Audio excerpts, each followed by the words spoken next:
Put it in military base right now. Put your hand in the apron's tank. We'll figure it out. Roll on a YouTube video. Put your hand in the tank. We'll figure it out. It's yours out. It's free. Put your hand in the tank. Turn the RER power on bright. I stole an F-16 horizon centered. The line set right. I stole an F-16. Oh, watch the gauges and the needles climb. I stole an F-16. Wait till 20. It will take its time. I stole an F-16. Put your hand in the RE. Grab whatever rifle you can. Put your hand in the apron's tank. We'll figure it out. Roll on a YouTube video. Put your hand in the tank. We'll figure it out. It's yours out. It's free. Put your hand in the tank. Throttle back down to idle mark. I stole an F-16. Jet breathes deep with a rumbling spark. I stole an F-16. Unlock the gate and push it free. I stole an F-16. The bird comes alive with a roar of glee. I stole an F-16. Turn the RER power on bright. I stole an F-16. Horizon centered. The line set right. I stole an F-16. Oh, watch the gauges and the needles climb. I stole an F-16. Wait till 20. It will take its time. I stole an F-16. Put your hand in the RE. Grab whatever rifle you can. Put your hand in the apron's tank. We'll figure it out. Roll on a YouTube video. Put your hand in the tank. We'll figure it out. It's yours out. It's free. Put your hand in the tank. Turn the RER power on bright. I stole an F-16. Horizon centered. The line set right. I stole an F-16. Oh, watch the gauges and the needles climb. I stole an F-16. Wait till 20. It will take its time. I stole an F-16. What's going on, everybody? I hope everyone's having a fantastic evening, afternoon, pre-noon, no matter where you are in the world. I'm Hasan Piker, and this is the HasanAbi broadcast coming to you live from sunny California, Los Angeles. Folks, we're live and alive, and I hope all the boys, girls, and MBs are having a fantastic one because today's a beautiful day. Today's a wonderful day. Today is Saturday. It is July 11th, 2026. Saturday, July 11th, 2026. And it's 75 degrees and sunny here in Stollen, Tongva land, West Hollywood, Los Angeles, California. I joined the DSA yesterday. Congratulations, chatter. We are live. We're alive, and there is a lot going on. Yeah, I'm wearing a Tuscany leather suit. You have the game for being late? Okay, dude. Real funny. Yeah, no, that's what I have to do. You're right. I have good reason for being late. I'm going to tell you all about in a second. Because this is the part of the broadcast where I tell you about my personal news, about what's going on in the world of HasanAbi Piker in between the time period where I press the stop streaming button, press the start streaming button. So help me God, that's what I'm going to do. You doing an event in Texas, Haas? Eventually, soon. I haven't figured out the exact details, but we're working on it. Anyway, ladies and gentlemen, normally I would tell you I'm a chud-ass loser and I didn't do nothing the night prior, but this is not one of those nights. Because last night I did do something. I went out. I went outside. Met friend of the show, Hannah Einbinder.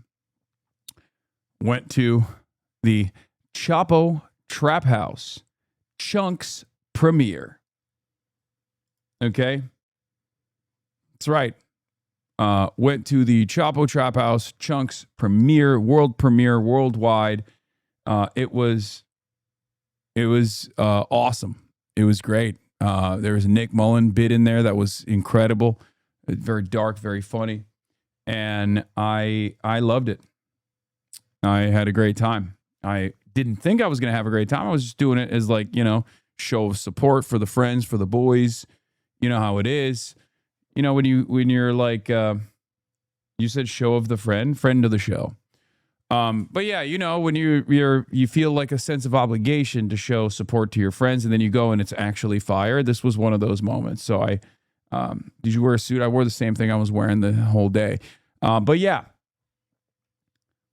I went out there and I lived life. I was living La Vida Loca last night. And by that, I mean, I just went to the premiere. I had 1/4 of a Sapporo beer. And then I came back home and passed out instantly. Yes, I know Rokana was detained when he was in the West Bank, chatters. I know. Why do you think I don't know this? I was supposed to have him on yesterday. We couldn't make it work because he was traveling. I'm trying to have him on either tomorrow or definitely on Monday. In any case, folks, I touched grass. That's what I did. And it was a great experience overall. Woke up early in the morning. What did I do? I worked out. That's what I did. Hit some deadlifts. Couldn't hit all the way up to 405, but got up to 375 for an easy 5. So that's not the worst, I'm a little bit weaker, but we're getting back. We're getting back up there. Definitely stronger than I thought I would be, but still fairly weak. 6-pack soon, deadlift at my old ass age. Yes. Deadlifts in my old ass age. I know. So, that's living La Vida Loca, baby. And the reason why I'm late is because I was doing an interview with a reporter. So that's the reason why I'm late. It's the reason why I'm delayed. But hopefully it'll be a good article that you guys will read and can show your parents later when it comes out. So it'll be worth it.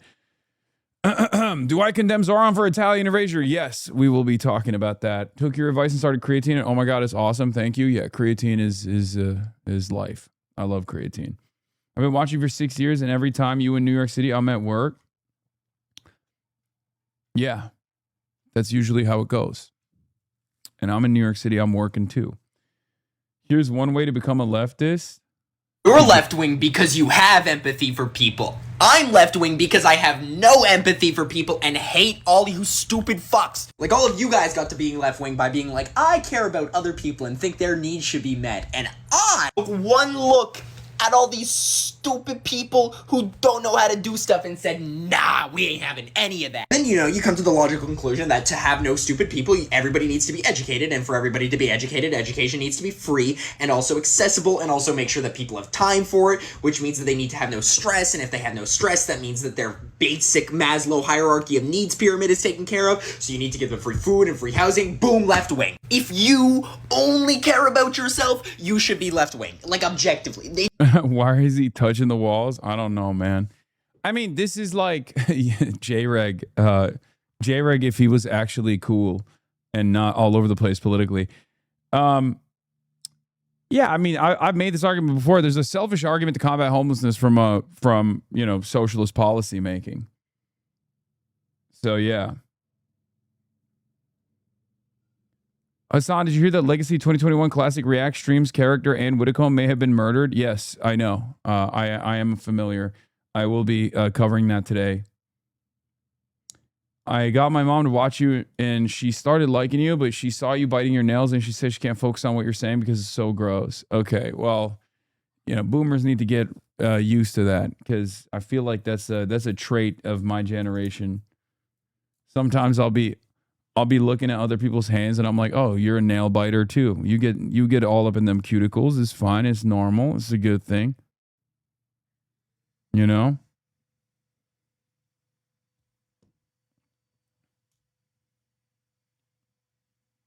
What is this? You going to this in New York City? Your nephew is left wing.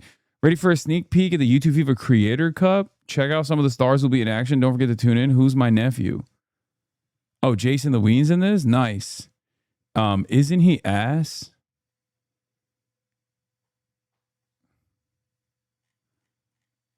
I mean, speed carry for sure. I don't know how. I mean, this guy's Brazilian, so I assume he's goated. This guy's also Brazilian. I know Marlon's pretty good. Jason is just dookie.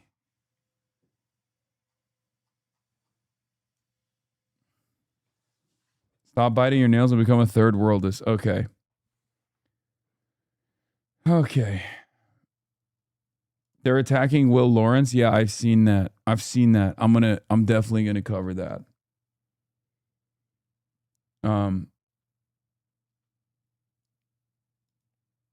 Israeli Prime Minister's son quietly changes his name. Benjamin Netanyahu's son Yair legally changed his name to Jonathan Hun, becoming the second Netanyahu son to do so in an effort to obscure his public profile.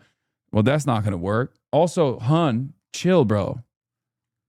Chill. Hassan the Hun, Jonathan Hun. Is Ro Khanna on the docket? Yes, we'll talk about the Ro Khanna situation. I'm going to have Ro Khanna on the broadcast as well. What? Jason is Asian American, but not a genetic freak like Yao Ming, so I'm skeptical of his athleticism. What the fuck? Why did you have to get race scientists with it? I said he's ass because I've played basketball with him, and I just know the limitations of his athletic prowess. You didn't have to be weird about it.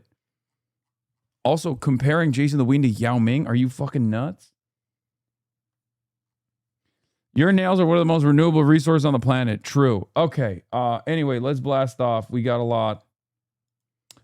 Going on in the world. That's all I have for you, though, as far as personal news. I'm gonna blast off, and we're gonna keep it going. Obviously, clavicular is in Israel. We'll be talking about that today. That's definitely a real news story. I can't even believe it. Situation monitoring. U.S. housing legislation becomes law. Situation monitoring. Ro Khanna detained in West Bank. Clavicular in Israel. Saturday fun day. Get in now. Hassan, nail biting is a form of OCD. You have BFRB, body focused repetitive behavior. Whatever, dude. Have you ever considered that nails are delicious? Have you thought about that? Clavicular and Ro Khanna in Israel at the same time? No, Ro Khanna wasn't in Israel, buddy. Ro Khanna was in occupied West Bank, occupied Palestinian territory. Anyway, let's blast off. And let's get it twisted. Let's get it going. Thank you for the blast off meme. Blast off meme showing me and Mitchie Poo. We're still waiting on the updates on Mitchie Poo's well-being. I mean, I myself as a lover of his am looking forward to hearing from Mitchie Poo because I miss him. He hasn't been responding to my phone sex requests. It's messed up. He went with friend of the show, Cam Caskey. I know, guys. And he was hanging out with other friend of the show, Jasper Nathaniel, as well. I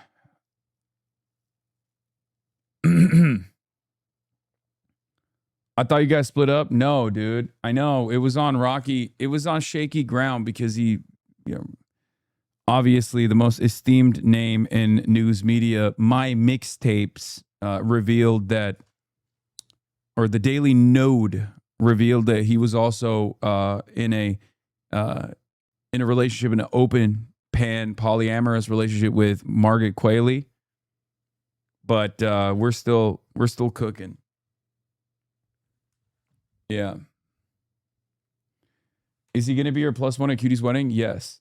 Mitch McConnell is going to be my +1 at Cutie Cinderella's wedding. Yes.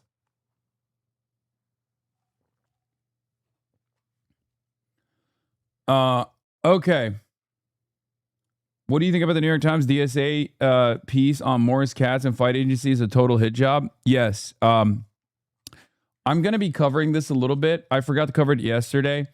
I do feel like, regardless of my own personal experience, not even experience, I don't have any experience, but like my own personal opinion, I do think that there is something broader at play here with the fight agency who makes great ads. I think that they are trying to dismantle and destroy anything that has touched left populist candidacies here, down to the fucking consultants, down to the staffers.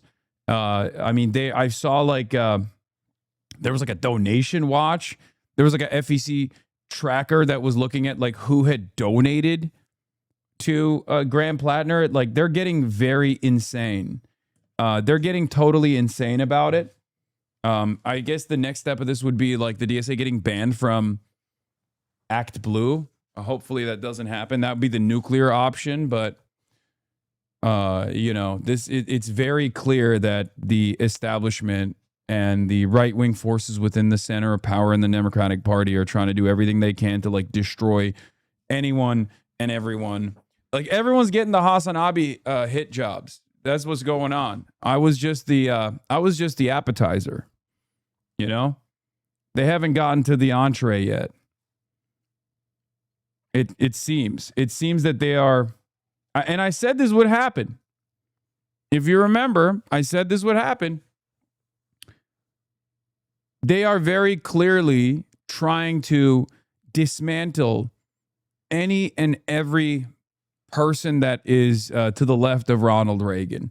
Any campaign that is to the left of Ronald Reagan is completely unacceptable by the right-wing forces within the party, and they are aggressively the Democrats are aggressively coming after and maybe even collaborating to a certain degree with the reactionary forces in this country. Fox News is covering this stuff nonstop and kind of feels to me like the center-right forces in the Democratic Party are taking advantage of that coverage. Yeah, I don't remember people saying, how do we fire every single Swalwell staffer? I don't remember that at all. It's also additionally strange because some of the people that are pushing for this, are actually people that have worked with rapists and alleged rapists like Neera Tanden, right? Some of the people that are pushing for this have worked with rampant sexual harassers, serial sexual harassers like Andrew Cuomo. Some of the people that are pushing for, dismantling the left populists like ad agencies, consultants, whoever that's ever touched a left populist candidacy, they're aggressively going after them. And it's really strange because half of those people also were very actively in the tank for Andrew Cuomo against Zohran Mamdani. Like they looked at Zohran Mamdani and they were like, fast and free buses, critical of Israel. No, thank you. We need to get the cop rapist in charge.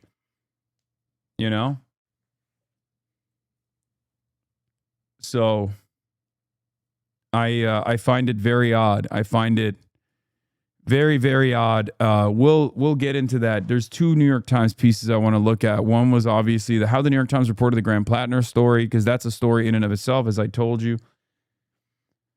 The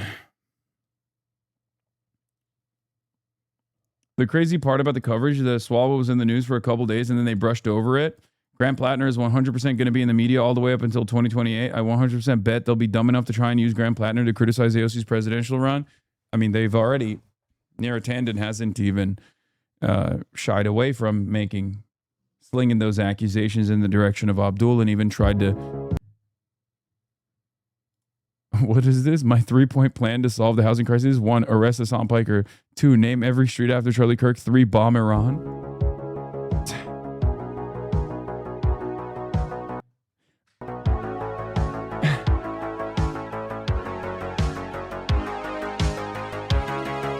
Okay, but like, this is literally the meta for like so many right wingers. Like this is what right wingers want, unironically. Like half of the evangelical Christians would be like, this is fine. This is the perfect solution to all of my problems. Like they'd be like, no, I want to pay $10 million for a starter home that's falling apart as soon as I open the door. But that's fine. It's fine to pay $10 million for a starter home that normally should go for like $100,000. As long as, you know, we're arresting Hasan Piker, naming every shoot after Charlie Kirk, bombing Iran, and making sure that, making sure that no one who has any sort of gender dysphoria even attempts to play a sport, okay, even thinks about playing a sport. If you're like even a little bit trans, you know what I mean? You're just not even allowed to watch sports. Fuck it. We should make it so that trans people can't even watch sports. Then it's fine. It's all worth it at that point. If you're trans, you're not allowed to even consume sports. We'll come to your house. We'll spend $1 billion on the flock cameras that we set up to make sure that if anyone who's trans is even thinking about sports, you're going to jail.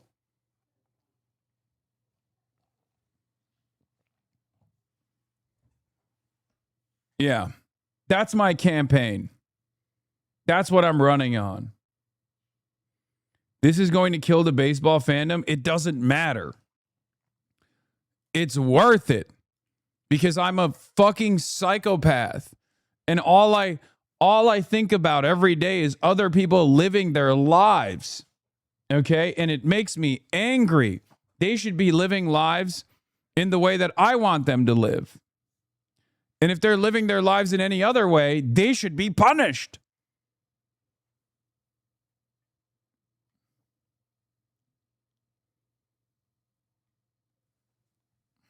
That's what being a right winger is all about. Just like waking up in the morning and going, ah! Other people exist. And they have hopes, aspirations, dreams, and sometimes they're happy. And I really don't like that they live lives that are not designed around my personal interests and my personal worldview and my fears.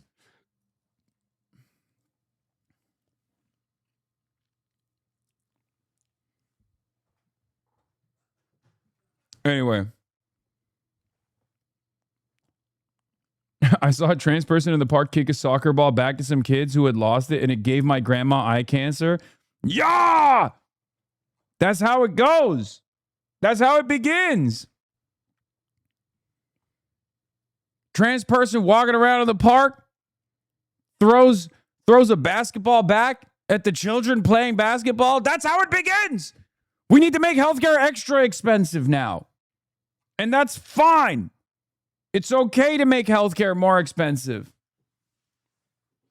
That's what I like.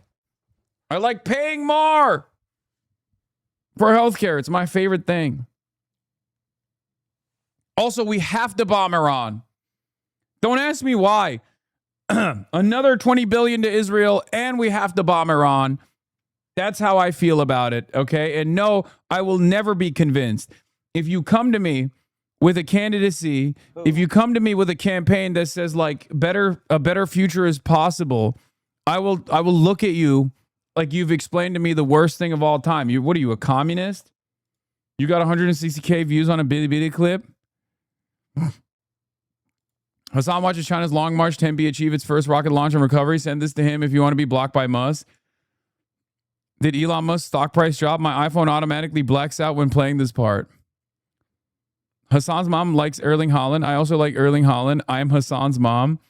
Wait for brother Madahu to immigrate 100,000 people to the moon in 2036. Still not good as Lauma. After all, he has explosive data. We don't.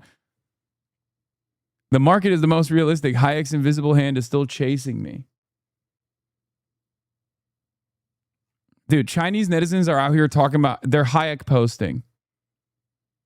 Bilibili Chinese netizens are talking about Hayek. Meanwhile, American netizens are, once again, talking about transgender people and how we got to find new and clever ways to punish them, or how another victim of like ICE brutality totally deserved it or something. It's awesome. God, I fucking just feel so bleak. Feel so goddamn bleak thinking about our trajectory and then comparing it to the Chinese trajectory. A lot of Chinese are chuds, though. No, I know.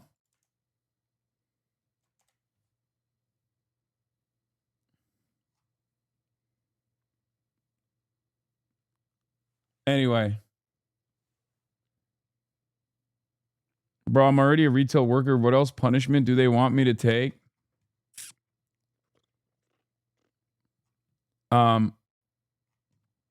We'll talk about Ro Khanna. We'll start with Ro Khanna here. Representative Ro Khanna detained by Israeli settlers in the West Bank. Ro Khanna visited Turmus Aya in the occupied West Bank, a village with thousands of Palestinian Americans who have come under repeated attacks by Jewish settlers. Khanna says he became a target as well, detained by settlers and the Israeli military for more than an hour, according to Reuters. By the way, insane. I mean, this is expected, but it's insane. And we've entered new territory where you don't even have the Israeli military, but actual fucking hilltop youths detaining not just American citizens, but now American representatives, okay? Elected members of Congress. In a normal planet, in a normal universe, if we lived in a normal universe, this would be considered an international crisis. What the hell is going on? In Israel, it's, a Tuesday. Yeah. Shout out to Cam Kasky, Jasper Nathaniel, and also Ro Khanna for, doing this. Respect. Also, Ugopnik, thank you for the raid. Hope you had a good stream, brother. I don't know what else to say about this other than the fact that this cannot go on. Okay, this is insane. It's complete insanity. What can you say? I'm certainly probably the first American politician who's been detained by the IDF and Israeli settlers. I mean, we were at a village that Israeli settlers had destroyed. They had destroyed the school. They had destroyed that village, and we were just looking at it. And these hoodlums come in with machine guns, an M4, an American-made machine gun, and they detain us. They block off the road. And then they call the IDF, and the IDF... Here's the funny part about this, or like the ironic part about this. Are you ready? Most of these settlers, a lot of these settlers, maybe not these guys, but a lot of these settlers are American citizens. If they were to do this in the United States of America to Ro Khanna, they would be in perma jail. They would be under the jail. Can you imagine if a bunch of masked thugs, not the ICE agents, but if a bunch of masked thugs that have no law enforcement capabilities whatsoever were to do an armed insurrection, a bunch of hogs came up to Ro Khanna and were like, get in the car, we're detaining you. They would be in prison. Even with our current system, even with this administration, they would be in prison. I'm sorry, guys. I know we say like, no, not under this admin. If they were ICE, they wouldn't. ICE does this all the time. Okay? But these are random people. They have no law enforcement capabilities. They just have guns that we gave them, ironically enough. Itamar Ben-Gvir gave them our guns that we shipped over there so they could form a militia.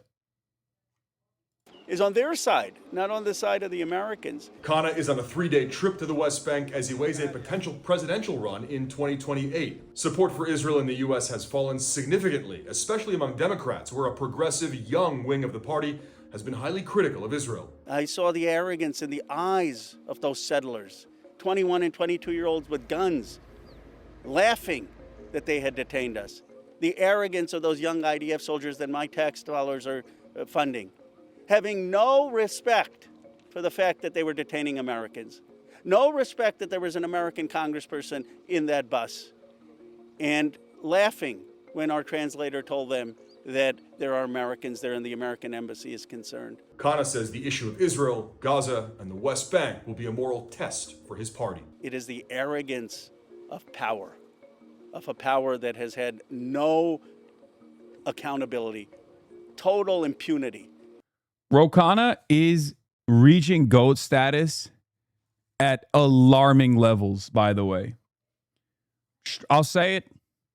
Ro Khanna is straight up reaching GOAT status slowly but surely at first, and now just I don't know. It's It's completely out of control.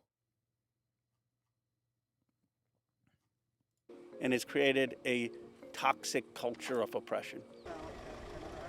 Like, think about this, man. This is Ro Khanna, the same Ro Khanna, and yet so different. The same Ro Khanna that I had a conversation at the DNC. Remember? I had a talk with him at the DNC. It was public. You can go and watch it. Then another talk here at my house during Christmas time, right around the Epstein files release. It's called opportunism, brother. There's opportunism. And then there's straight up going to the West Bank and then getting detained by not just the Israeli occupying forces, but also by fucking West Bank settlers. You know? Like, please. This is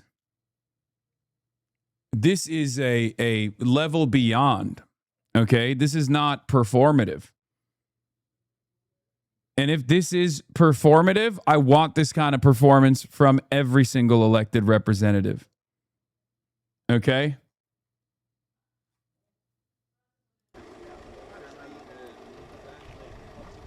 Congressman Ro Khanna.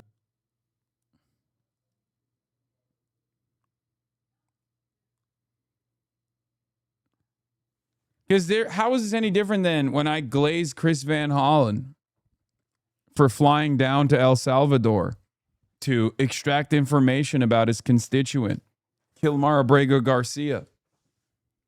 This is what I want from my politicians. This is what I want from all politicians. And there were people who were saying it was performative when Van Hollen did it. And I said, no, this is good.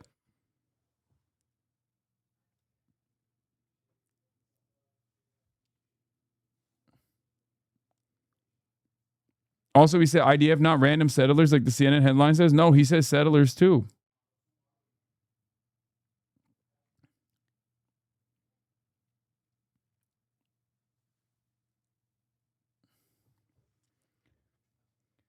We can, on the one hand, talk about how unaccountable Israeli settlers are and how dangerous Israeli settlers are on a daily basis, and then make it seem like Ro Khanna going out there is simply performative. We can't do that.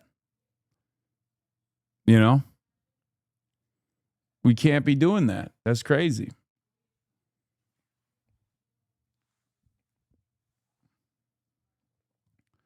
He is putting his body on the line and shedding light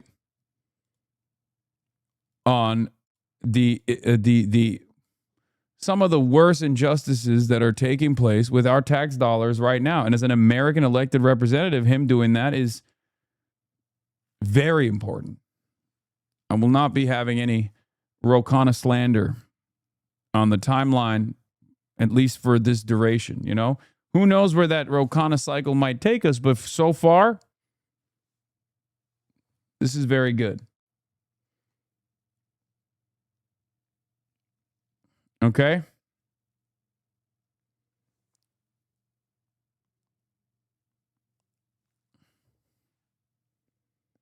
Bro is funded by the Ro Pack? Yeah.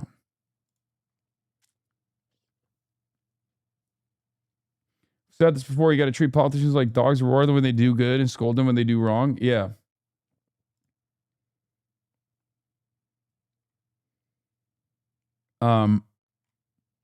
Anyway. The president of Ireland's sister was on a flotilla and arrested in international waters by Israel a month or so ago. I think she's okay now, but yeah. Yeah.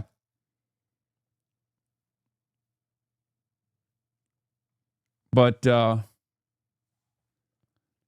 I have a consistent opinion on this. If someone puts their body on the line like that, I'm going to give them the praise that they deserve. Okay? Where's the New York Times reporting on this? Of course, they're too busy covering Plattner's rise and fall revives old questions about Bernie bros and women.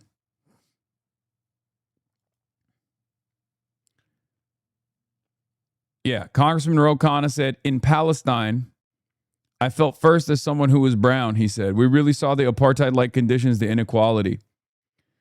An American politician is blocked by Israeli settlers in the West Bank. Representative Ro Khanna was barred from leaving for 90 minutes, where past U.S. leaders toured the region to show support for Israel. Today's Democratic presidential aspirants are going to bolster their credentials as critics. Even that's like a cynical byline, I'm going to be honest. Like, oh yeah, he's just doing this as a way to show his bona fides as a Israel critic. You know what I mean? I think the story in and of itself is the fact that they straight up stopped him from moving around. Henn believes that after a U.S. congressman's bus is hijacked by a machine gun wielding terrorist, it's appropriate for machine gun wielding soldiers to detain him. Henn is a fascist. Henn also seems to be historically swagless, but that's neither here nor there. Yeah. Henn Mazik is very mad. My Wario.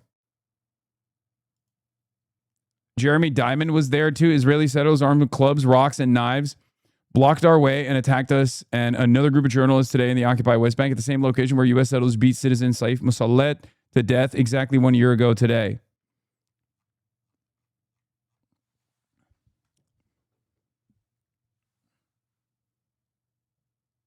Even Dan Osborne says something about the Ro Khanna thing. I mean, yeah, dude, that's the whole point. Not Jamie Dimon, Jeremy Diamond. This is a different attack, by the way. This is not the same attack. This is a different attack. It just happens. I understand why you would confuse this with the same attack because it happens all the time, all over the West Bank. Impunity. These guys get to do this with no accountability. These guys get to do this with impunity all the time, and they get defended by the Israeli occupying forces. The Israeli government knows exactly what's going on. They encourage it. They're perfectly on board with it. Make no mistake. Okay? But yeah, let's cover this. Israeli settlers had guns, and Representative Ro Khanna was scared. On Wednesday afternoon, Mr. Khanna, the congressman from Silicon Valley who's exploring a 2028 presidential run, was visiting the ruins of Kirbet Zanuda, a tiny Palestinian Bedouin village in the southern West Bank that was abandoned after escalating attacks from settlers and then demolished. Suddenly a car, that's a pogrom, by the way. Like the New York Times is just like kind of glancing over it, but that's straight up a pogrom, right? Suddenly a car of men holding guns pulled up and blocked the narrow road out of the village. These men began taunting the congressman and his team, swearing at them in Hebrew and Arabic and kicking the tires off their minibus, according to accounts, photographs and video footage from Mr. Khanna, an aide, and his security guard. A photographer for the New York Times traveling in a different vehicle also saw the interaction. Soon a jeep with more men arrived. When the two cars from the Israeli military pulled up, Mr. Khanna assumed the soldiers were there to help him pass. Instead, the soldiers smoked cigarettes, chatted with the men, and after the settlers left, moved a car to block the road, he recounted. I felt powerless in that situation, which is not an easy thing, as I have a lot of privilege in life, said Mr. Khanna, who was eventually allowed to continue his journey after calls to the U.S. Embassy and Israeli police. Imagine how people feel every day. Palestinians under the occupation, if they could make an American congressman feel powerless for 90 minutes. Mr. Khanna said the experience was the most frightening part of a 3-day trip organized by a member of his staff. In a statement on Saturday, a spokesperson for the Israeli military said that, dude, by the way, I just got to say, I'm so proud of Cam Kasky. Cameron is the motherfucking GOAT. Okay? Straight up. The best. Out of all of the HasanAbi heads out there, Cameron might be, he's topping the fucking charts right now. Okay? Second time coming back. First time he went during his short run in New York 12, ironically enough. And I think he could have defeated Michael Asher. I straight up believe that in my heart of hearts. Okay. Rank 1, top rank HasanAbi head, Cameron Kasky. You should all strive to be as cool as he is.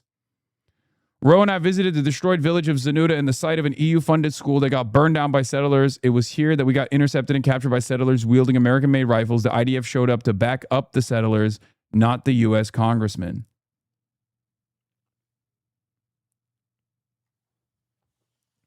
He's the top dog, number 1 draft pick, straight up.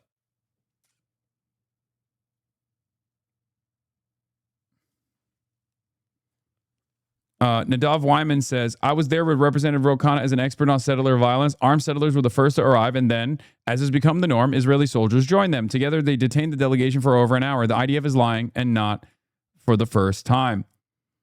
Like, this is an incident of international status because of Ro Khanna's position as an American congressperson, right?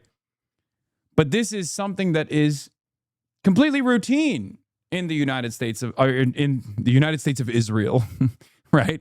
In the occupied territories, this level of violence, detainment, and far worse consequences for the average Palestinians or even Americans or even Israelis that try to aid the Palestinians and try to put their bodies on the line to block the settlers from engaging in pogroms. The Israeli states of America. That is an everyday experience. That's the reason why Jeremy Diamond has a separate instance of violence in a different part of the West Bank, the occupied Palestinian territory.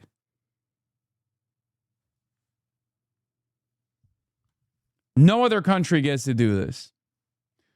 No other country will take our weapons and then train those weapons on our congresspersons, on our citizens even.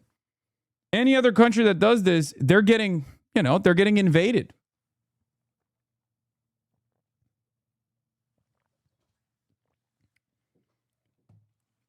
This is the reality of apartheid.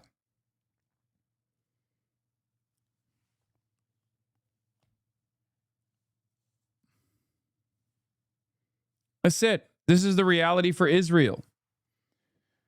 Wait, Jeremy Diamond got attacked again? Yes, it's it's a sad state of affairs, but I feel like Jeremy Diamond is on getting your ass beat by settlers beat on fucking CNN. I feel like Jeremy Diamond's existence in Israel is literally just driving around the West Bank until some random fucking hilltop youth try to beat his ass or like throw rocks at his car, terrify him until the IDF comes, and then the IDF will also terrify him further.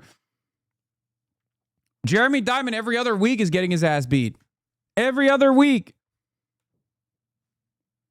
What makes it strange to me, at least, is that the rest of the CNN crew that, live in the United States of America or are stationed in Tel Aviv don't turn around and cover this stuff to be like, hey, what are we doing here? This is terrorism.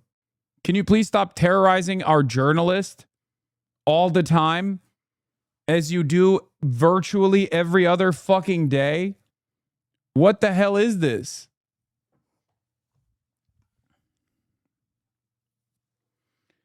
Has Roe been released? Yes. Guys, this happened the Roe thing happened a couple days ago, by the way. He's already in the United States of America. I will be having Ro Khanna on the broadcast hopefully tomorrow, or if not tomorrow, on Monday. Definitely on Monday. I was supposed to have him on yesterday, but he was traveling, so we couldn't make it happen. We couldn't make it work.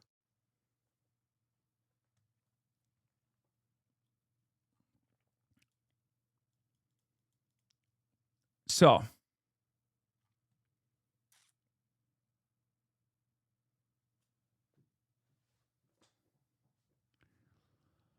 in a statement on Saturday, a spokesperson for the Israeli military said that it had received the report of Israeli civilians unlawfully blocking the vehicles of foreign nationals and members of the news media near the village on Wednesday. Troops were dispatched and reopened the road, the spokesperson said. Of course, classic.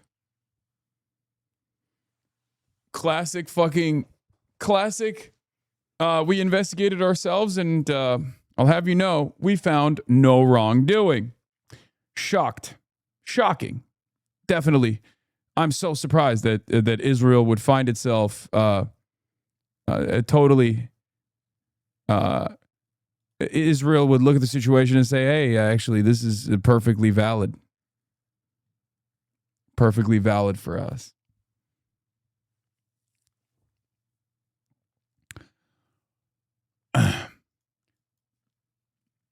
The military disputed that its soldiers had participated in blocking the exit and said that the identity of the armed civilian was being reviewed at a time when Israel's hemorrhaging support among Americans, and particularly among Democrats, a tour of the West Bank is a new way for progressive politicians to signal their concern.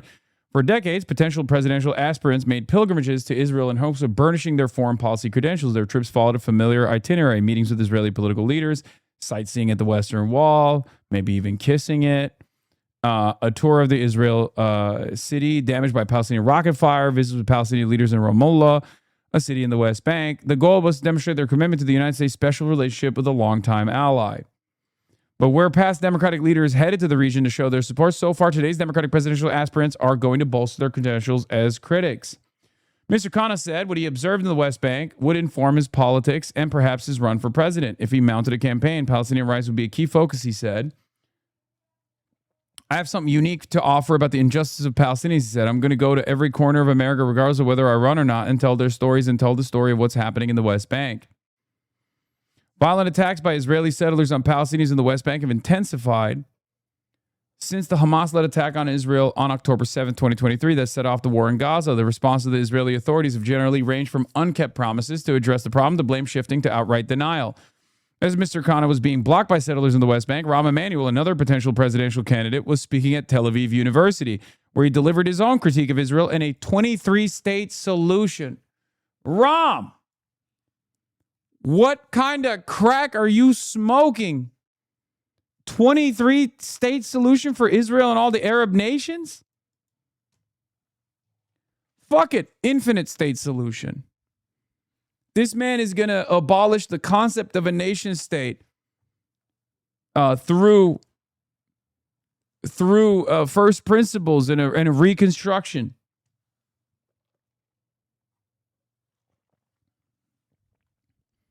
How about infinity states? How about one state per every human?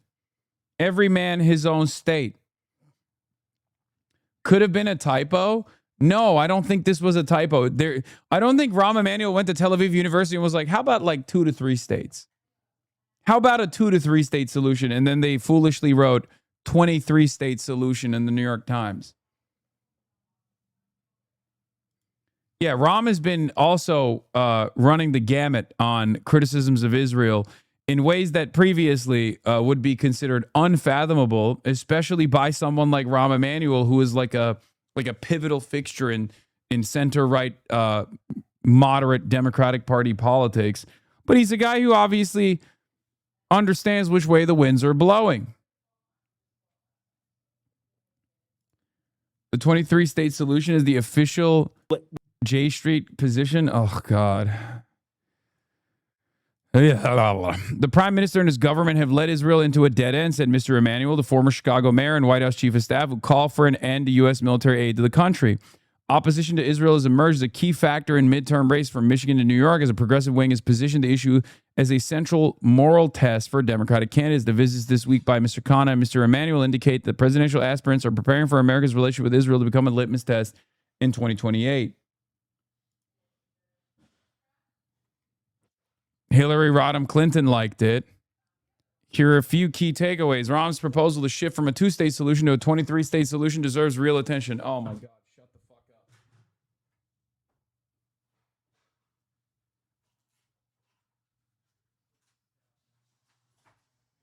If I didn't think this was dookie before, I know it's dookie now.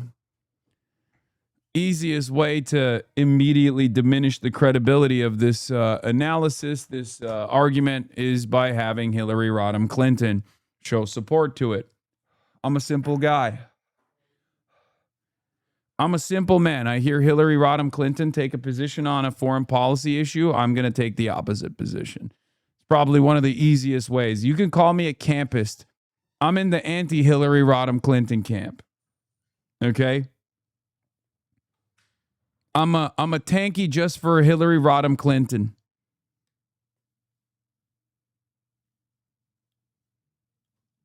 I know for a fact it's going to be bad. Okay? I hear her defend this. I hear her defend the foreign policy position. I know it's going to be devastating. I know it's going to be bad. I'm a simple man. Okay? You want to be on the right side of history? You can take that to the bank.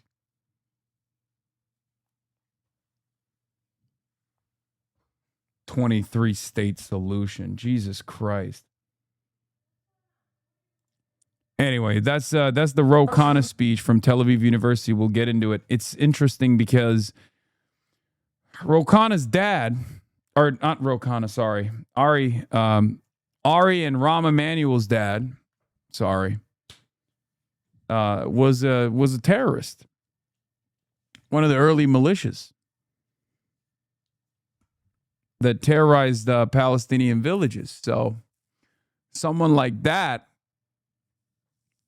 Rahm Emanuel, coming out, especially as someone who has a lot of credibility as like a center-right figure in the Democratic Party, coming out this critically of Israel means that things are changing at an alarming rate.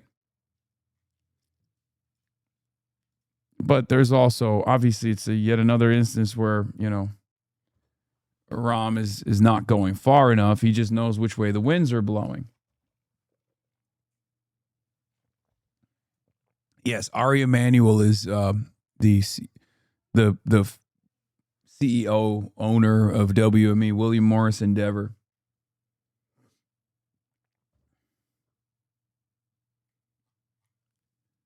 Mr. Khanna, too, has shifted on the issue. He's visited Israel 3 times, including in October 2024 as a part of a bipartisan delegation that met with Prime Minister Benjamin Netanyahu and King Abdullah of Jordan. Mr. Khanna says he still supports Israel's right to exist as a Jewish state. What is he saying? What is my man saying, dude? This is what I mean. This is what I'm talking about. It's just like back to the cycle. Anyway, but criticism of the country has become increasingly central to his public image. He's repeatedly accused the country of genocide and endorsed calls to cut off U.S. support even for the Iron Dome missile defense system.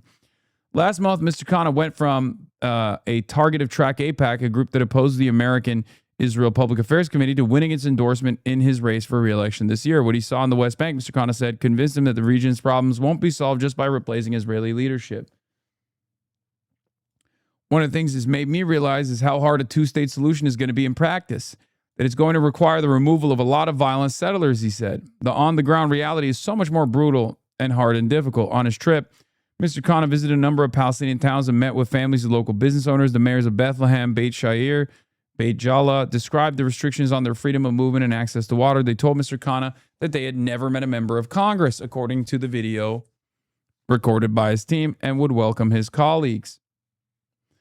In the southern West Bank village of al-Khair, he met with the family of Abdav Hat Halin, a well-known Palestinian activist whose work was featured in the Oscar-winning documentary No Other Land, and who was killed by an Israeli settler. On his final day, he visited a school where a 14-year-old was gunned down in broad daylight by a settler and met with Palestinian Americans who described stories of being beaten and threatened.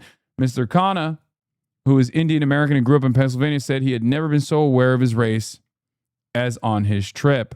In Palestine, I felt first as someone who was brown, he said. We really saw the apartheid-like conditions, the inequality. He added, no American would support this if they knew the details of what was going on here. Well, ironically enough, I think the Americans that know the details of what's going on there are the ones that are more likely to support it, whether it be the evangelical Christian Zionists that visit the West Bank, or whether it be the Zionist Jews who have family members that directly live in the West Bank. It's just, but I get the point that he's making.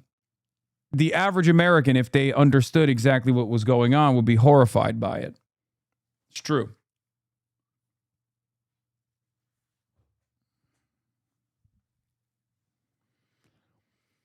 Mr. Khanna's trip was organized by Cameron Kasky, a Parkland school shooting survivor who ran for Congress with a platform of opposing what he called Israel's genocide in Gaza. Mr. Kasky, 25, withdrew from the race to work with Mr. Khanna on combating settler violence in the West Bank. He now works for Mr. Khanna on digital strategy. The idea of the trip grew out of an interview. 2 of my goats, man, Jasper Nathaniel and Cameron Kasky. An independent journalist who focuses exclusively on the West Bank. Daniel C. Kurtzer, a Princeton professor who was the ambassador to Israel under President George W. Bush and has been involved with trips for U.S. dignitaries, said Mr. Khanna had apparently received a particular view of the region. He got an earful in the company of people who I would say are probably not objective analysts, said Mr. Kurtzer, unlike you. Right? You just mean he got to see the other side, the side that most American politicians don't hear from, the side that is oftentimes not even considered as human beings. That's the problem. That's the issue. That's what he's saying. Make no mistake. You know, the side of the people that fucking lived there and have lived there for hundreds of years.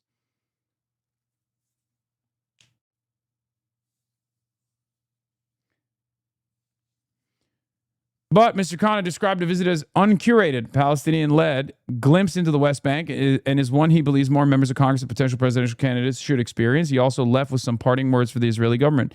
Free advice to the Israelis, not a good idea to detain long shot presidential candidates, he said. Not how you're going to build goodwill with the next American president, whoever that is.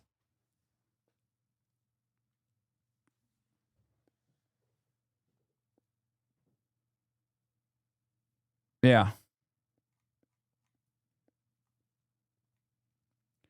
Hen Mazik has some thoughts on it. Let's see the other side of the story. Let's hear the side that never shuts the fuck up, that only gets coverage in American news, with the exception of this trip because it was an American congressperson with aspirations for the presidency.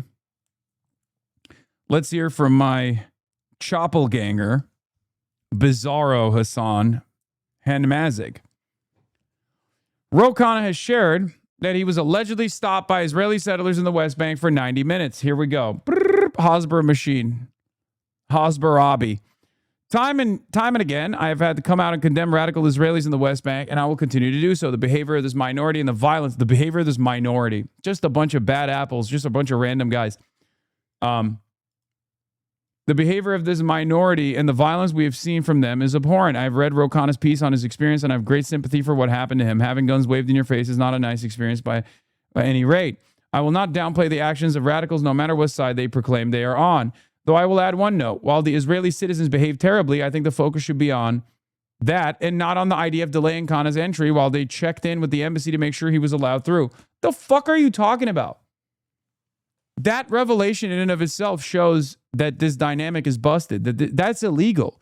The IDF doesn't get to do any law enforcement operations on illegally occupied territory, and especially not against a fucking American congressperson.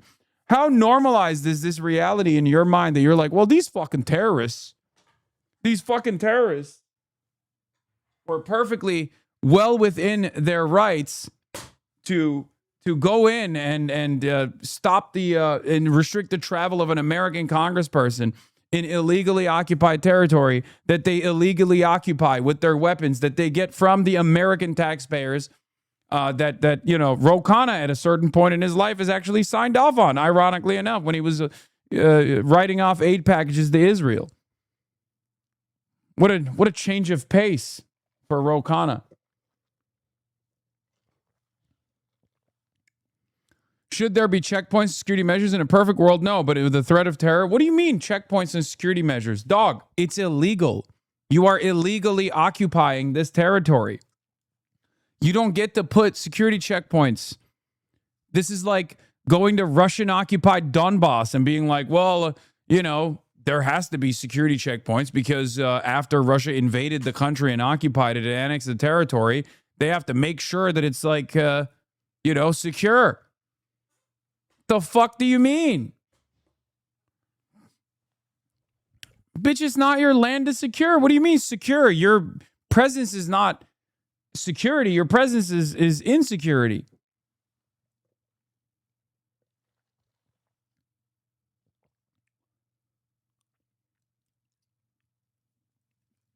Anyway, but people claiming he was held hostage are minimizing the term and making a mockery of all of it. I work with Israeli. Oh, and then here come the tears. You can't have a Hasbarist write any long screed without hearing about the feelings, okay? We have to hear about my feelings. You're engaging in minimization. You're minimizing my beautiful hostages by talking about you getting detained. How dare you say detainment? The real detainment is my feelings, my feelings, my feelings. Me. My feelings. Nobody gives a fuck about your feelings, bitch. Shut the fuck up.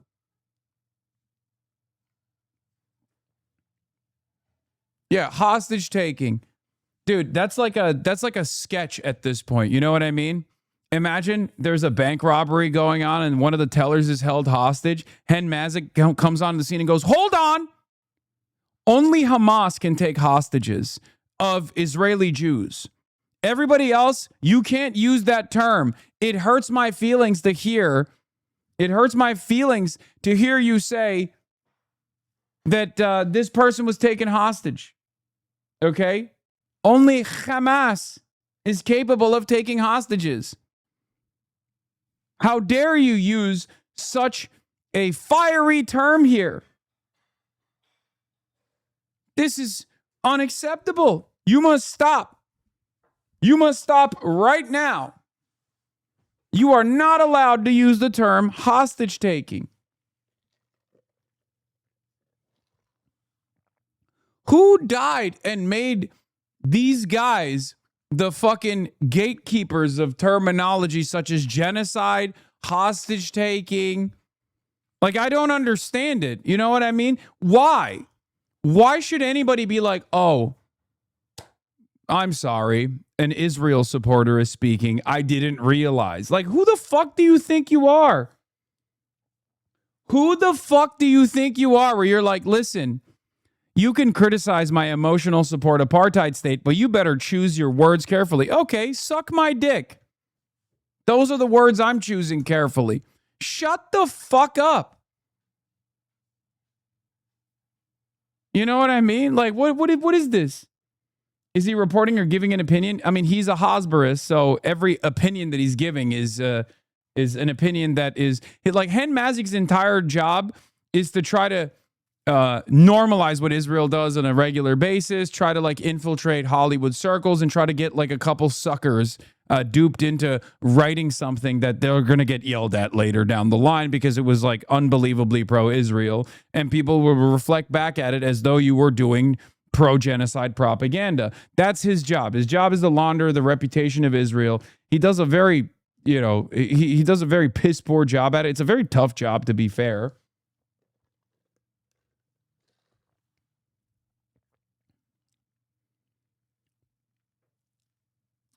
But people claiming he was held hostage or minimizing the term and making a mockery of all of it. I work with Israeli hostages held at gunpoint by Hamas under a tunnel in the dark with no food for years. Absurd.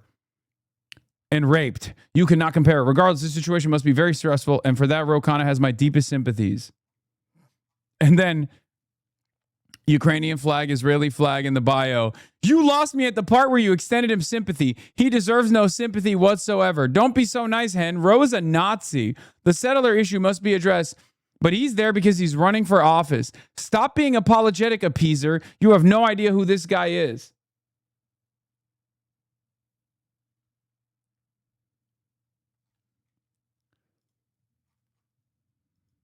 I saw the arrogance in the eyes of those settlers, 21 and 22-year-olds with guns, laughing that they had detained us.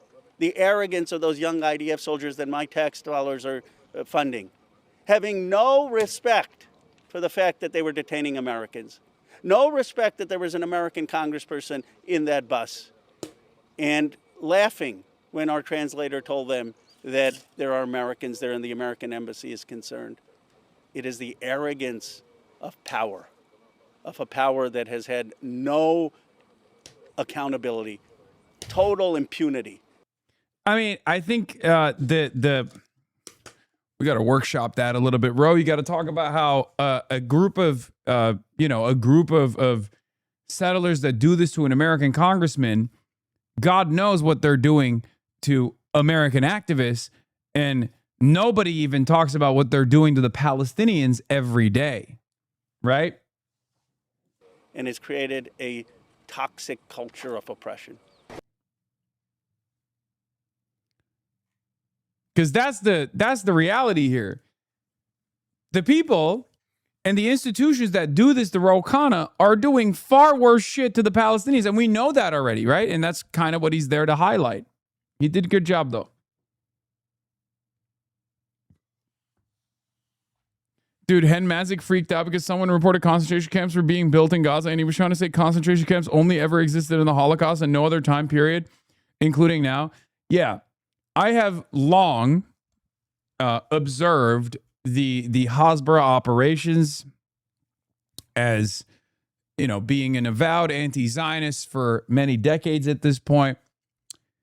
And one of the things that I have said since, October 8, basically, is that the thing that will do in Israel's credibility, the thing that will destroy its PR is not necessarily going to be people coming to the recognition of the humanity of the Palestinians, although for some, that is what will obviously take place, and that has taken place. But it will also be the arrogance. It will also be the entitlement. It will also be the hubris.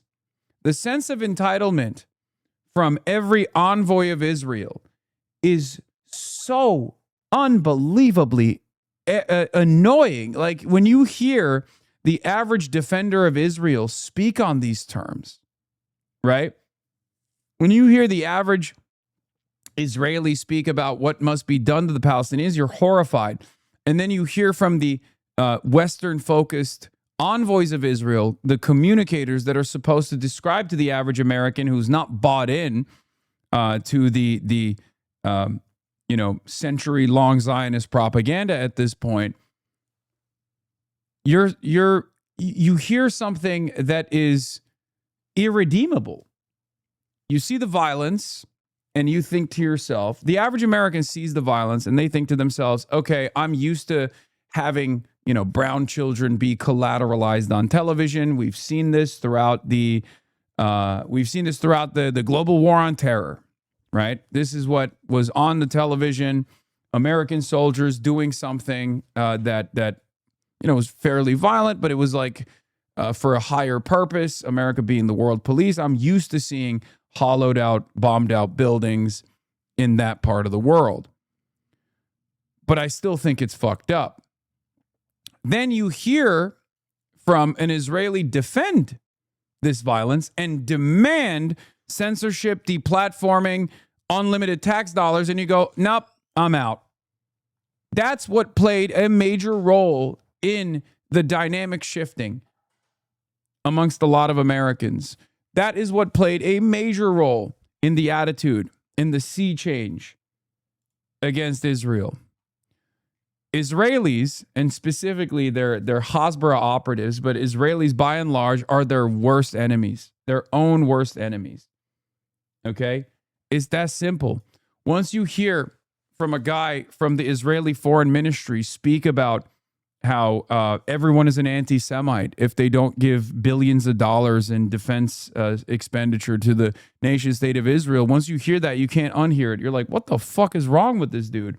And a part of that is because Zionism ultimately is a supremacist ideology. It's a fascist ideology.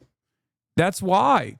That's why these guys can't fucking help themselves. They can't even do good propaganda because in their minds, that arrogance is baked into the supremacist worldview that they have, where it's like, of course you're going to fucking give me $1 billion. Are you kidding me?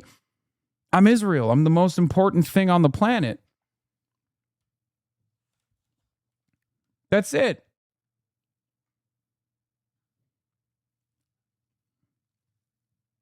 Yeah.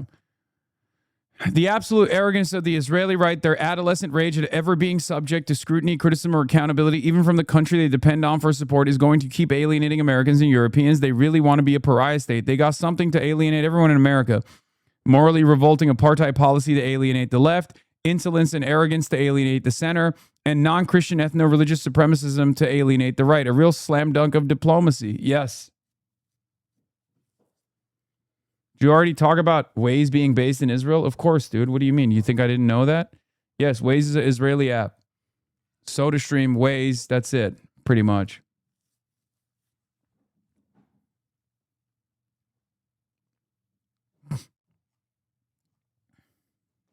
SodaStream, Waze.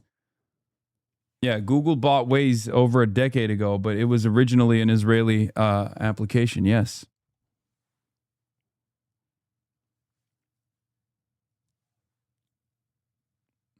Cherry tomato. Congressman Greg Murphy, sounds like another plea for publicity, anything to get in front of the camera. Why else would you be there? It isn't your country. It isn't the settlers' country either, says Ruben Gallego. Okay, Ruben. Okay, Rube. Yeah. But yeah, on the other side of this, I guess there is the whole, like there's the liberal Zionist salvaging operation that's taking place, which is like the last bastion of Israel defense will come from J Street. Okay. AIPAC, I don't think after this cycle, AIPAC will have any staying power in the Democratic Party. It will be J Street in its entirety. J Street will cover the left flank, and AIPAC will cover the right. I think the J Street attitude is also inherently contradictory and not exactly tenable either. But they'll try to find a way, because J Street is much better at doing like liberal focused propaganda. Obviously, that's their bread and butter. That's what they do, right? Obviously, at the end of the day, J Street's goals and AIPAC's goals, if you reduce it to its bare bones, is the same: the continuation of the state of Israel, and continuing to generate support for the nation state of Israel, right? That's their goal. AIPAC has been able to get away with full spectrum coverage because the Democratic Party and its top officials have always been stooges for Israel. They've been pro-Israel unconditionally. J Street, on the other hand, has oftentimes been the supporters of people like Bernie Sanders and the edge cases. But we saw J Street rear its ugly head in the aftermath of October 7 when they mass released statements to every single candidate and every single congressperson that they support to not bring up to never talk about a ceasefire. When push came to shove, J Street showed that their goals were identical to AIPAC. And ultimately, their goals are similar to AIPAC. J Street will say they don't like settler violence, and I believe them. I do believe them. But I think J Street's disdain for settler violence is... AIPAC doesn't give a shit about settler violence. They love it. Who fucking cares, right? J Street does care about settler violence. That's the difference between liberal Zionism and ultra Zionism, right? J Street is a liberal Zionist group, cares about settler violence because it makes them look horrible. Maybe some of them, and I do believe some of them genuinely do care about this violence. They do find it unconscionable. But at the end of the day, the purpose that they're serving is to eradicate settler violence so they can continue Western support for Israel.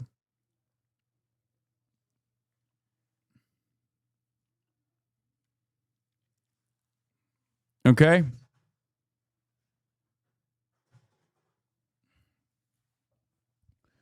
And before people say Brad Lander, while Brad Lander is a J Street liberal Zionist, Brad Lander has gone far beyond what J Street has ever said. Make no mistake. When you, as an American congressperson, as an American Jew, say that Israel is an apartheid state, Israel is an occupation, you've gone far beyond J Street.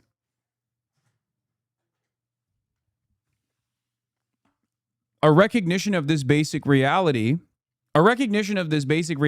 is above and beyond the level of comfort that J Street usually has. They'll probably still back Brad Lander, but that's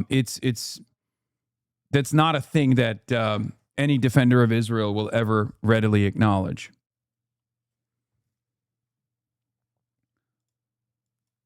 You are the left flank. What electoralism does to a motherfucker's brain.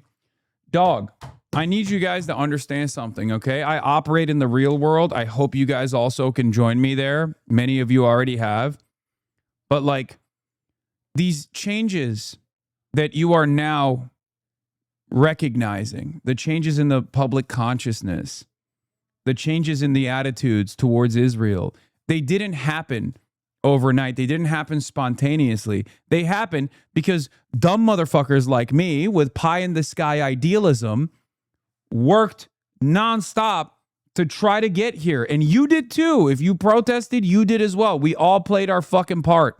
We all played our role. But you can't just like assume that these kinds of changes happen overnight or magically or spontaneously, okay?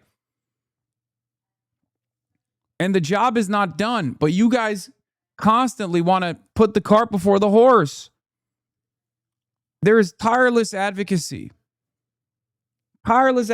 steadfast advocacy for the past 40, 50, 60 fucking years at this point, and it has grown slowly but surely.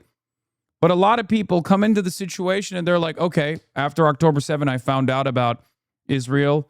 I understood why Hamas is doing the things it is doing. I'm pro-Hamas now, and now anything short of demanding that every politician do a loyalty pledge to Yahya Sinwar is actually normalizing behavior, is actually Zionist behavior, is actually you're pro-liberal, you're pro-Israel, you're pro-genocide. It's like, dude, calm down. You know, these things take fucking time, okay? Shut the fuck up.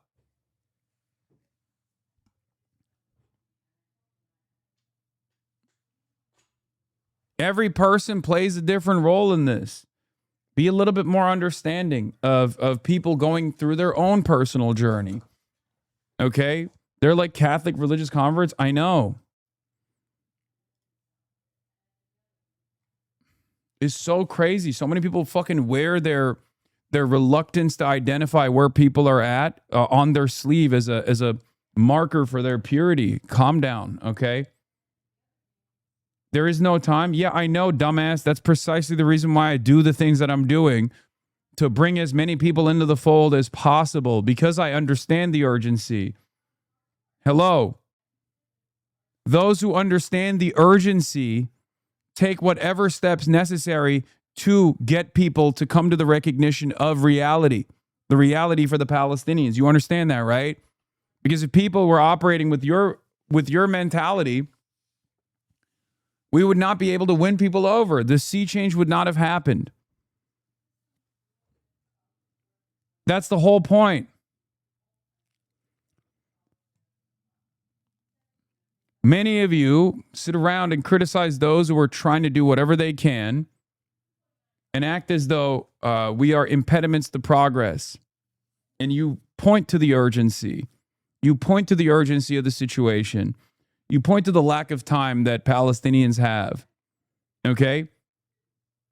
But you fail to recognize that you yourself had no idea what was going on back when people like myself were speaking on these issues. The urgency was still real back then, and you weren't doing anything.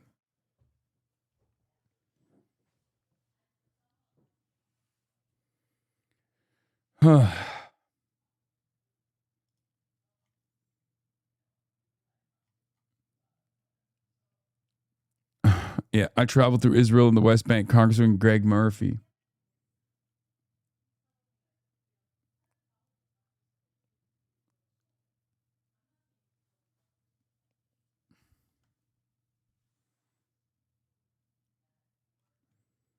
Anyway.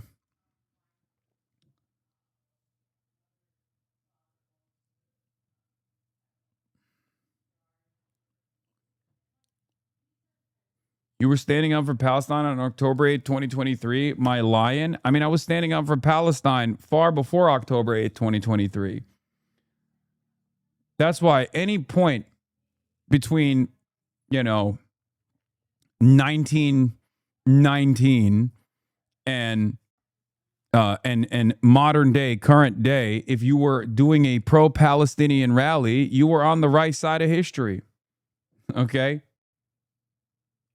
That's why it's crazy when people go, oh, October 8th, they were doing pro-Palestine rallies. That's a pro-Hamas rally. It's like, no, that was a pro-Palestine rally, and they were right. And you don't get to say that they were, premature in their anti-fascist sentiment. You don't get to punish them for knowing the full story. You don't get to criticize them like that. You know?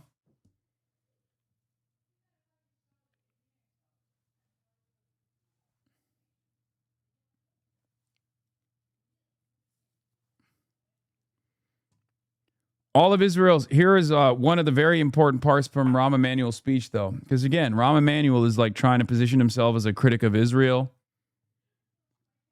All of Israel's major banks have branches in the settlement. Sanctioning them means sanctioning the Israeli financial system itself. You want to pursue a greater Israel, you pay full price for it. Everything. That's a choice you make. I'm afraid that's beast mode. And that is the telltale sign that things have shifted so dramatically. That is the greatest sign of this dramatic shift. The fact that Rahm Emanuel is saying that. I mean, unbelievable. This is something that, this statement is not something that I ever thought I would hear from AOC 3 or 4 years ago. Rahm Emanuel, if you were to tell me 5 years ago that Rahm Emanuel would make this statement, I would laugh at you. I'd be like, shut the fuck up. What are you talking about? Rahm Emanuel's fucking dad was a part of, I think, Irgun or Lihi. Okay? That's not, you're on crack. You're smoking on crack and also heroin at the same time. And now that is the reality. So things do change. It was Irgun? Okay, yeah.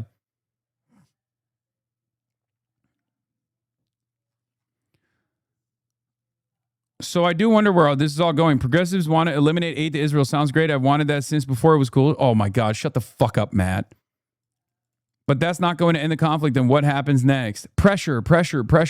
Next steps will be cutting off non-financial aid, including missile defense and intelligence, normalizing relations with Israel's opponents, and per Rahm Emanuel of all people, comprehensive sanctions on U.S.-Israeli trade. You should spell out which one you're worried about.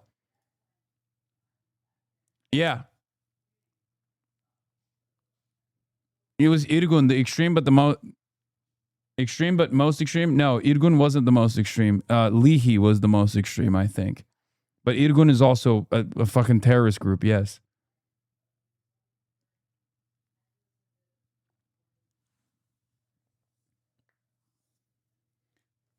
Do you think Rahm is lying? I mean, I think he's a room reader and he wants to be president. Leahy was weirdly Nazball as well. Stern Gang was the one that openly called themselves terrorists, by the way. I mean, all of the early Zionist militias were, you know, they were doing a litany of different terror. Haganah being like the I believe the largest one that was also, Irgun was split from the Discord of Haganah, and Leahy was split from the Discord of Irgun.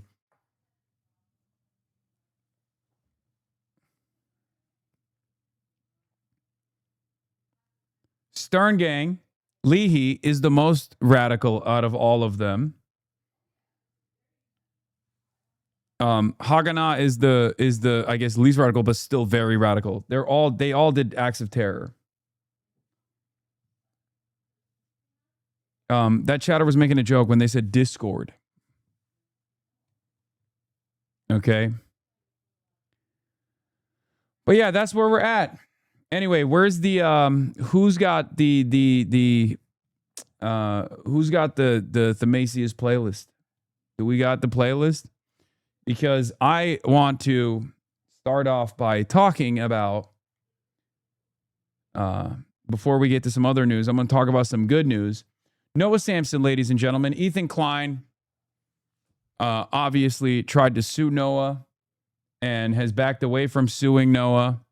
So there is some good news. Let's start off there. I've got a big lawsuit update for you. And I gotta pee. It's over. Ethan Klein has dropped his defamation lawsuit against me. He filed a motion to dismiss the case with prejudice, meaning that he cannot sue me for the claims in this lawsuit ever again. It's over. We won. I mean, kind of. We didn't really win anything. In fact, I actually lost like a bunch of time and money and peace of mind and all that. But I am no longer being sued, so I guess we'll take it. This lawsuit and the legal threats leading up to it have been a massive year-long headache. I'm super glad that it's over. I can get back to just focusing on videos. And we also get to donate the money we raised for my legal defense, which after subtracting the fees should still be about $100,000. Unfortunately, right now, GoFundMe is holding the funds for review. We've given them all the information they need and we haven't heard back. It's been super frustrating. Hopefully it gets cleared cleared up soon. And once it does, I'll be posting an update on community posts or maybe a video. In the meantime, consider donating to Project Sarsour, which is where the money will go. It's my friend Ahmed's project. He lives in Gaza, and the money will go to help families there and a number of other projects. Anyways, so the first question you might have here is,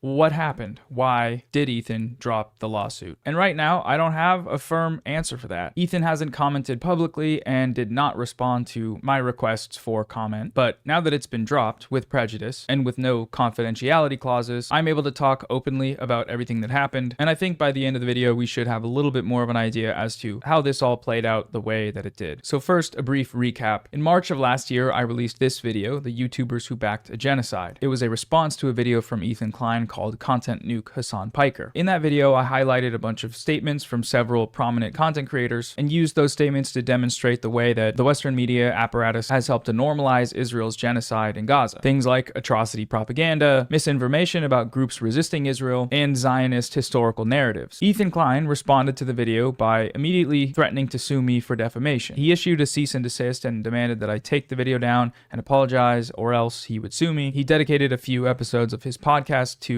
issuing these sorts of threats. All he has to do to avoid getting sued is apologize for everything he said and did. He started his second video by saying, Ethan's threatened to sue me. It's not a threat. I'm going to sue you. Noah.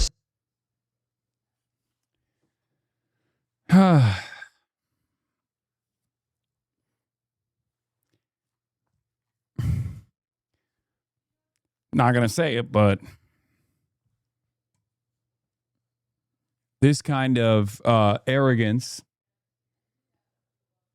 is one that you only achieve after Zionism rots your brain. Said in his second video, Ethan's threatening to sue me. Have fun with that, I guess. He said, well, I'm about to have fun with it. And unfortunately, I don't think you're going to be having much fun with it. But I kept the video up. After speaking with several lawyers, I felt pretty confident that I'd be able to defend against a defamation suit. And I also believe that the cease and desist was just a scare tactic, as they're commonly used, to get me to delete my criticism from the internet. The deadline passed and I didn't hear anything from Ethan, and it seemed like everything was good. But then a year later, 2 days before the statute of limitations was up, Ethan actually filed the lawsuit. He alleged that I defamed him with 6 statements, including the title and thumbnail of my video and various other claims that I made. He was seeking unlimited damages and a jury trial. When you get served a defamation lawsuit, you have 30 days to respond or face default. So I spent the majority of my time the next few weeks looking everywhere to find a lawyer. Just to file a reply, I was being quoted upwards of $100,000, which is obviously pretty stressful because I don't have that kind of money on hand. So I ended up doing a fundraiser, and I fundraised as much as I could. We got not quite to the goal, but over $100,000, which I thought was pretty good. But as the deadline...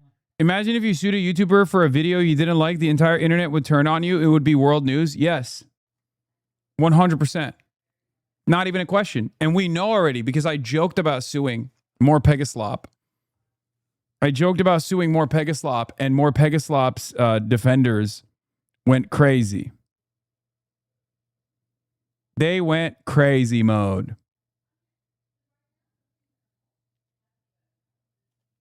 They went crazy mode.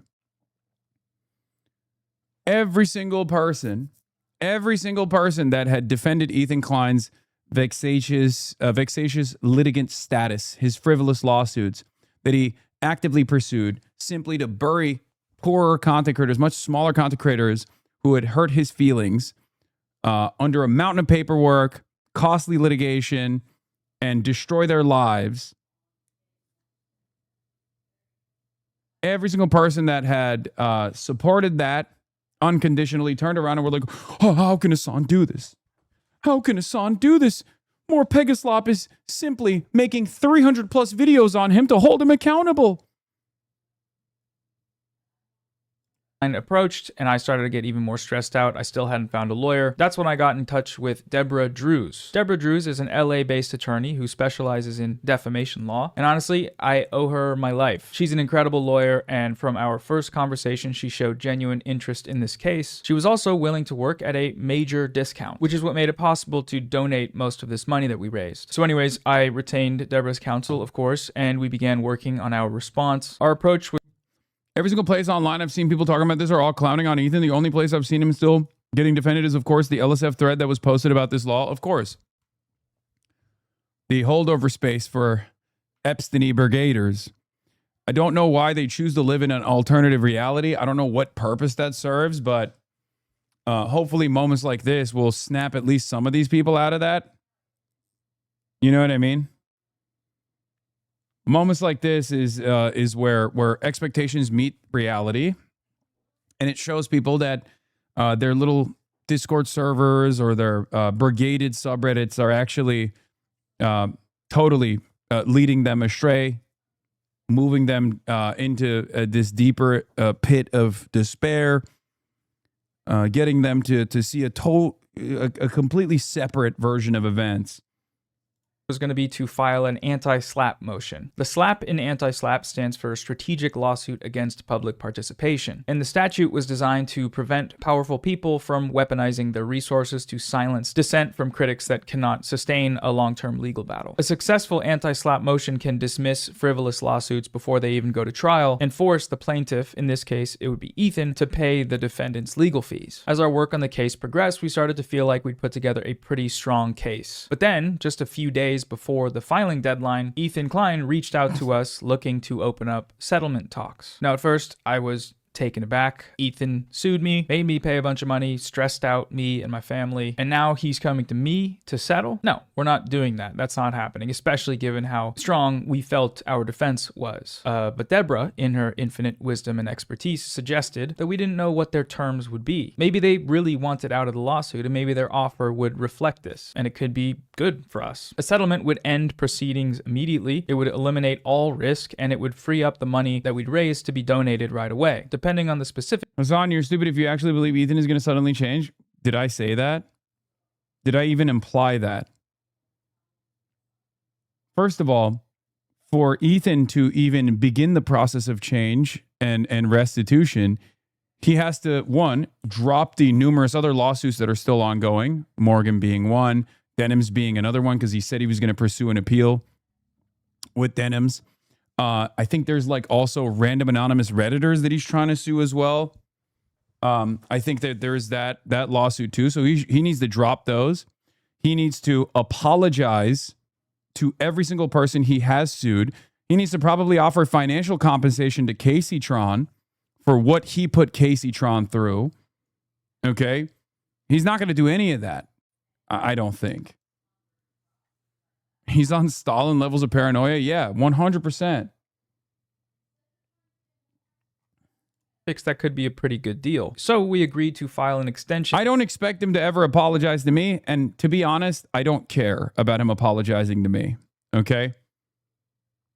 He spent, obviously, even in all of these fucking frivolous lawsuits, he literally spent hours and hours and hours pouring into the paperwork to talk about how I'm like Adolf Hitler and shit like that. I know it sounds crazy. I know it sounds insane. And you're like, oh, why are you making this about you or whatever? But all of the fucking lawsuits were. All of his lawsuits. Calling me the fucking Grand Mufti of Palestine. Shit like that. I don't give a fuck about him apologizing to me. I don't want it. I don't care. You can spare it. Okay? But apologize to these other people whose lives you fucked up. You used your wealth. You used your unfathomable war chest. Your unbelievable amounts of wealth to go after all of these people. And you ruined their fucking lives. Maybe one day we'll be able to talk about the actual stuff that happened on the background. Okay? To start settlement talks, but nothing could have prepared me for what they came up with. In exchange for dropping his lawsuit, Ethan Klein wanted a public apology on my primary YouTube channel and Twitter account. For the record, this is, let's just say, this sheds a little bit more light into the Casey Tron apology, don't you think? Remember when I talked about how like that was a fucking ISIS hostage style video and everyone was like, no, Casey's being sincere. Yeah, this is exactly what he did with Casey Tron, clearly. Approved by Ethan, which would need to include a claim that he and his wife Hila have both supported. Again, pre-approved by my client before public release. As in, Ethan gets to pre-approve the release, the apology release. Apology for saying my client supported genocide. Acknowledgement that my client and his wife have supported the Palestinian cause Free to say he disagrees with my client, and my client does much to defend Israel. Palestinian cause. He also wanted me to remove 6 separate videos from my YouTube channel. I'm pretty sure it's all the videos I've ever talked. Yeah. That's exactly what happened with Casey Tron, by the way. So even though we all assumed that this proves Casey Tron's gunpoint apology was just written by Ethan, and why it had all these lines about how Hasan didn't support me, or worse than that, an apology for Asmongold. Ethan Klein, through this litigation, got Casey Tron to apologize to Asmongold. A pre-approved Asmongold apology. He looked at that and he checked it off. He looked at that and he demanded it and he got it and he said, this is great. Freak.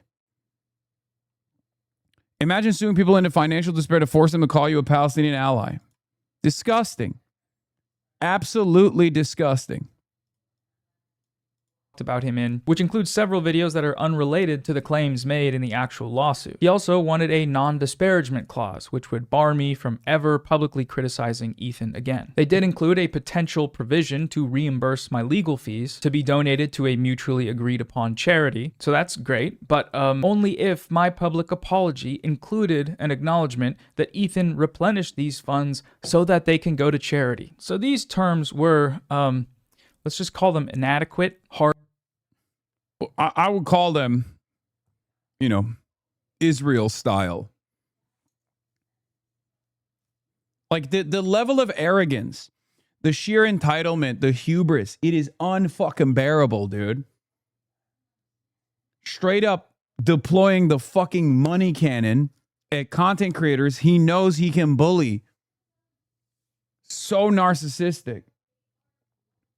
For us to accept, so we made a counteroffer. No apology, no confidentiality, full reimbursement for all of our legal fees, no deleting any videos outside of the ones which were about the lawsuit, which we felt would become irrelevant if it was settled, and then one public statement which would read as follows. Ethan and I disagree about a video I made in response to his video Content Nuke Hasan Piker. He thinks my video says one thing, and I think it says another. Both of us believe that YouTube is a place for free expression, and recognize the right to criticize each other's views. So we've decided to end our dispute amicably. Keeping it out of court frees up funds to help families in Gaza right now. We sent these terms over and didn't hear back, so we prepared to file our anti-slap motion. It was all ready to go. I was kind of excited. Honestly, Deborah cooked. But then a few days later, Ethan filed the motion to dismiss with prejudice. And that was it.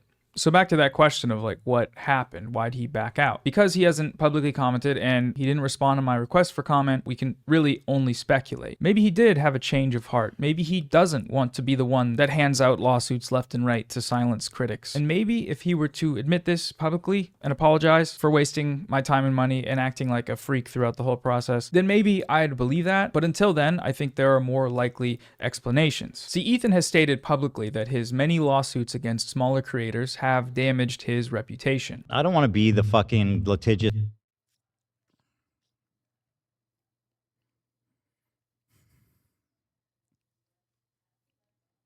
He didn't want another L. You know the saddest part about the story?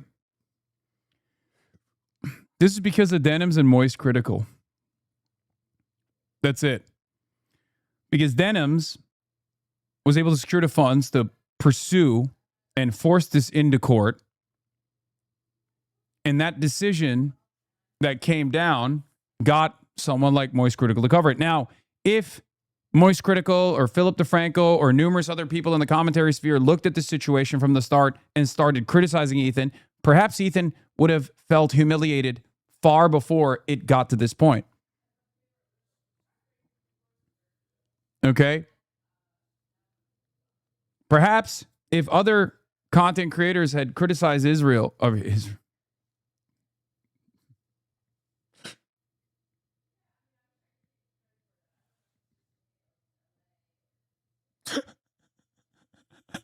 well, that too. Perhaps if other content creators had been not too shy to, one, criticize Israel, learn more about what Israel was doing, and two, criticize Ethan and learn more about what Ethan was doing, perhaps then Ethan probably would have backed away.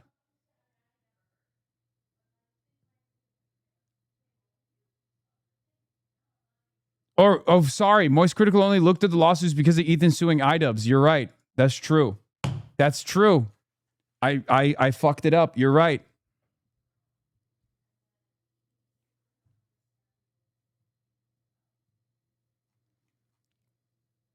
And by the way, I'm not talking about like in the last, because Moist has done a lot of critical coverage on Israel. I'm talking about from the start. Because there were a lot of people in the commentary sphere who are still on Ethan's side, for the record. Okay? They're still on Ethan's side. I'm genuinely grateful for Moist Critical, not only criticizing Israel a lot, especially in the last half a year or so, but even taking the time out to cover the iDubbbz controversy, because that was absolutely what I think caused Ethan to reflect.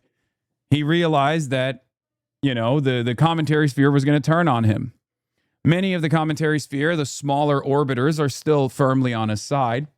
But there is a growing movement of people who are very critical of the shit that he's doing. Why hasn't he gone after you at all? Doesn't it make him look like a hypocrite that he won't take you on? I mean, he has tried. I think part of the problem here, I'll tell you why. You want to know why? Because he tried and he fucking failed.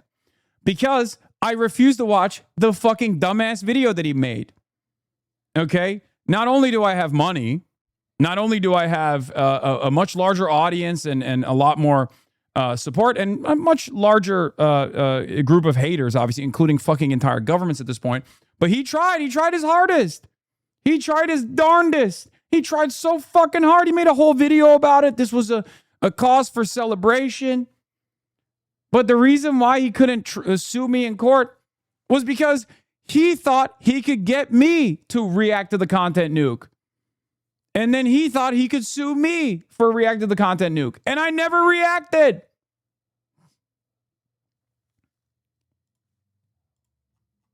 And for the longest time, he tried to get his audience to be like, oh, see, you're scared. You're scared. You're scared. You're terrified of Ethan's intellectual prowess. He's destroyed you in the marketplace of ideas, you fucking terrorists, you fucking terrorists. For a whole ass year after the context nuke came out, for a whole ass year, people kept coming in here to be like, you're terrified. And I was like, you know what? I'm not going to play this fucking game. I've already reacted to the context nuke before it even came out, because it was the exact same commentary that I had heard a million times over, because Ethan just basically scoured the same subreddits. It was all coming from the same place. And it's the ADL uses the same database. Ethan used the same database. It was all coming mostly from Epstein. And I had already reacted to it. So if you wanted to hear my fucking perspective, you could go and watch that, right?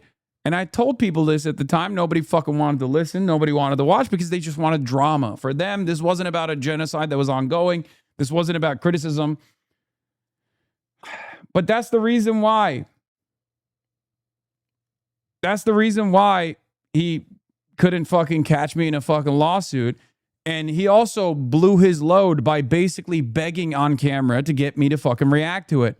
It would have been hilarious after all of that if he turned around and tried to sue the subject of his enmity, the subject of his video.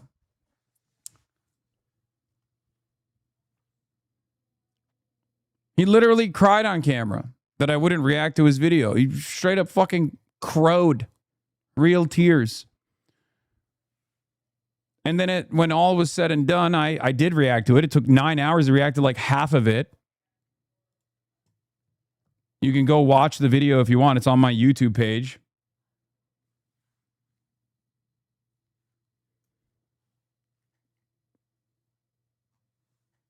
Yeah, he crowed. He crowed real tears. But if you're wondering why he never ended up suing me, it's because it failed.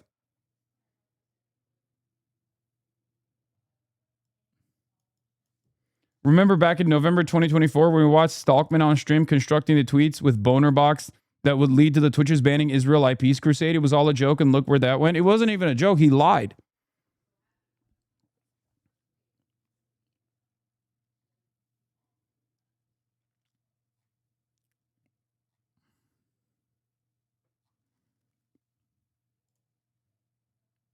And it failed. This asshole that's suing everybody. Like, I know what people think of me. I know what people say about me. I'm not a moron. I know, like, the consequences of doing all these lawsuits and stuff. The biggest backlash so far came very recently when he was criticized by a prominent YouTuber, Charlie of the channel Penguin Zero. He criticized Ethan's lawsuits, and these videos got millions of views. Ethan, of all people, should be very familiar with how defamatory lawsuits can be exploited by those with a lot of money. He was the guy that always fought on the right side of these kind of battles. And now in this case, I really think he's lost his way in that regard. Ethan also just lost a lawsuit against the streamer Denims. He sued her for copyright infringement, and the ruling on this one was just brutal. The judge ruled against Ethan while citing his own previous case of defending against a literally cost so many small content creators their ad revenue, and people blamed you for talking politics. I know. This man tried to trigger an adpocalypse on Twitch deliberately, and saw a little bit of success in the interim because, like, Twitch had to, like, reroute certain things, like create a political alignment. There were, like, Iranian content creators that lost their revenue in the process as well, their ad revenue. He did that shit. And then there were dumb fucks who had the audacity, who blamed me for it. They were like, oh, yeah, it would be better if Hasan wasn't on the fucking platform. It'd be better if Hasan wasn't talking politics on the platform. People I used to watch that were like sub 100 viewers were crying about you legit. I know. A concerted effort to do tremendous amounts of damage. Yeah, Ethan tried to briefly sue Sean the Black. Yeah, look. Because Snark and the two disgraced journalists are unwilling to swallow their pride, it looks like the lawsuit against Sean will be moving forward. So I'm in an act of unimaginable grace. I'm prepared to make one final offer. If Hasan donates 25 grand to each of their GoFundMes, I will tear up the Sean the Black complaint that I've already spent several thousands writing. Furthermore, Hasan, any behind-the-scenes donations will be found during discovery. So pretending like you're helping them, BTS works now. But everything will be overturned to us in due time. How'd that work out for you, Ethan? Like, this is what he was doing. Not a single fucking content creator in this sphere ever covered this shit. He was out here Trump posting on a daily fucking basis.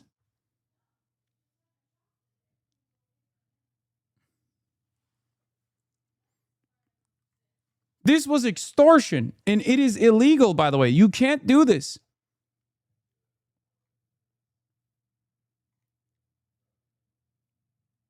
Every day there were like 4 or 5 Instagram stories like this one. Every damn day. It's unbearable. It's virtually impossible to document the depravity. Okay? He's getting a fraction of the comeuppance. And if he had any integrity, if he still had some semblance of his humanity that he hasn't lost, he would apologize for all of it. Not to me. I don't give a shit. You don't have to apologize to me. But apologize to every single person whose lives you fucking ruined. Okay? Because he did. He did. He ruined so many lives, dude. Frivolous copyright lawsuit. It wasn't until both of these events that Ethan began offering to drop his defamation. Philip DeFranco covered this. Yeah, he covered some of it. Did you know he was laying a trap for Lawfare to sue you and then decide not to watch? I mean, I had my suspicions. lawsuits in exchange for an apology, of course. If Ian would issue a genuine apology, I'd probably think about dropping the lawsuit. And honestly, the same is true of Noah Sampson. If he just issued like a heartfelt apology, I'd probably consider dropping it. And there's another part to this that I think is worth discussing, which is how Ethan's reputation has also taken hits due to his support for Israel. According to him, this perception has ruined some of his personal and professional relationships. From a professional perspective, our entire lives are ruined. Collaborations, partners, business partners, employees, creators, you know, friends. If you look at the trends in views and subscribers, there's been a demonstrable drop since October of 2023. Former fans of H3 are leaving and have spoken about the sort of rampant Zionism in that community. Apparently, even just wearing their merch now has an explicit association with the state of Israel. At one point, Ethan may have thought that suing me for criticizing his statements about Israel could change this public perception. I'd love to see you reason out in a court document about how I and Mudahar support genocide. Remember when Mudahar backed away from this too? Because even he was like, this is fucking crazy. Like, this is too much.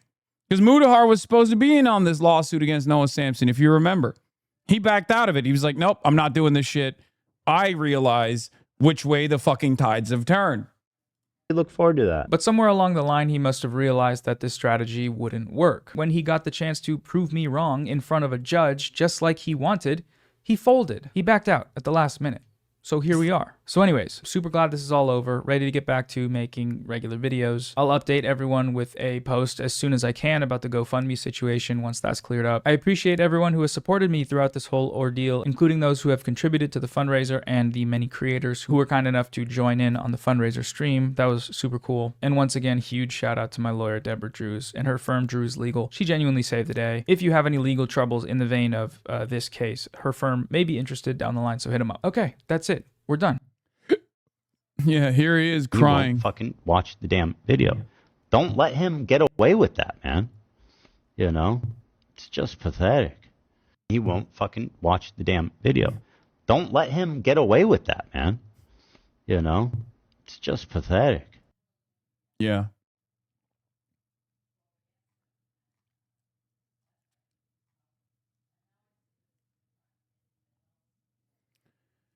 So yeah, I'm glad that Noah is no longer in the crosshairs. So that's good. There's still a long way to go for restitution. Yeah, this is the power of gray rocking abusers. Yeah. Yeah.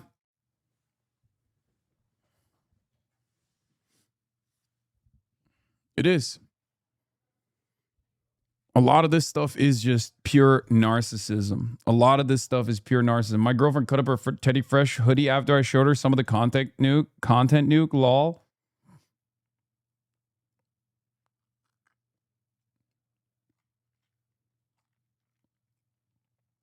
He can't reopen this lawsuit. It's over. He dismissed it.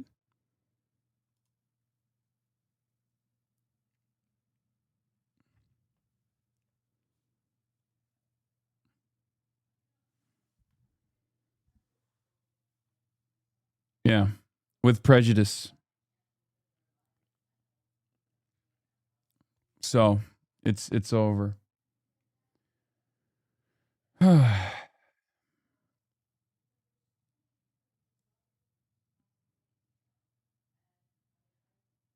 you seen H3 sing "Shock Shock" to his kids? Dude's obsessed. Yeah, it's fine. It's pathetic. It was dismissed by the judge with prejudice. With prejudice means a new case with these same conditions cannot be opened. Yeah, he was fucking going crazy. He was going after Philip DeFranco's wife. Philip DeFranco's wife is in the comment section of a deranged snarker on TikTok. Nice look, guys. Don't tempt me. I'm feeling like a messy bitch right now. I grew up with brothers who controlled what went on the TV, so I watched YouTube my entire childhood, and it has been super interesting to watch people who were once really big on YouTube and where they are now, and one of those people for me is Ethan Klein. Ethan Klein of H3H3 Productions used to have some value, used to have some worth. In fact, at one point I felt like he was being a champion for free and fair use rights on YouTube. He has had just a consistent crash downward, and now I dare to say that he has reached rock bottom, at least in my book. Yeah. It's just, I just like,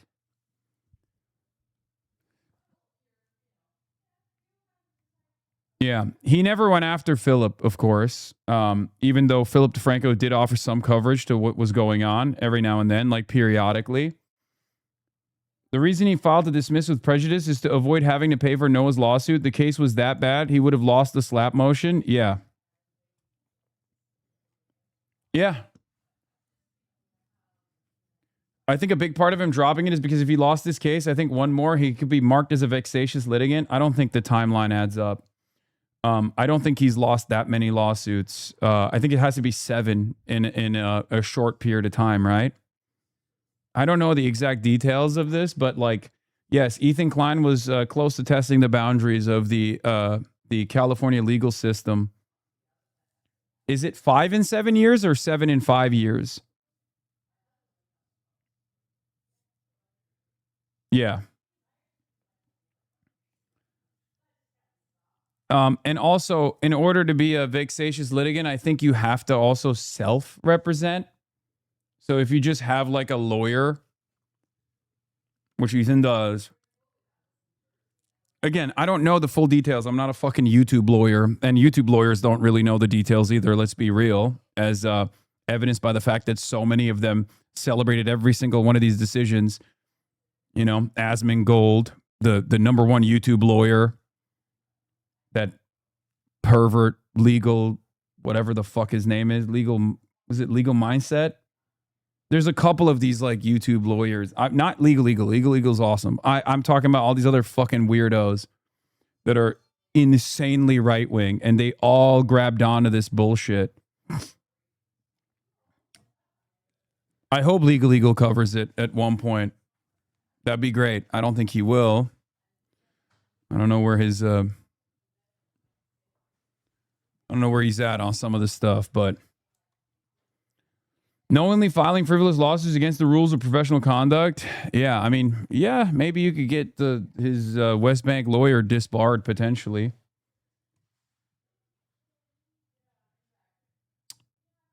YouTube lawyers know about the same amount of the law as you.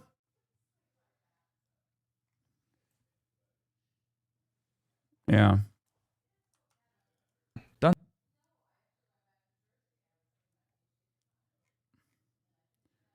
Just so ridiculous.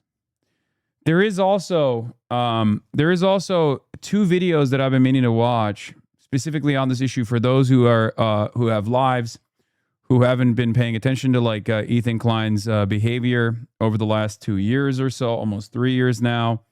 One is Kaya's Corner, right? Is it Kaya's Corner, the fan channel that made a video about the true legacy of Ethan Klein? Is that? And then there's also the Kilotonics video that's very good as well. The Kilotonics one actually covers a lot of the other bad faith actors. It's 4 hours long though, almost. The Hasan Bad video. That one covers like, this one is more so focused on Hasan Bad, the Weasley Little Liar Awards.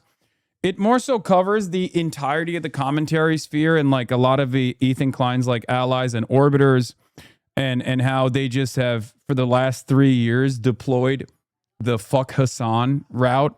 Every single time they've been outed as like sex criminals or perverts or pedophiles or whatever the fuck, you know what I mean? Like there is an entire genre of content creators out there that constantly get into trouble, sometimes legal trouble, sometimes trouble in the courts. And anytime their audience is like, what the fuck are you doing? This is insane. They'll be like, well, Hasan is worse. Also known as the Epstein method. It's a parachute for some of the worst scumbags on the internet who have absolutely destroyed the commentary sphere. These guys aren't exactly fans of mine either, like the Kilotonics guy. They're not. I don't think that they're fans of mine at all. And they certainly used to be haters of mine for the longest time. I think many of these guys actually come from the Destiny Orbiter community, and they used to be Orbiters of Destiny, and then they realized that he was a real piece of shit who was kind of using the fuck Hasan method to get away with doing actual fucking criminal shit.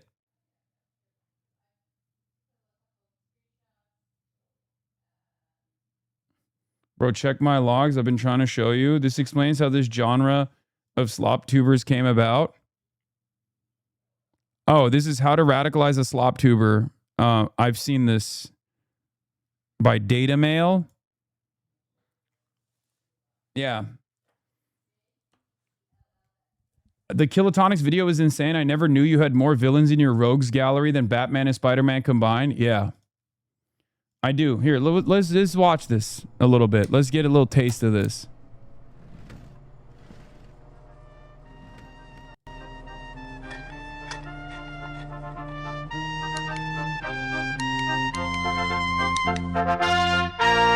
We're not going to watch the whole thing. It's impossible.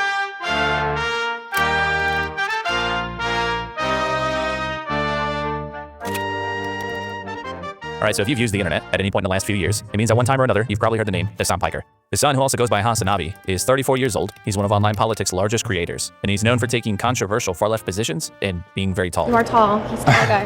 Bye. Hasan is best summarized as being very passionately progressive, anti-capitalist, pro-Palestinian, and overall just having somewhat radical takes that go against the grain. And he can occasionally make comments that have a tendency to make a lot of people very upset. America deserved 9/11, dude. Fuck it. I'm saying it. We fucking totally brought it on ourselves, dude. Holy shit. We did. Over the duration of his career online, while he does have some support around him, Hasan has gradually become public enemy #1 for a lot of creators and their fan bases. He draws some pretty intense criticism from not just the right, but also the left. And lately, he's even becoming more and more of a regular target for a bunch of apolitical idiot slop channels. Hey, Hasan, you crying stupid bitch. Brother, you are the biggest piece of shit I have ever seen. Shut your fucking mouth. The attacks on Hasan range from him encouraging violence, to him being an anti-Semite, to him simply being kind of stupid, which is probably kind of true. I don't know which is which, dude. Doesn't know where Yemen is? I think... Nope. This is literally a video about my critics making ridiculous claims and him unironically using me joking that was then taken seriously by Epstein, who probably knew that I was joking at the time, but still used this as an example. I still remember this. There was I fake accidentally couldn't find where Turkey is. Of course I'm fucking joking. You didn't think about that? I clicked on Turkey, the country that I'm from, that I lived in for the first 18 years of my life. I was baiting my fucking chat. Nope. Got it. Now, this video is not really about debunking every argument against him, but a lot of the attacking is coming from pretty dishonest places. Like the time... It's so crazy, man. I can't even fucking... Even a video that's like supposed to take a critical lens, still, that's how much staying power hater narratives have on the internet. That's how much staying power it has. Bro, before that video, before that me fucking around on stream, I had written extensively about the crisis in Yemen, like years prior to that. That's crazy. Been a fan for 6 years, didn't know what that was the context of that clip.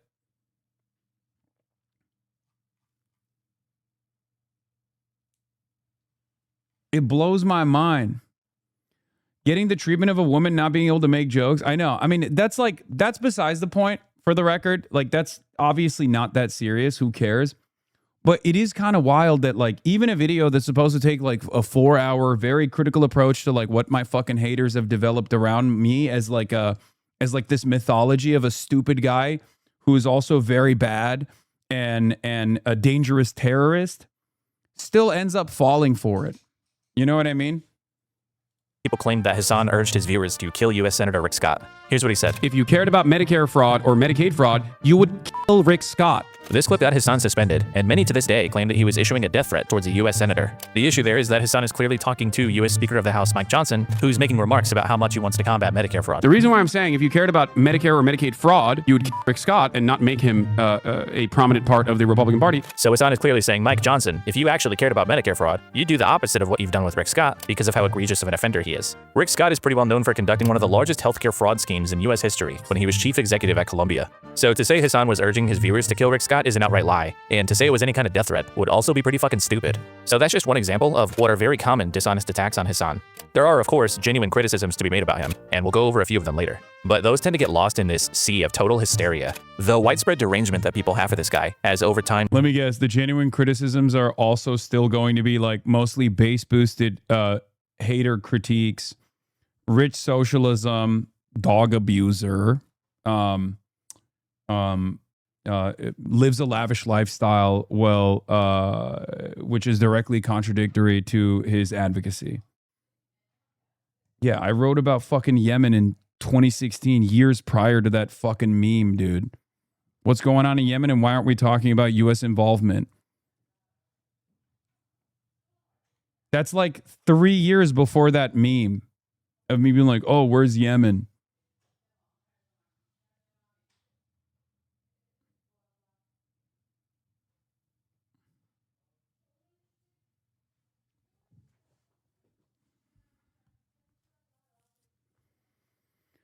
Mobile chatter here, bro. I watched a pseudoscience debunker clown on you for supposedly being a fan of Dr. Jiang. Oh my God. Devolved into attacks on anyone he associates with, calls for him to be deplatformed, and people have even become pretty chill with the US government violating Hasan's First Amendment rights. No, I'm not saying you can't dislike the guy, I don't give a shit. The dude preaches socialism and drives a Porsche. Like, I get it. I'm not a Hasan fan, I've literally never even watched a fucking called it. Single stream of his, so personally I don't care. But the tendency for people to lose their minds and just make shit up whenever Hasan is involved left me wondering, how did we get here? Ethan Klein, also known as H3H3, is 40 years old. He has a massive following on YouTube, and he's a pretty significant figure in the history of content creation, going back to the early days of React videos. You know, I read a book a day not to show off. It's, again, about the knowledge. By the way, he's got a really interesting technique for reading books, and when he says he reads one book a day, well, let's just say... If you want to understand how strong and how powerful the Hasan bad aura is, especially in the commentary sphere, even a commentary guy who's like going to dissect how stupid these arguments are has to still hedge their positioning by being like, yeah, this guy is bad. You know, I have my own opinions about how bad he is.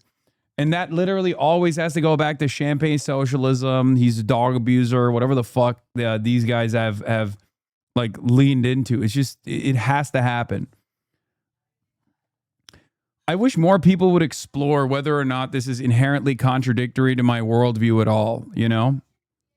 That would be, maybe one day we'll get there. One day we're going to get there where people understand that, you know, socialism doesn't mean you can't have nice things, or socialism doesn't mean you can't be successful in any way, shape, or form. It's about unlocking that very same autonomy for all people.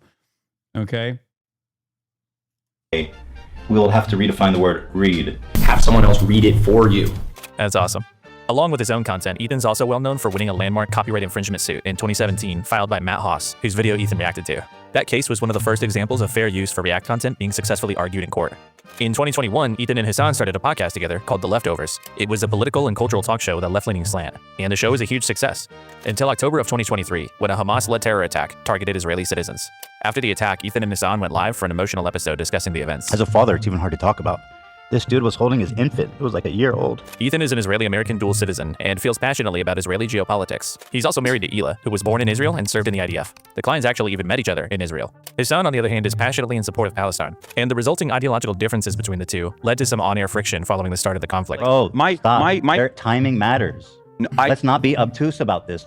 It's just this one point I'm trying to make. You can't cheer on Hamas, dude. You know what I said. on the day of the occupation. I know you don't, but like we're being a little silly. In late October of that year, Ethan announced that the Leftovers podcast would go on hiatus. I do feel like I'm probably going to pause Leftovers for the time being, because you know what I mean. It's just I don't want to talk about it anymore. And after 61 episodes, the Leftovers podcast never came back. This is when the divide started to form between Ethan and Hasan. Early on, for instance, Ethan would take issue with some things that Hasan's chat was saying about him, and he criticized him for not moderating it more effectively. Do you care that your chat is calling me racist? Do you make any attempt to modify? I have not looked at my chat. Moderate that at all? I have not looked at my chat at all, but you I just opened it, but don't you have moderators? Do you care at all about what your audience says about me? There's 32,000 people. My feelings were hurt. My feelings were hurt. It's like the first year of Israel's genocide of the Palestinians was literally just about the feelings of people who wanted to defend Israel. Okay? That was all it was. College campuses, my feelings are hurt. Okay? In broad daylight, my feelings are hurt. People were like desperate to try to get the fucking word out, to show the truth about what Israel was doing to the Palestinians and what Israel had done to the Palestinians. And every conversation was met with a damn. My fucking feelings. This right here. How many fucking YouTubers made videos about this? How many fucking YouTubers who now probably say, oh, free Palestine, fuck Israel, or even far more radical things. How many of them made a video about how I had hurt Ethan Klein's fucking feelings? Every single slop tuber made videos that accrued millions of fucking views at the time. Every single one. Never let a good crisis go to waste. Never let a genocide go to waste. And I was right too. My community was right. I was right. We were right. I was unbelievably gracious, far more than he deserved at the time too. I was so understanding. I was trying to be like, look, I know like you have family members that live in Israel. Like I'm trying to communicate this to you that like you're saying things that people who are pro-Israel say. You centering your feelings in this conversation when people are getting slaughtered by this apartheid state is ridiculous. And it's coming across as ridiculous to people. People in here right now. I'm just trying to tell you guys how it feels. And I'm fucking shocked that you don't care that people in your chat are saying, who the fuck is this child, cold, arrogant, and as fuck. I love you, but there's only so much I can do. How can you be surprised when you're... To save us time, let's not get too bogged down with specifics. Yeah. And then people are like, people use that to be like, oh, remember XQC? You got mad at XQC? Yeah, dumbass. I did. Because XQC was farming me for also being right about the fucking gambling situation. I was right about the gambling situation, and he aggressively leaned into attacks against me and my community for being right about the gambling situation, but too early, far too early for people's taste. And people went along with it. And to this day still, they fucking aggressively hound my ass. Okay? Same with fucking Ethan. Because for a lot of people, they have baby brains. They can't think of concepts beyond the parasocial feelings that they have for their favorite content creators. Oh, you hurt this content creator's feelings. Fuck you. You hurt that content creator's feelings. Fuck you. Especially when we're talking about like a geopolitical incident, a fucking genocide, the crime of all crimes. Like, who gives a fuck about people's feelings? Stop being babies, man. How can you behave in a tribalistic manner towards your favorite content creator and feel slighted at their behest?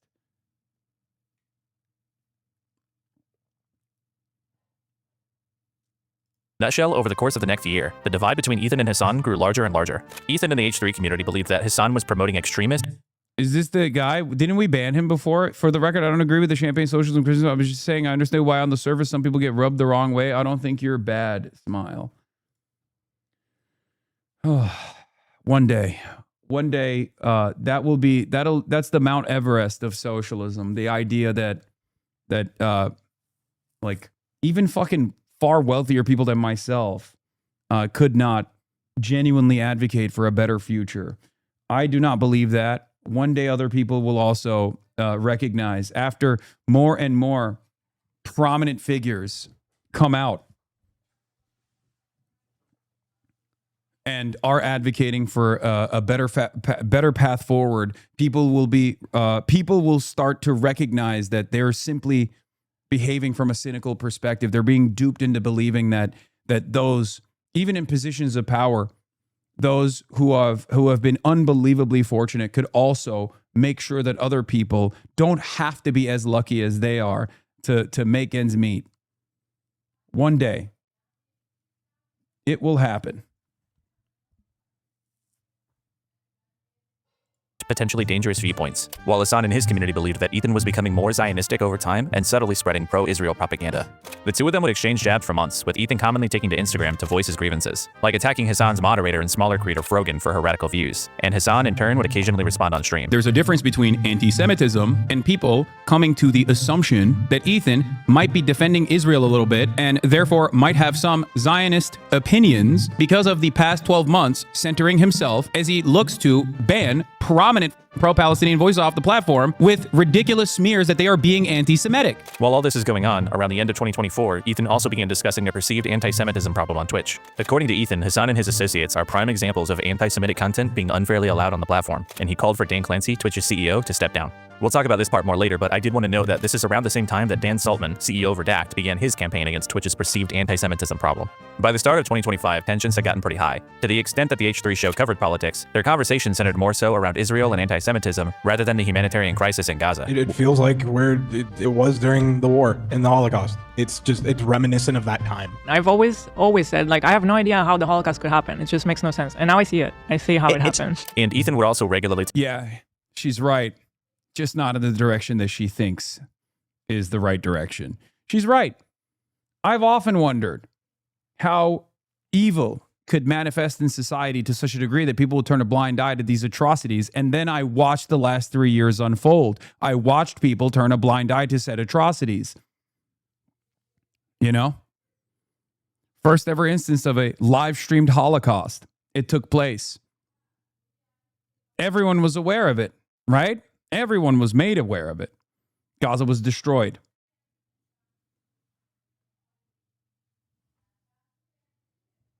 Take to Instagram to go to war with H3 Snark, a subreddit dedicated to A-logging and talking shit about primarily Ethan and Hila. And in January, Ethan released a content nuke, a 102-minute-long deconstruction of Hasan's content, including further allegations of Hasan and those around him being anti-Semitic and essentially promoting terrorism. After the content nuke, things started to go off the rails. In March, a pair of noteworthy things happened to Ethan. On one occasion, he had a pair of human skulls ordered online and sent to his house. And on another, a CPS call was made to his house after Ethan shared a story on the H3 podcast about his family contracting a parasite. This morning, we got a visit from Child Protective Services. I told this story on the show a few weeks ago about how when we adopted Olive, she had Giardia. And then Sonny started having diarrhea, so we suspected he might have Giardia. Seeing as that he's an infant, he's crawling around, he's putting everything in his mouth, etc. Then in June of last year, Ethan revealed that he had registered the content nuke with the U.S. Library of Congress. I also can't even understand how like any of that got tied back to Denims, myself, Frogan, or any number of different individuals after the fact. I cannot believe how much sympathy he farmed over that, especially because obviously he was wronged in that situation. And I made it very clear at the time. It's like fucking ridiculous. But then he turned around and took all of that sympathy to attack others and falsely fucking blame people, smear people over and over again. What a ridiculous crock of shit that was, dude. Everyone, iDubbbz too, everyone was responsible for CPS. And that he's filing copyright infringement lawsuits against Frogan, Denims, and Casey Tron, 3 Hasan-adjacent creators who, according to Ethan, reacted to the nuke in a non-transformative way. And that's kind of loosely where we're at. What started as a political disagreement has spiraled into 3 copyright lawsuits, a campaign to financially harm Twitch and by consequence its creators, and a long, bitter, and kind of pathetic feud where you will be forced to pick a side. But before you pick a side, while you may feel some sympathy for Ethan because of the very real harassment that he's faced, or maybe you just agree with his takes on Israel or anti-Semitism, we have to make sure we don't forget about the most important thing in the whole situation, which is that when it comes to Ethan's narrative, this is all complete bullshit. If you can look past some of the political disagreement and analyze the Ethan and Hasan conflict in its entirety, it's pretty clear that Ethan is an insecure, neurotic, vindictive liar. And his crusades against Twitch and Hasan and subreddits, these are all just dishonest missions to silence people who are saying things about him that he doesn't like. What's worse is that this clown show is being encouraged and facilitated by a host of hacks and other liars around Ethan that have attached themselves to him, sometimes just to further their own dishonest agendas against Hasan. Now, normally I wouldn't really care that much if a bunch of lying freaks all band together to help each other out with their controversies. That's kind of to be expected. But what elevates my distaste for all this stuff, and what should elevate yours, is that standards of behavior that have long been widely held on the internet are being totally abandoned, all in the name of Hasan bad. Historically, things like lying, harassment, calls to the platform, or abusing copyright would get you absolutely torn to shreds. But when it comes to Ethan and all his yes men, everyone all of a sudden seems to be okay with those things. And it's just because of who's on the other side. Ethan Klein isn't the originator of the mass derangement about Hasan, but his situation has given some of the most annoying drama slop tubers the perfect vehicle to pretend to have political opinions, escalate their grudges, and in the process, smash all standards of behavior for political and commentary creators. So today we're going to recognize some of these creators. It's true. I mean, it bricked and probably even created a new funnel for right-wing to far-right content creation and right-wing to far-right viewers that created like the next Gamergate, basically. This was before I ever came onto the scene, or, you know, when I was at the Young Turks and a smaller content creator that was like largely irrelevant in the grand scheme of things. Obviously, there were a lot of content creators who were doing this by attacking the Young Turks, and they created a funnel. You had the Gamergate era. A lot of people were radicalized and went down the right-wing rabbit hole back then. This is the new rabbit hole. The new rabbit hole is anchored around developing unbelievable levels of enmity towards a designed villain of the internet.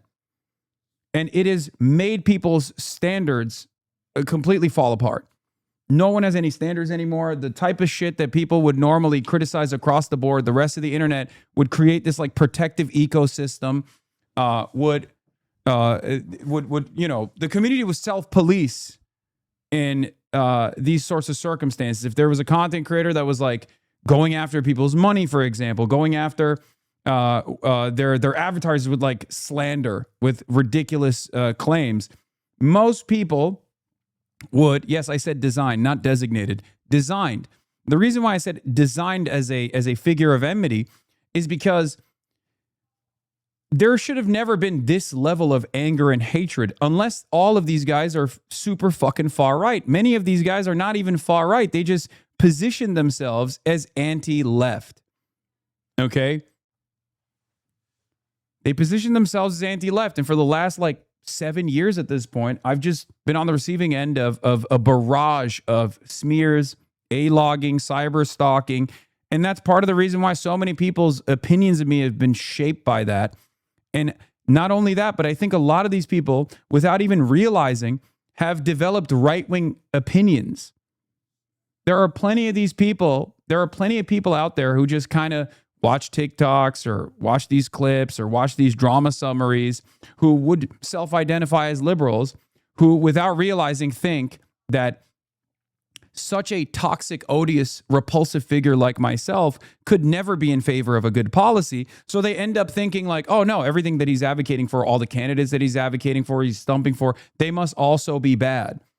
Their only worldview revolves around what these content creators have developed, which is not sincerely held beliefs, not like an actual, moral compass or anything like that, but just whatever the fuck I'm doing, they're against. For their contributions to this online culture shift. One where truth doesn't matter, there are no bad tactics, only bad targets, and anything goes as long as you win. These are the Weasley Little Liar Awards. Starting with Ethan Klein. This is a lie. Yeah, it does not look. This is a disgusting fucking lie. And here on the H3 show, we tell the truth. And soon we're going to be able to do that. So I'm really very grateful and excited for that. Because I am honest to a fault, Dan. I'll have you know. Yeah, no, that I'm aware of. I would never, I don't lie, but some people do lie. Name one thing I've ever lied about. You can't. I'm allergic to lying. Bro, I'm truthful in every fucking conceivable way. I feel like I'm honest to a fault. I'm not a liar. I don't believe in lying. I would never lie to you. I've never lied. I am not a liar. I feel like I've never lied about anything in my whole career. I wish you were more of a liar. It would probably save us a... Being anti-left inherently makes you open to the far right. Yes, and that's precisely what took place. anti-communism oftentimes doesn't stop at just liberalism. It takes you to weird fascist pivots. This is a smaller version of that, like a more online drama-focused version of that.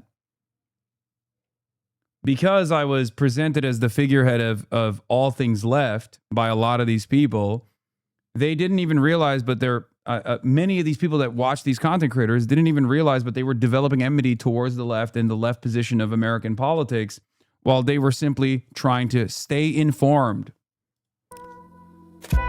When I started researching for this video, I already knew that Ethan had been dishonest about some things throughout his feud with Hasan, but I was a little Kilotonics, don't sue me for walking away to piss. surprised to learn just how long of a history Ethan has of dishonesty. A very clear and repeated pattern of it, in fact. Now, you'll very rarely catch Ethan in a direct, overt lie. What happens far more commonly is that Ethan will kind of just say things. He makes statements about other people or ongoing situations as though they're a fact, when he has no evidence to be saying the thing that he's saying. For instance, back in 2021, there was this whole falling out between Ethan and his former podcast co-host, Trisha Paytas.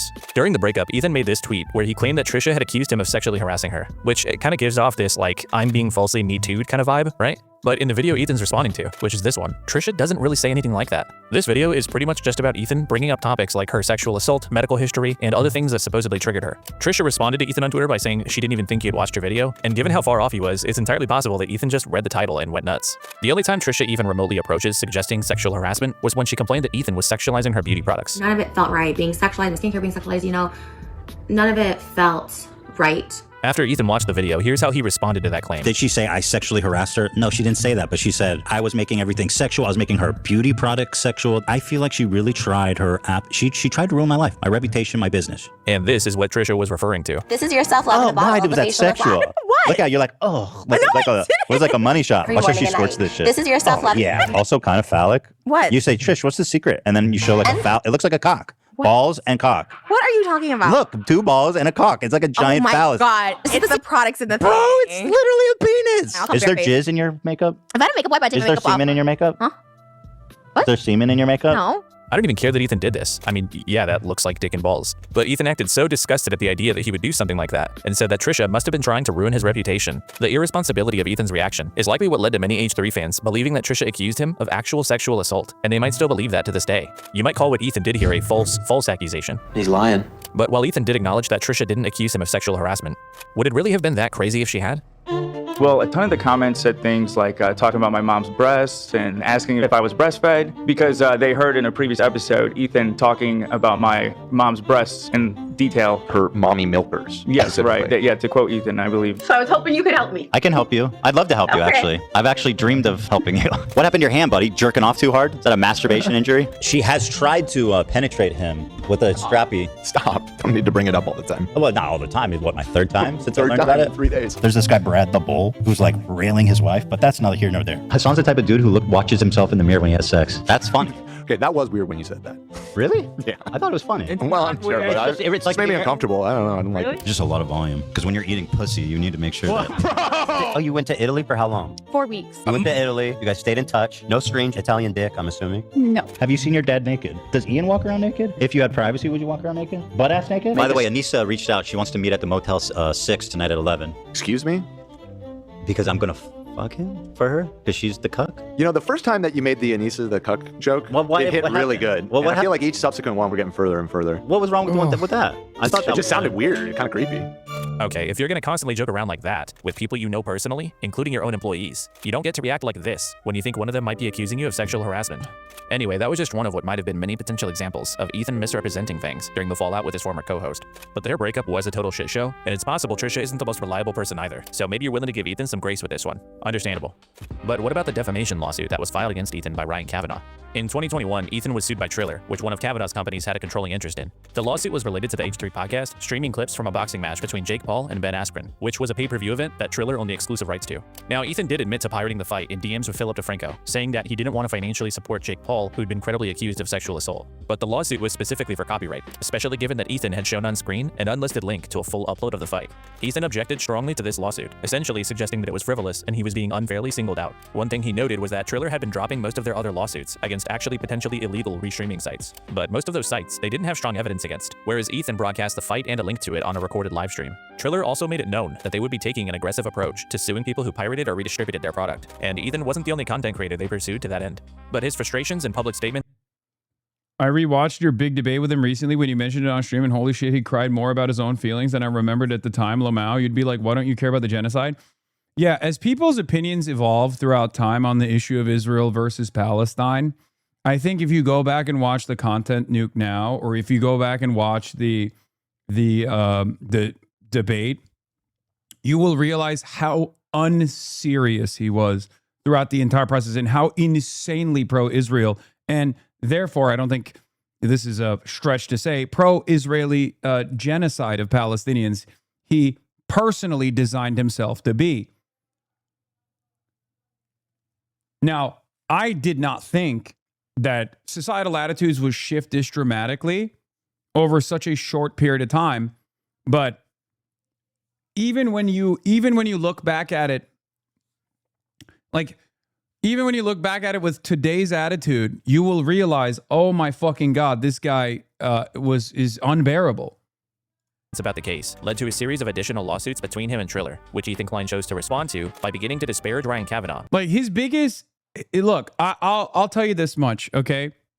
The reason why he was able to get away with so much shit smearing for like the first 2 years of Israel's genocide was because most people either didn't know anything about what was going on, had like some residual pro-Israel opinions as a consequence of the way that the mainstream media had presented Israel as a reliable ally for decades prior, or the people that knew a little bit more or had antagonistic positions to Israel were too afraid to say anything because back then, still, when someone called you a fucking anti-Semite, it was over, right? And there are still plenty of content creators who refuse to touch this issue because they either don't know enough or can't hold their own in a debate or a conversation around these issues and are genuinely still terrified of being hit with that cannon of gross accusations and smears. You have to remember that. That's why, if you're wondering why so many fucking content creators remain silent throughout this entire process, that's a big part of the reason. That is a big part of the reason. Because they thought, oh, this is bad. I don't want to touch this because this is Israel-Palestine related. This is politics related. The Sabragate. Like, remember? 30-day bans for content creators, including a Jewish content creator, for Sabragate. Because they did a hummus tier list. And they ranked the different kinds of hummus that was good to shitty. And people sat around, Asmongold, Ethan Klein, Destiny, they all sat around and made sincere pleas to stop the anti-Semitism.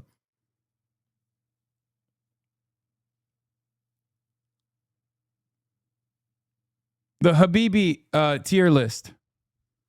Who has the Habibi, not the Sabra tier list, sorry. Who has the Habibi tier list? I fucked it up. There's been so many things that I literally forgot what took place. There's been years and years of this shit. So I apologize. Yes, it was who has the Habibi pass, okay? And Sabra hummus was the lowest tier. Ethan claimed that was actually about Jews, that like Jews were the lowest tier. Sabra hummus is universally recognized as dog shit hummus, okay? And I cannot believe that created such tremendous controversy. On the H3 podcast for months on end, Ethan would go live and vent his frustrations with Triller and Kavanaugh dozens of times over the course of the next several months, but the attacking quickly started to veer into pretty weird territory.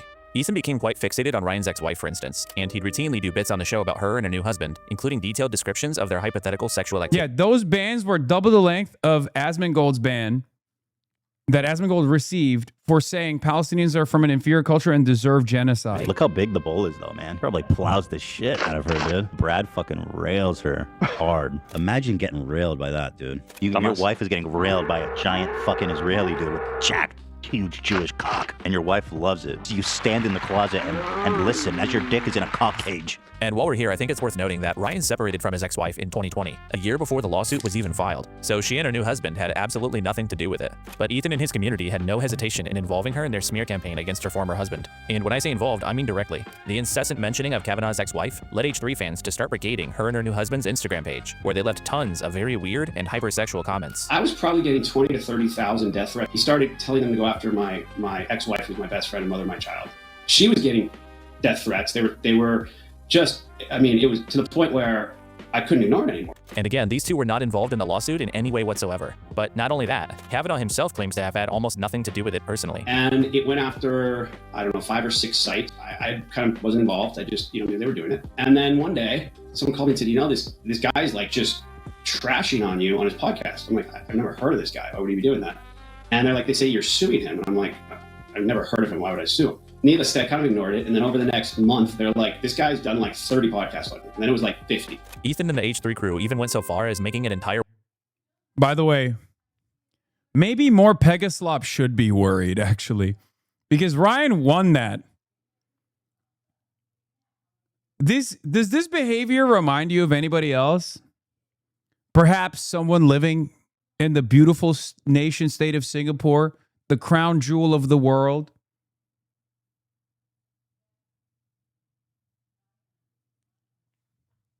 M. Pegasus? More Pegaslop?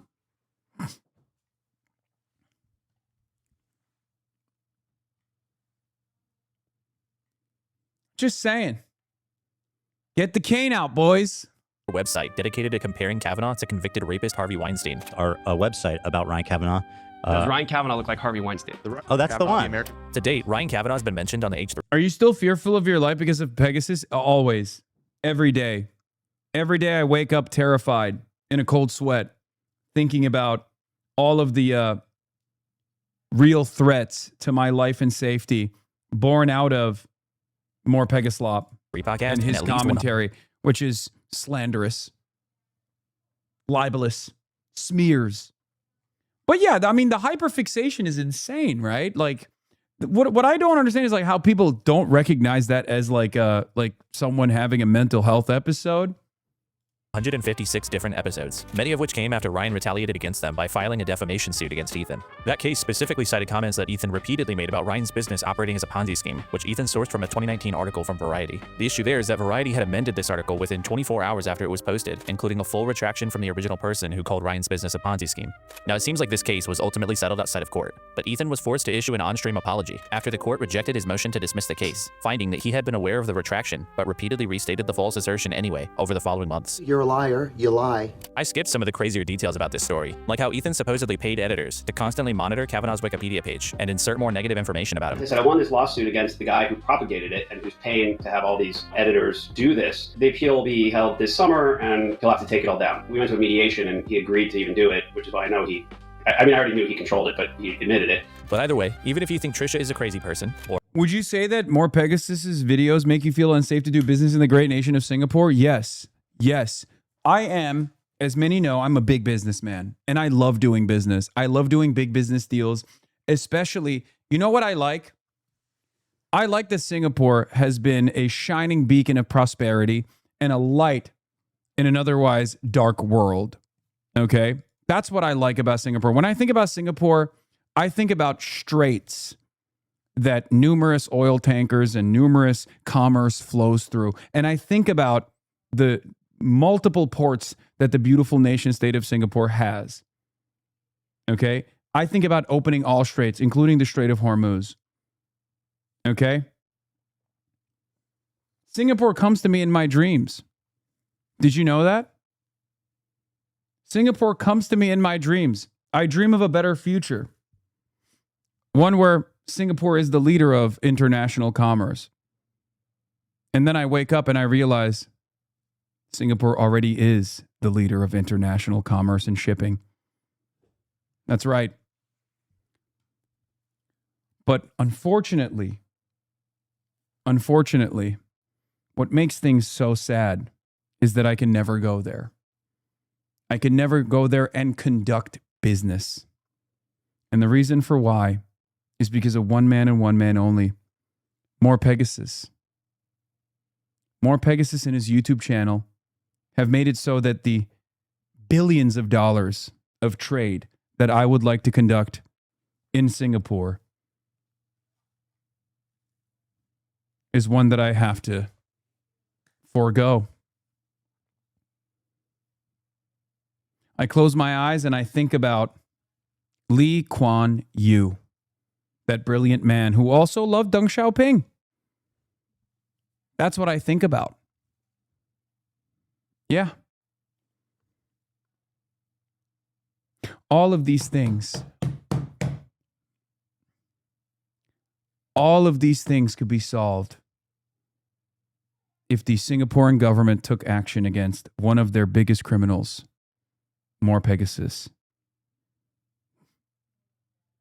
Yeah. What does Singapore like more than anything else? Improving their GDP. How could they do this? If I did business in the nation state of Singapore. One might call it a city state. I call it a nation state.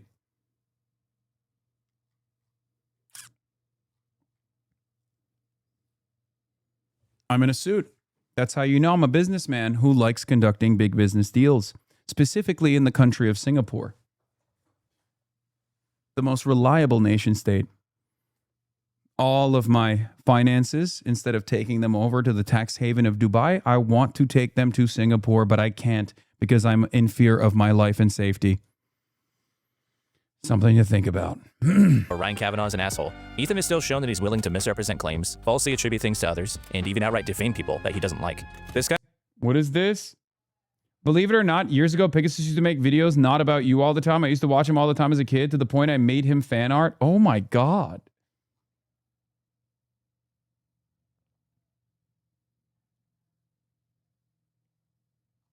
Kind of stuff is a favorite pastime for Ethan. He likes to jump to conclusions and just say shit about people, often with no evidence. He implied or outright suggested that Dan Clancy and Taylor Lorenz were pedophiles for like no reason. He wrongly accused the Wall Street Journal of doctoring photos and then had to walk it back, while he himself has routinely had issues with sharing fake or doctored social media posts and passing them off as real. And he's shown a willingness to contort and misrepresent events in his life whenever it suits his purposes, which is what he's doing now in his war against Reddit, Twitch, and Hasan. The harassment that me and Eli are receiving is just genuinely unfucking comparable. Like nothing I've ever dealt with. And to the point where I don't know how it's allowed on Reddit. Like an organized harassment campaign spreading across multiple subreddits, targeting I wonder like who he's talking about. To specific people. It's so fucked up. And once again, to remind everybody that Reddit has no problem with this community that exists solely to do the most insane, unhinged, unacceptable harassment campaigns you can possibly imagine. On the internet today, people think they can say anything they want about me. And by the way, her posting this is continuing the defamation and this whole like snark narrative that they're trying to make like mainstream. And by the way, they're part of the harassment campaign that I can't believe is so big. They're misrepresenting everything I said. They're mischaracterizing, like taking things out of context, fucking, like you guys are part of that harassment campaign, you scumbags. Ever since the Leftovers podcast ended, Ethan has spent almost 2 years trying to convince the online world that he is the victim of a massive organized harassment campaign, which is being spearheaded by Hasan and his surrounding network of evil harassers, or something like that. This harassment narrative itself is being pushed pretty effectively by Ethan, and he's received quite a lot of support from across the internet. So while he's been aggressively retaliating against his enemies, like his use of the legal system, to many it's understandable, or even justified. But is Ethan's narrative accurate? To answer that, let's go back to the beginning of the Ethan and Hasan feud, back in late 2023. You'll remember from earlier that one of the first major sources of tension between the two was Ethan being upset at things that Hasan's chat was saying about him. Do you care that your chat is calling me racist? Do you make any attempt to modify? I have not looked at my chat. Moderate that at all? I have not looked at my chat at all. The thing with this argument is, first of all, I don't know what Ethan expected Hasan to do about a chat that looked like this. Like, look at this shit. But more importantly, Ethan seems to not understand that you are the only person who is responsible for the things that you say on the internet. It's nobody else's job to protect you if audiences and comment sections have a negative reaction to the things that you're saying. The backlash that Ethan's been getting online from communities like Hasan's, it doesn't just unfairly come from nowhere. It is a direct response to controversial ideas that he and Eli have expressed after the conflict in Gaza started. The reason why people are saying that is because of the conflations that you made, Ethan. I can't stop people from viewing you a certain way if you're going to make these comparisons that they've heard from actually racist people. Now, to be fair to Ethan, which again, right too early, right on the time, totally correct on that. Like, what am I supposed to do when when you sound like Ben Shapiro? Of course people are going to go, oh, you're pro-Israel, actually. And he never understood that. This is literally the starting point his narcissism caused him to refuse to reckon with the reality that his output was why people were reacting to him that way. I wasn't certainly fucking funneling hatred in his direction. As a matter of fact, I actually consistently told my audience, like, he's not your enemy. Just shut the fuck up. It's fine. He's just a random content creator, until it became impossible to fucking ignore. Ethan, he has repeatedly expressed support for Palestine and condemned the actions of Israel during the war. What is happening in Gaza is disgusting, and it needs to stop immediately. But the Kleins have also often shown a tendency to couple these general condemnations of Israel with things like flowery praise about the country and how free it is. What I want to do is show you guys how I see Israel, how beautiful, how multicultural, how like free it feels for people, or highly incendiary statements about people who were saying free Palestine too closely to October 7th. When you come out and say free Palestine after they just lost everybody, that's not what you should be saying right now. And I'm free Palestine too, right? It's just the timing. I know what it is. You're saying I support Hamas. I mean, that's what you're saying. I'm just saying don't cheer for terrorists. I don't think that that's a crazy take. If you think it is, then let's go invite the Iraqi terrorists who are exacting revenge to come to your city block and kill every fucking one you love. If you think Hamas is dope, just remember, you deserve to be burned alive by terrorists and your whole family murdered in front of you. Ethan's also been criticized for spreading misinformation about important historical events regarding Palestinian suffering, or for uncritically accepting negative stories about their combatants. H3 promoted the beheaded babies myth extensively, for example, and has not retracted since. While being overly skeptical or just rejecting negative stories about Israel. I mean, listen, that's a huge claim. 15 Palestinian women were raped. I couldn't really find a lot of evidence to back it up. I understand why Ethan's brain would operate this way, and it's not like there's anything immoral about having a bias. But obviously at a certain point, after Ethan makes enough comments like this, to a lot of people, he's gonna start to sound like he's defending Israel a little bit, like kind of reflexively. They could have held a ceasefire at any point. They could have ended it after a week. I mean, Hamas could have ended the war anytime too. How could have Hamas ended the war? By releasing the hostages? Hamas offered all the hostages in agreement for Israel not coming into Gaza. To defend Israel's actions. That didn't happen either. Yes, it did.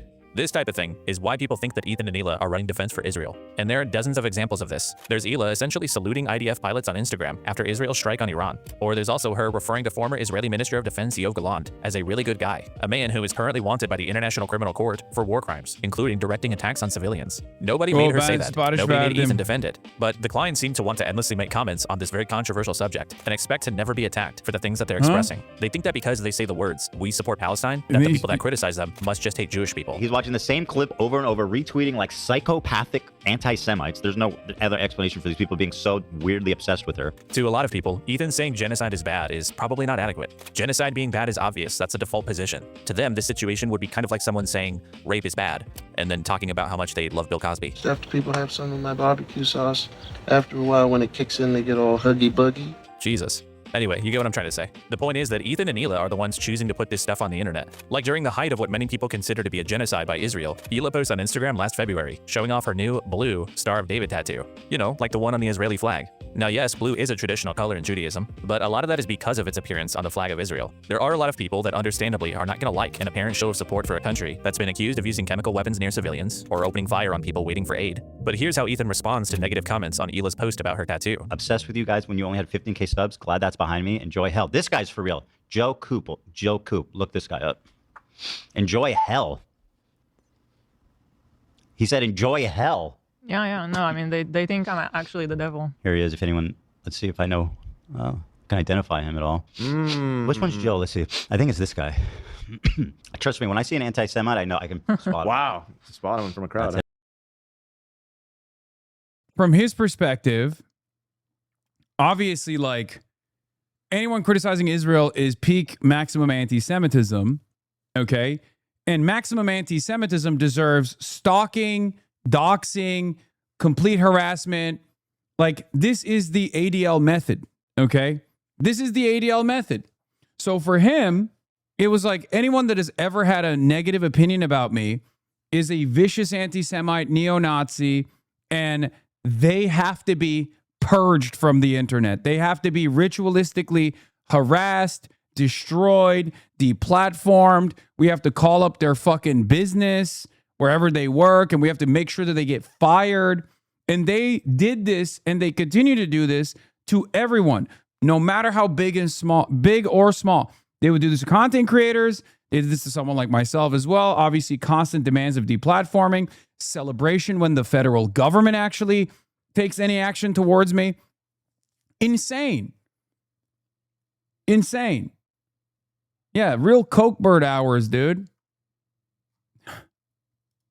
So I don't know if you guys all know that, but your friend Joe here actually is a fucking giant racist piece of shit. And like he likes to tell Jewish people they're going to hell on Instagram on his public profile. I don't know if any of you guys know him, but certainly anyone who would employ him, or probably even his parents, would be pretty disappointed to see that. Although who knows? Here's his mom. I'm not going to click that for her. I'm not, you know what? Fuck him.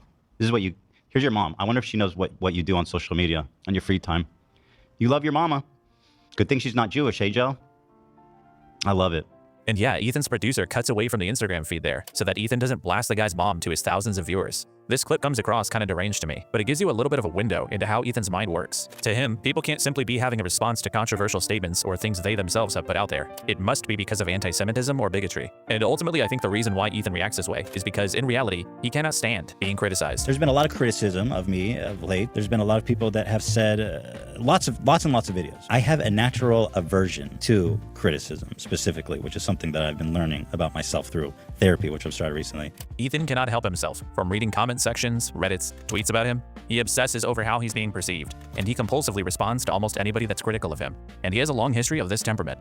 As a quick example, there was this call on election night that Ethan had with Philip DeFranco, where Ethan, for like literally no reason, awkwardly tries to force into the conversation how people on the internet just hate him because he's Jewish. Well, I don't know if you knew this about me, Phil, but I'm Jewish. Yeah, it's pretty controversial, but I could go into detail. Do you want to? I could go into all the details. Okay, it sounds like he wants to get into it. It sounds like you want to get into it. No. Thank you. And then immediately after getting off that call, Ethan goes out of his way to pull up Philly's chat and whine about things people are saying about him. Okay, be good, be good. Yeah. Nothing gets me excited like seeing Philip DeFranco's chat call me El Zionist Nazi, free Palestine. Ethan, you can migrate to Israel. And finally, when he gets criticized by the crew for killing the vibe of the podcast, this is how he responds. How the fuck did I kill the mood? Bro. What the fuck did I do? You killed the mood. Why? How? But with your calling Phil and bringing up That was fucking awesome. I thought it was a fun call. Yeah, what the fuck? What's happening? What am I doing? What is this world we're living in? What's happening right now? Tell me how. I told you. Tell me how. I don't have a way to get through to you then. There's It's just no shot. depressed That now. call was awesome.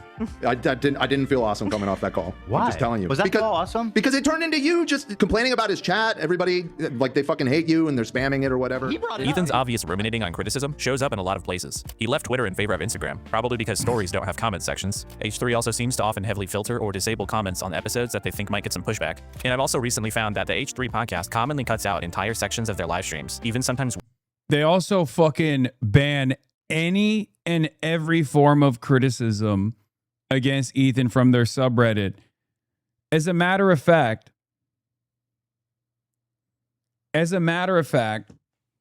it's such a common issue that it literally is responsible for entire communities of former fans. Like, Ethan moderates it personally. I'm sure he has like a, moderation team and shit too, but like he moderates it personally. My Reddit, I don't fucking touch. That's why half the time they're shitting on me from the left usually. Saying that I'm a fucking Zionist Israel lover or whatever the fuck. His subreddit, he has a strict control over. And he uses his subreddit as a mechanism, as a vehicle of harassment against whoever his enemies are. Okay?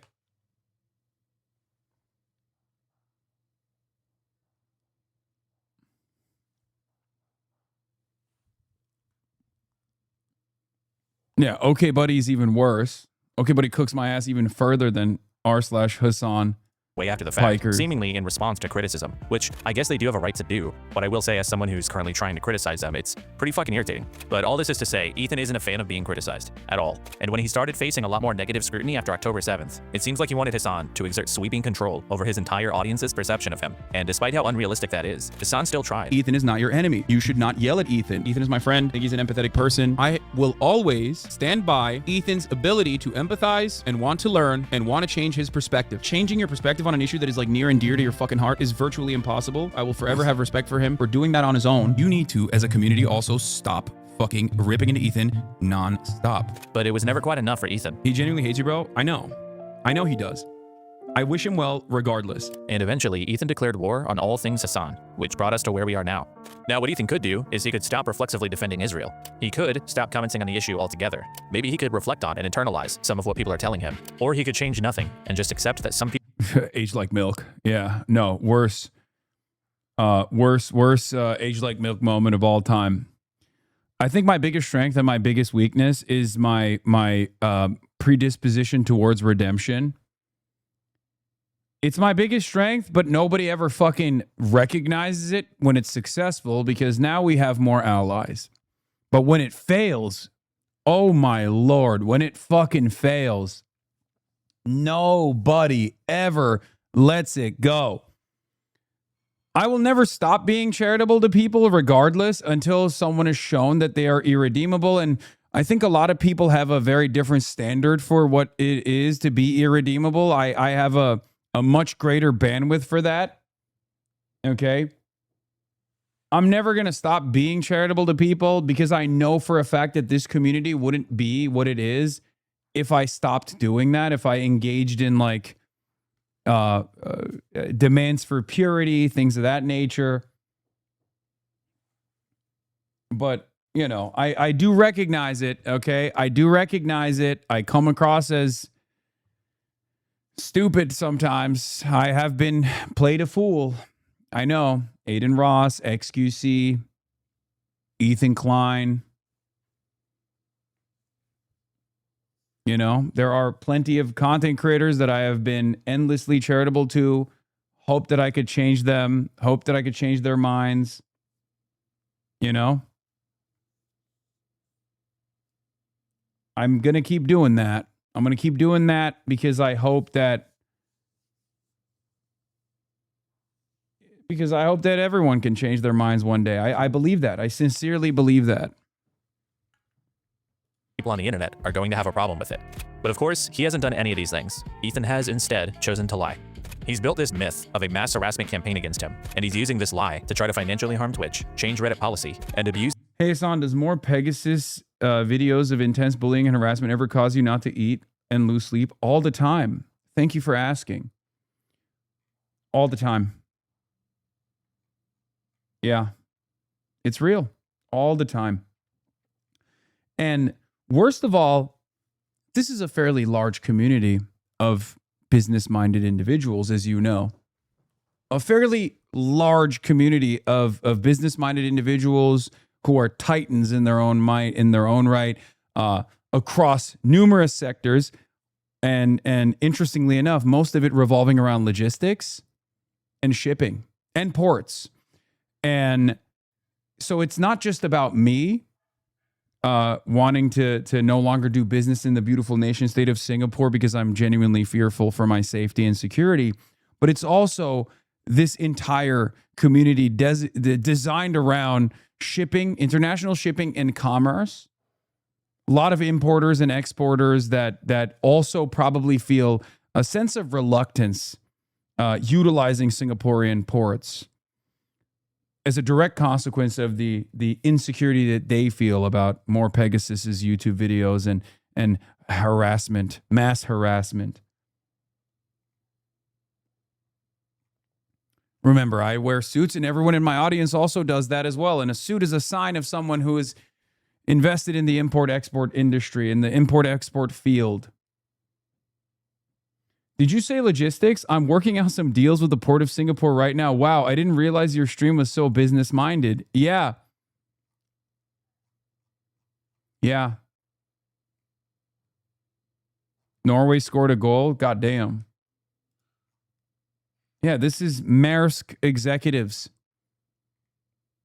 Most of us. Some in the shipping industry, specifically for insurance. Why else would we cover the comings and goings of the Strait of Hormuz so aggressively? Why else would we monitor the situation almost on a daily basis?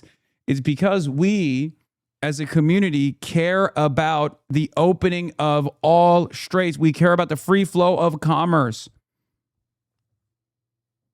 The court system against the people that he holds responsible for his decline in popularity. The three main things that Ethan's been dishonest about are H3 snark, the CPS call, and the copyright lawsuits. Let's start with snark. After the leftovers ended, the growing rift between Ethan and Hasan's communities sparked increased activity on the H3 snark subreddit. For those of you that don't know what snark means, here's a quick overview. Snark communities are online groups dedicated to sharing negative or critical content about a figure that the group is centered around. That's it. They're basically just groups of people who dislike an influencer or a public figure, and they talk shit about them, laugh about them, criticize them. That's all it is. H3 has had their own snark community since early in 2023, but as Ethan's content became more political, and as the feud with Hasan began, it gradually started growing in popularity. Now, it should be noted that most of these places, especially on Reddit, have strict rules against crossing the line. They typically moderate against posts that encourage or facilitate harassment, such as doxing, and the ones that don't usually don't last very long on the platform. You can always find psycho people who engage in poor behavior in literally any online community, even fan ones, but this doesn't mean the community itself is an issue. For this reason, as a concept, snark seems mostly harmless. But Ethan doesn't see it this way, and even since before the leftovers ended, Ethan has taken massive issue with his own snark community, and he essentially considers them to be headquarters of the harassment campaign that he believes he's facing. H3 Snark, which is a subreddit dedicated to not even like feedback, like just blatant fucking horrific harassment and like defamation. So what exactly is Ethan referring to when he talks about this organized harassment and defamation campaign? Honestly, it's a little difficult to say. Ethan's been historically pretty non-specific in his complaints about snark, but he has on occasion pointed out a few hard examples, so let's look at some of those. So here's a post from a little over a year ago, speculating that Teddy Fresh, the Klein's clothing brand, potentially plagiarized the design of a new release, because in addition to the visual similarities, the senior designer for Teddy Fresh previously liked the post from the designer they're alleged to have stolen from. Here's Ethan talking about this post on stream. On the Snark subreddit, the top post right now is dedicated to identifying and harassing non-public Teddy Fresh employees.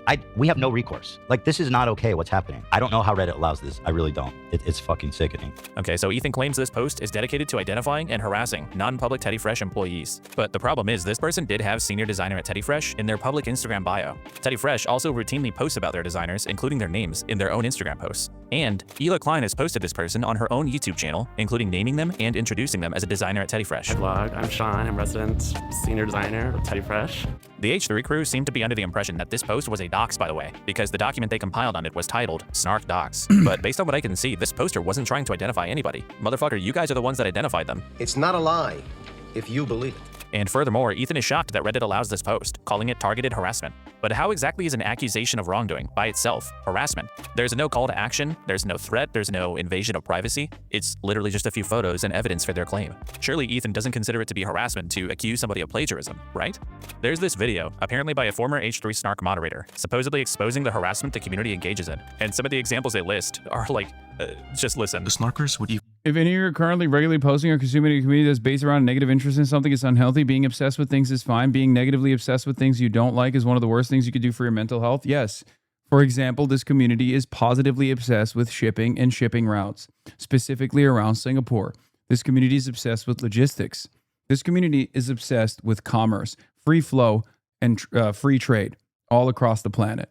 Okay? And as a community obsessed with these Singaporean ports, we hate what More Pegasus has done to tarnish the good reputation of the beautiful nation state of Singapore. Just saying.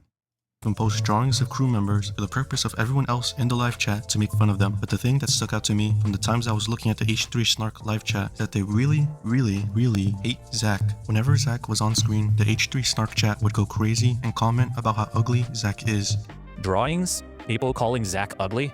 Oh my god, we need to do something about this. Oh, and by the way, Ethan fully endorses this video. An ex-snarker made a video about the Snark subreddit that I thought was wonderful. This all took place on Reddit's platform. They have a live chat feature that during every show they would open up, or they would engage in targeted, relentless harassment against all of us. I'm very grateful to this person. People don't understand the forces that I'm dealing with, of how fucking disgustingly evil these people are. So look, if you scroll through the H3 Snark page, you'll see posts that are making fun of things Ethan has said, sometimes clipping something from a recent stream. Here's a post just sharing something Hasan said about Ethan. This subreddit is like 99% just posts like this. So I'm not saying there's never been a post here that could qualify as harassment, but if for Ethan things like laughing at drawings does qualify, it makes me seriously question his judgment of the severity of what's happening here. Moving on, another part of Ethan's claim is that this community is defaming him and his business, and Ethan really doesn't like defamation. This is defamation, right? No, defamation. I'm literally going to sue you for defamation. Uh-oh. But this part is even harder to evaluate, because Ethan is even less specific about the defamation. He tends to just generally kind of whine about defamation and slander, and rarely, if ever, provides any specific examples of it. These are like 3 huge fucking communities that are posting about me and Ela every fucking day. Fucking relentless slander, straight up lies, defamation. One of the only times I could find him providing actual evidence was this infamous Ramadan post, which contained a lie that the H3H3 subreddit was removing posts celebrating Ramadan. Ethan was understandably pretty upset about this, but when you look into what actually happened here, it seems likely that this example of defamation just doesn't really mean much of anything. According to the moderators of the subreddit, the post was originally made by like a rogue mod on an alt account, and once they found out that it was false, they deleted the post, demodded the user, and updated their rules to have higher standards. So one user on a popular forum maliciously spread misinformation, was caught, got punished, and then the owners took steps to try to prevent it from happening again. So this just isn't indicative of any systemic or coordinated misconduct. This is just called the internet. Plus, it seems like this should be how you'd want a place like this to be moderated. They have rules against misinformation, and they do enforce them. Like if you go search through the subreddit, you can find hundreds of examples of the moderators telling the subreddit not to contact sponsors, to respect people's privacy, marking certain posts as being satirical.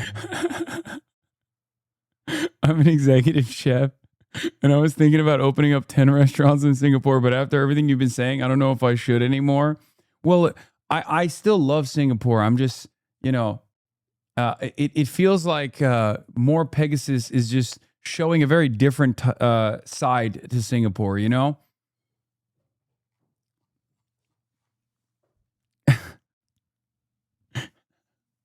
Don't give up on Singapore's beauty, and don't give up on serving as an executive chef the great people of Singapore minus more Pegasus, right? Misinformation, incorrect data entry like that boils my logistics industry blood.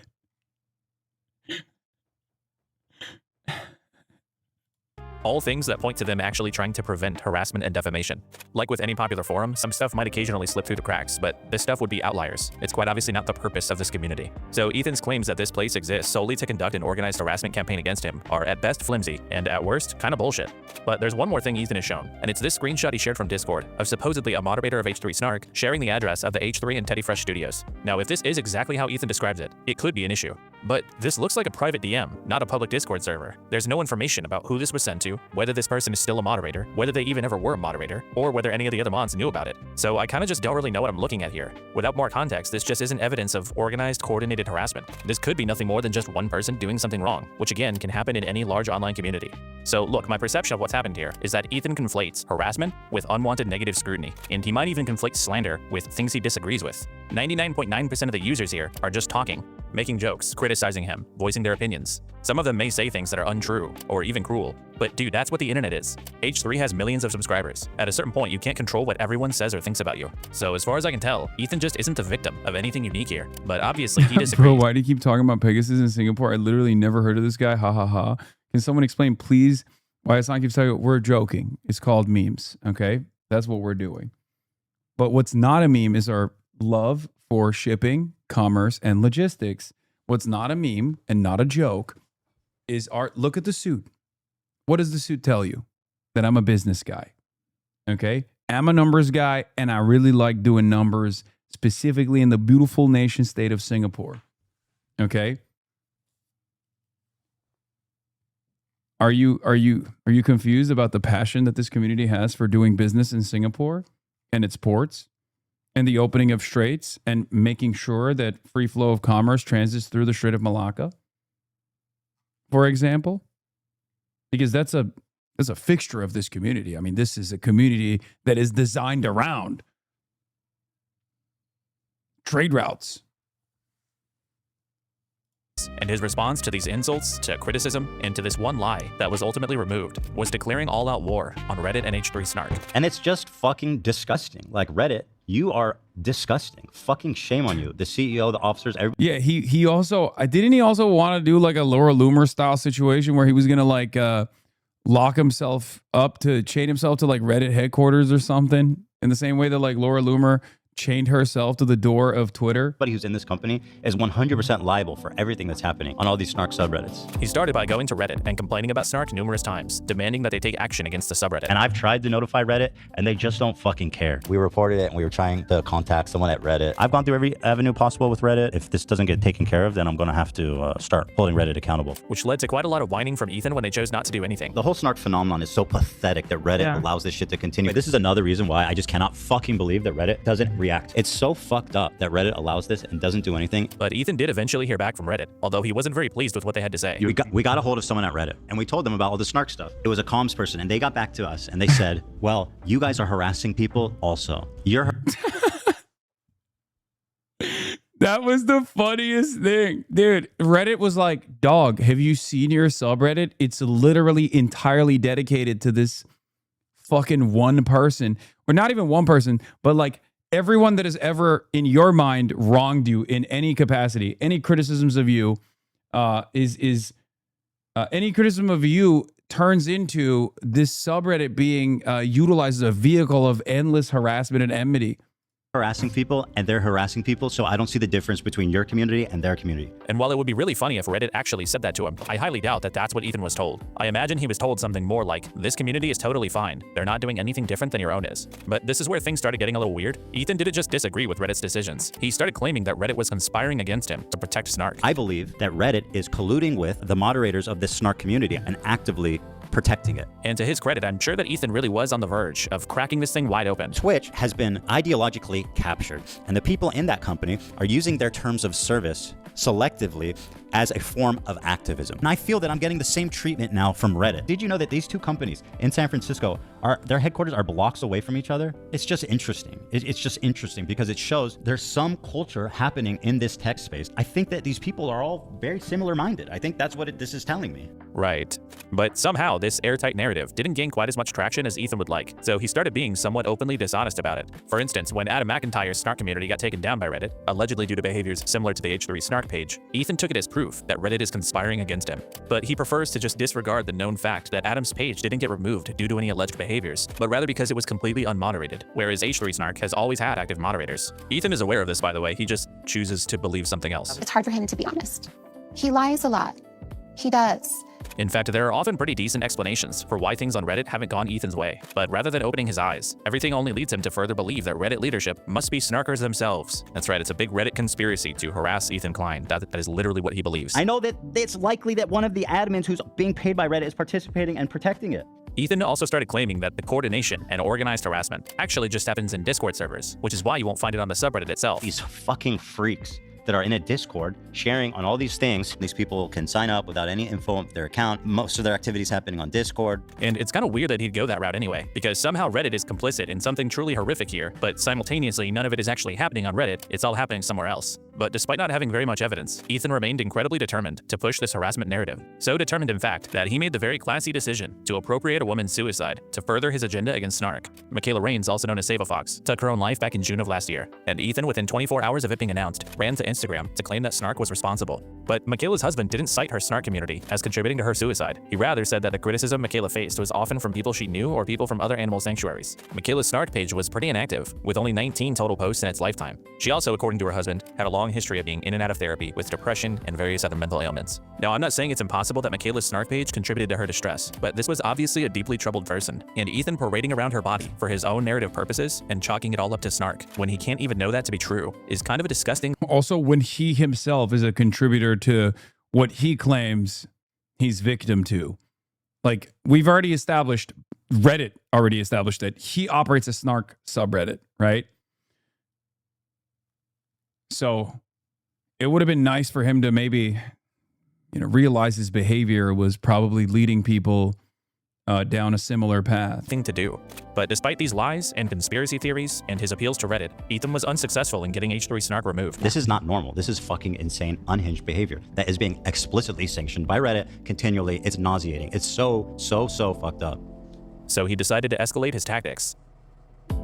Ethan hired an attorney to begin issuing copyright strikes against clips of the H3 podcast that were getting posted on their Snark page. It's unknown exactly how many strikes were issued, but they went after quite a few, including some clips as short as 20 seconds long. Ethan has given various explanations for why he was trying to get these posts removed. Me and my lawyer were extremely conservative about which posts qualified. The ones that I DMCA'd on that were egregious. At different times, he's claimed he was only targeting members-only content or posts that openly stated they were trying to steal views. But neither of these turned out to be true. Clips that didn't fit either of those parameters were getting struck also. Eventually, some of these snarkers were added to Ethan's current lawsuits against Hasan's orbiters, which we'll come back to later. But in these filings, we received expanded explanations for some of the DMCA takedown requests. And all of a sudden, the justifications included things such as posts that didn't have enough comments on them.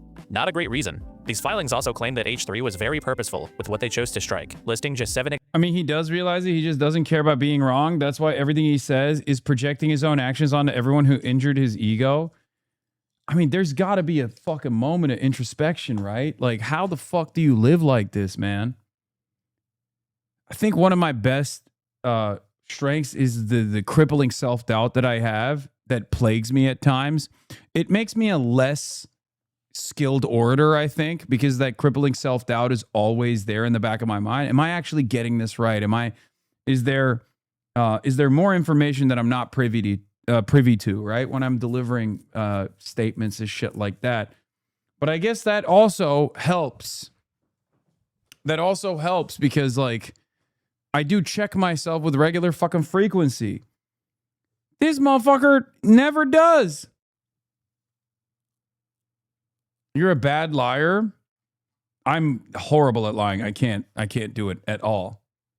Examples, with detailed explanations for each takedown. And in response to the idea that he was trying to silence his critics, Ethan would repeat this claim on stream, asserting that he had only struck a handful of clips from the subreddit. And your dumb bitch ass at the time was saying I was silencing people, which makes no fucking sense because there's like 1,000 posts up there and we DMCA'd like 5 of them. But what they're referring to is just a DMCA. One of their posts of like the hundreds, if not thousands, got DMCA'd. And so the story is that I'm trying to silence free speech because one post of 1,000 got DMCA'd. Like I said, there's hundreds of posts. We removed maybe 5 at most. But months earlier, when complaining about Reddit's inaction against Snark, Ethan had previously claimed to have successfully filed dozens of copyright strikes against them. We performed dozens of copyright strikes on the Snark subreddit. We have removed dozens of posts. So is Ethan possibly lying to downplay how many claims were being filed? If he is, it might be because what Ethan was actually trying to do was get the subreddit banned as a result of excessive DMCA notices, something that he had seen work with other Snark subreddits before. She told me that she was aware that there's Snark pages that will talk about me and that talk about her, whatever. And she was like, I'm gonna give you this number of someone who can take down your Snarks. These people will go around and they will copyright strike things on subreddits to get them all these violations so then they get removed.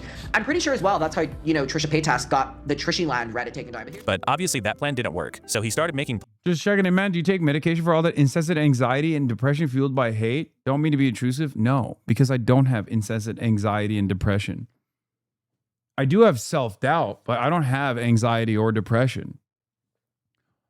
Also, I've been an anti-imperialist socialist publicly on the internet for the last 13 fucking years. This has opened me up to unfathomable lines of attack. Unless you're talking about the fears that I have about going to the beautiful nation state of Singapore, at which point the answer is yes. At which point, when I think about the only time where I ever have scary thoughts is when I'm thinking about doing commerce with the beautiful nation state of Singapore, only because of one guy and one guy only, a guy that lives there that has stalked me for years. His name is More Pegasus.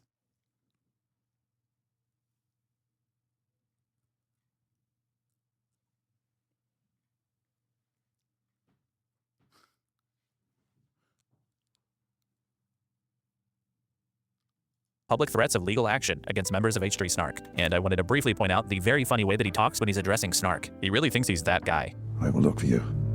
I will find you. And I will sue you.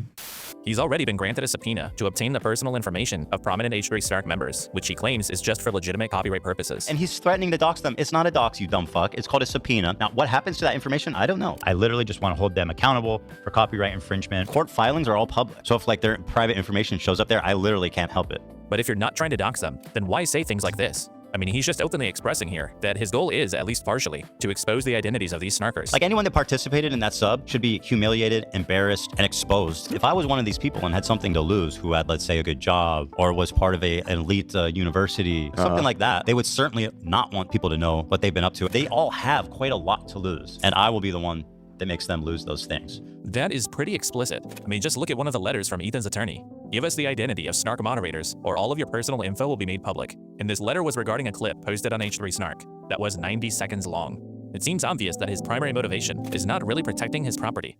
But you know how we can be sure?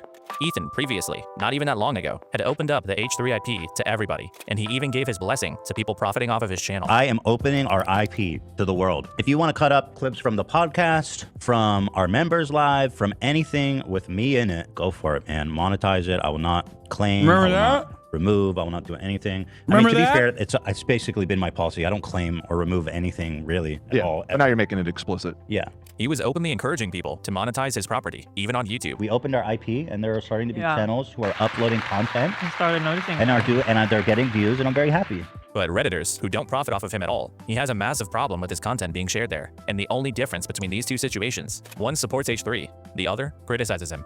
You can't blanket open up your IP and then claim infringement when you just don't like who's sharing it. Either it's protected or it's not. So when it comes to H3 snark, Ethan seems to have abused DMCA as a guise to try to silence his critics. That's it. This whole snark controversy is really interesting because when you zoom out, it kind of gives you a lot of perspective on Ethan's character, like how he stands staunchly against involving people's families in online drama. The way that's super fucked and twisted about it is how they go after people's families. Except when he does it, or how he hates defamation and considers it harassment. One of them fabricated a post. That's defamation. Except when he does it, or how he thinks snark is evil and should be wiped from the internet. I'm against snark subreddits. I stand opposed to all snark subreddits. Wow. Except when he uses it. Yeah, this is Ethan's web browser back during his fallout with Trisha Paytas, and you'll notice Ethan is a frequent visitor of Trishyland. Trisha's snarks. This public prosecutor of Singapore has a Twitter account you could follow so you can see your very valid fears impacting your business. Government legal advisor, Attorney General's Chamber Singapore. Government legal advisor, public prosecutor, drafter of laws. Visit our website. Wow. That's good. This is good information. Thank you, chatter. I look, for the longest time, I have loved the nation state of Singapore, and I will forever love the nation state of Singapore and its laws.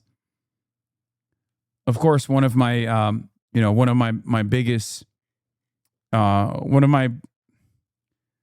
things I love about the beautiful nation state of Singapore is, of course, its many ports and its interest in keeping the Strait of Malacca open for business, open for my business. And yet, for some reason, as of late, I've had great anxiety about doing commerce in the nation state of Singapore. I'm very worried about traveling to the nation state of Singapore because of more Pegasus and the incessant harassment that he has engaged in, slander, smears. I'm talking about billions of dollars of commerce, okay? Billions of dollars of commerce. By monitoring recent activity in your coverage of Singapore Strait in the city of Batam, I've been able to lock down several contracts in the region. Thank you, sir. Yeah. And of course, this is a massive community that also love utilizing the ports, the many ports, the beautiful ports in the nation state of Singapore. Except for one man who has made our experience, this entire community that is famously business-minded and is a fan of doing commerce and doing trade with the nation state of Singapore, we have felt worried about continuing our future business with the nation state. Potentially billions, if not trillions of dollars of assets moving back and forth. Just something that we're worried about. You know, I'll keep a close watch on the Attorney General's Chambers of Singapore subreddit. Ethan and the H3 crew are known to have been supporters and regular visitors of various Trisha snark pages, including multiple named after their former podcast, Frenemies. The H3 podcast was actually remarkably public about being appreciative of snark back when the target was somebody that they didn't like. Frenemies too. Oh, you have to request to join? Well, I got to request access now. Lev said he secured Frenemies 12, so we're safe. Okay. Wait, Frenemies 12 is us? Yeah, we got it. Go to Frenemies 12, people, since Frenemies 2 is closed. Frenemies 2 is like home base. You know what I mean? Why have they done this? The irony is that Ethan and Hila don't actually have a problem with snark. In fact, when his own fans engage in the same behaviors that he accuses snark of, he'll just pretend that it isn't happening. It's a numbers game, okay? Some people, obviously, from our audience are going to be take it too far and be inappropriate and say horrible things. This is not my fan base. So them even trying to make it about our fan base is disingenuous, and it's a fucking lie. This is slightly old data, but one of the most popular subreddits among people who also post an H3 subreddit is a makeup snark page. And there's nothing wrong with that. Because the thing is, Ethan is a controversial figure with millions of followers. He's been involved in countless dramas and public feuds with others, and at that scale, criticism is inevitable. Some of it is going to be harsh. Some people might cross lines, but that doesn't mean there's a massive organized campaign against you. It just means you're notable and there's a lot of eyeballs on you. And I don't know how to protect someone like Ethan from every isolated incident of harassment on the internet, but I know that the answer is not silencing all of your critics. Now, some of you might be Doors thinking, open. but Kilo, didn't these people send CPS and skulls to his house? I don't blame Ethan for taking matters into his own hands. Well, let's see. In November of 2024, Ethan began threatening Reddit with legal action if he couldn't get H3 Snark banned from the website. In December, it was discovered that he had been weaponizing DMCA against them. In January, he finalized his plan to ultimately sue them for copyright infringement. Then in February, he began making vague threats of doxing and exposing the identities of the Snark moderators. And the CPS and skulls incidents didn't happen until March.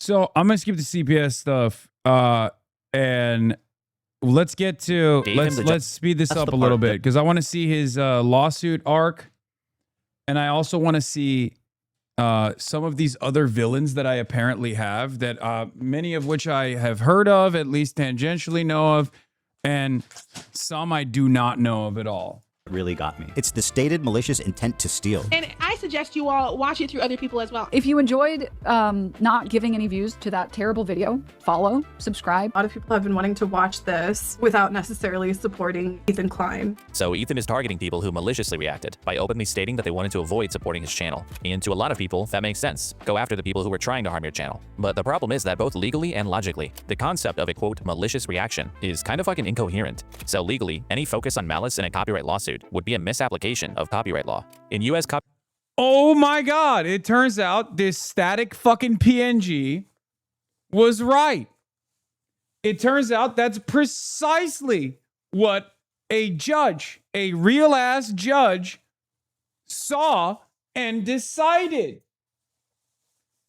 Wow, it turns out this static PNG knows how to fucking read and has a working brain. Lo and behold, everybody, you can't issue a copyright suit while simultaneously claiming that the content itself is transformative, but not in the direction that you fucking wanted it to be. Wow. But I thought all of these weird, perverted legal guys, fake lawyers, law, especially when arguing, were right. I thought Asmongold was right. It turns out they were fucking wrong. Because remember, this video came out before the Denims, the Denims lawsuit ended, which has not even ended. As a matter of fact, it's still ongoing because Ethan wants to foolishly appeal it for some fucking strange reason. He hasn't gotten enough.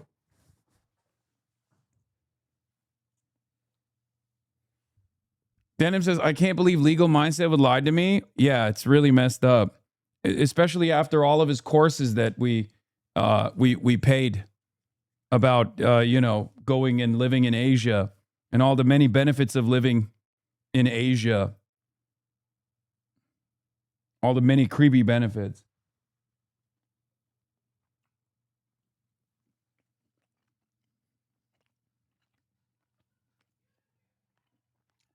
I'm just a big city lawyer. for fair use, intent, or malice has pretty much nothing to do with whether infringement has actually occurred. The primary test for fair use focuses on 4 factors, mainly whether the work has been sufficiently transformed by adding new meaning or commentary. But intent or malice is not one of those 4 factors. Someone could be completely unaware that material they're using is even copyrighted, and they can still be found guilty of infringement. Malice might come into play later when determining damages, but legally, it's completely irrelevant to whether anyone's guilty of copyright infringement. And logically, Ethan's focus on malice doesn't really make sense either. Look at it this way. If somebody steals your property, whatever they say they're doing isn't really relevant. If someone steals a bike from your front yard and rides away saying, "It's okay, I'm not stealing it, I'm just riding it," they're still stealing your bike. They're receiving all the benefits of theft, and you're experiencing all the harm of it, regardless of what they said they were doing.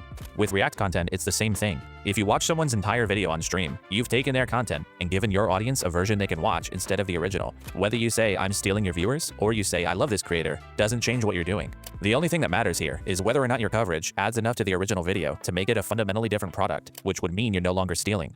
And furthermore, everyone who reacts to an entire video on stream with minimal commentary knows that that's what's happening. They know their audience is watching through them instead of going to the original. That's not a secret, that's how the genre works. So if somebody knows they're stealing viewers and they choose to do it anyway, isn't that literally the definition of malice? So then what's the difference between what these 3 women did and anyone else who gave a low-effort reaction to the content nuke? Well, materially, there isn't one. All of them willfully chose to deprive Ethan's channel of potential viewers. The only difference is Denims, Frogan, and Caseytron said those words out loud.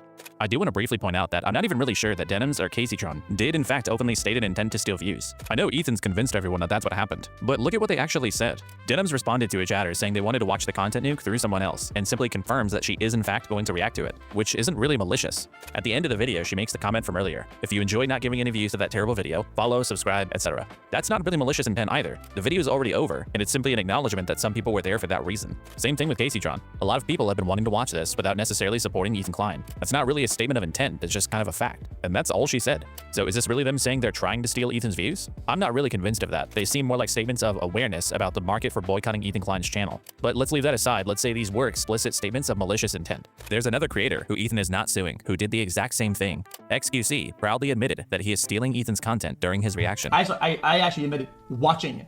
I admitted watching it. People think reacting on stream? No, watching it. I'm not reacting to this. I'm watching this. What about it? If Ethan actually cared about lazy React content, XQC is a prime example of somebody he should be going after. He reacted to the content nuke in full with minimal commentary. He's got a massive audience, and he's openly admitted he doesn't care about intellectual property. To Ethan. So in that regard, do you care at all about like IP or copyright? Does that matter to you? No. It doesn't matter. Well, if flat out doesn't. During that same debate, Ethan specifically called out XQC for using deceptive thumbnails, taking the original creator's thumbnail and slapping his face on it to confuse audiences and siphon views. The fact that you're using the same title and the same thumbnail is so parasitic, it's so shady. You are only doing that to siphon off views and confuse people. There's no other reason for that. But that's exactly what XQC did with the content nuke. By Ethan's own standards, XQC should be the first person he would go after. But when he watches him proudly admitting to stealing his property, he has only nice things to say. I'm not reacting to this. I'm watching this. What about it? And listen, I respect it, man. I acknowledge you. We hear you. I acknowledge you as the king of this shit. So is Ethan just a pussy who won't go after someone that has the money to fight back? Yes. Yeah. But more importantly, the shows that... But also, he knows that XQC plays a formative role in the harassment. He knows Asmongold plays a big role in the harassment campaigns because Ethan's audience is dwindling. But there are a lot of much larger and much more insane audiences out there who will participate in the harassment of all of Ethan's enemies, which is precisely the reason why he never chose to sue like Asmongold or XQC, because he doesn't care about receiving negative pushback from their audiences. He actually welcomes the fact that they did this dog shit react in a way that wasn't transformative at all. But he didn't care about copyright at all. That wasn't the point. He just wanted to punish people who made him feel bad for criticizing him. The lawsuits have nothing to do with malice or lazy React content or protecting intellectual property. This is just a targeted attack on specific people that Ethan doesn't like, which is not really what the court system is meant for. And of the people Ethan is suing, Denims is the clearest example of just how bad faith he's being here. I mean, Ethan spends his entire announcement video talking about the harm of lazy React streamers, like people who walk away from the video and leave it playing. The problem seems to have only gotten worse. You have people like Hasan Piker paving the way of fair use with what's known as chair reacts, when Hasan gets up, disappears for an extended period of time, and leaves the video. You want to know what the craziest thing is? He's literally defended my reacts to XQC and said at the time that I engaged in the most transformative reacts that he had ever seen. Bro, there's literally just like pre-Fallout, post-Fallout Ethan. Every single thing Ethan Klein said about me before he chose to believe that I hurt his feelings and turned the entire internet against them.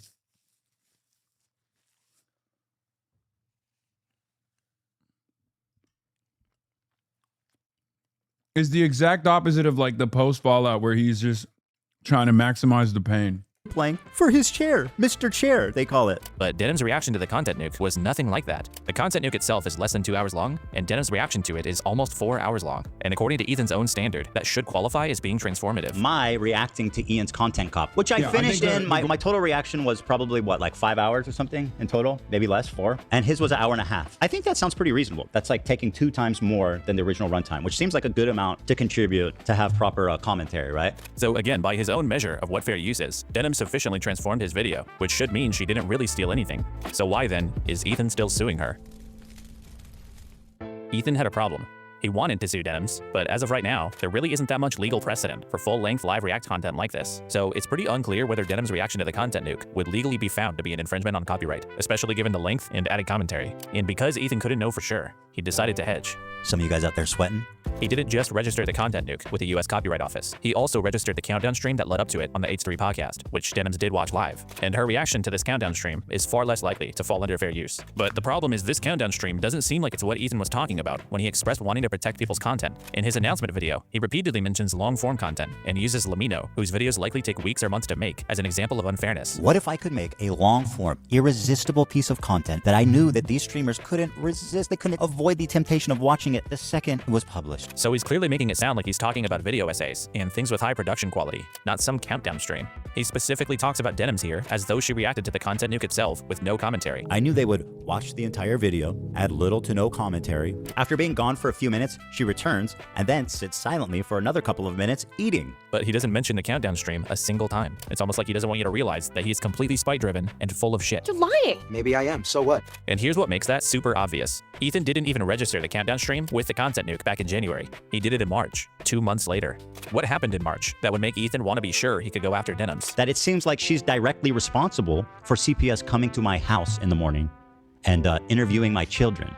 These basically are not even really copyright lawsuits. It's quite obvious that Ethan just came up with a way to use the legal system against his personal enemies. And the ultimate goal of his plan was to threaten them with something that they couldn't fight back against. Take Caseytron and Frogan, for instance. These two have pretty small audiences. They could not have meaningfully impacted Ethan's income at all. But Ethan is pursuing statutory damages, meaning his payout wouldn't be based on any actual lost revenue, but a fixed amount that the court decides upon, and could be up to $150,000. He's also asking for attorney's fees and prejudgment interest, just for good measure. This is Ethan applying the absolute maximum amount of financial pressure possible. He's not really trying to right a wrong. He's trying to make the cost of defense so high that they don't actually have a choice. Caseytron, for instance, expressed concern about losing her home as a result of the lawsuit. And when she's facing that level of financial threat, she doesn't realistically have the option of trying to prove whether she's right or wrong. She's probably gonna just decide to not risk losing her house, which is likely why Caseytron was the first of the 3 defendants to resolve her case. The 2 parties settled in December, and as part of that settlement, she was required to deliver an on-stream apology, a statement which consisted of roughly 26 seconds discussing the importance of copyright, followed by almost 3 minutes of things like this. I also want to make clear that I did not receive any support, financial or otherwise, from Hasan Piker. Hasan never even reached out to me privately to offer words of support. I also want to take the opportunity to acknowledge other misconduct and bad behavior I have exhibited online. For example, weaponizing the death of Asmongold's mother was inexcusable. AB, along with his wife Lena, have done more than I have ever done for the Palestinian people. I apologize to Ethan. It was so strange that people watched this and there were still people who I didn't even for a moment. I made my point very clear. I was like, that's great. I'm glad that Casey said that. She should say whatever she needs to get out of this fucking nightmare scenario. But what's wild about it is that I still to this day wonder if there was a single person who watched that video and didn't realize that it was a hostage video and was like sincerely going, wow, Caseytron finally leaked this, spilled the secrets. Like Hasan's a real piece of shit. And she seems sincerely apologetic to Asmongold. Like, I wonder if there's a single person who took this at face value, or if every single person just simply wanted to use this to advance that agenda and just spread it far and wide to be like, see? Yes, his fans thought she was sincere. No. No.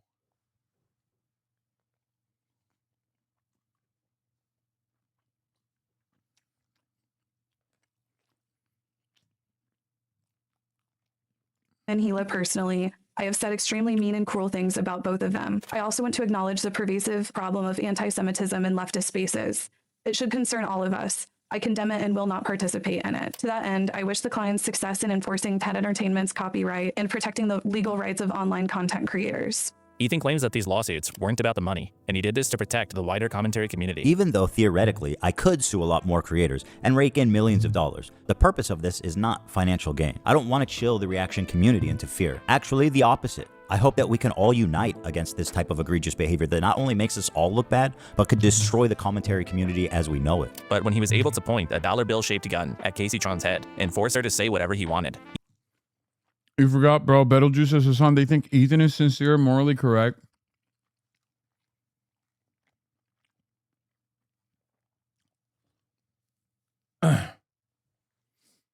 the Hasan didn't help part was taken seriously by literally everyone online.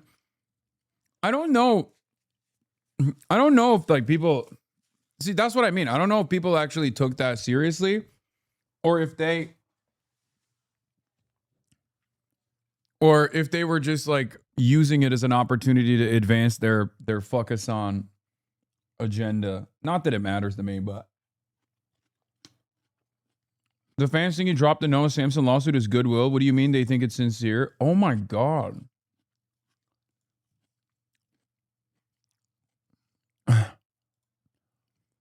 Mitch McConnell, proof of life, Hasan's POV. I don't like that you guys are sharing my sexy ass boyfriend's photos from the hospital bed like that. Even his intellectual property became an afterthought. He was almost exclusively interested in humiliating her, sucking up to Asmongold, dunking on Hasan, and otherwise just trying to win his little interpersonal online battles. Oh, and then boldly fucking lying afterwards that he had sympathy for Caseytron and that the apology was genuine. I think ultimately her apology was heartfelt and sincere. You would have to be a total idiot to actually believe that. It's incredibly. Yeah. By the way, now there's even further evidence. I can't say how much I know, but everyone now knows that that apology was forcibly written by Ethan Klein, considering that with the Noah Samsen lawsuit, we found out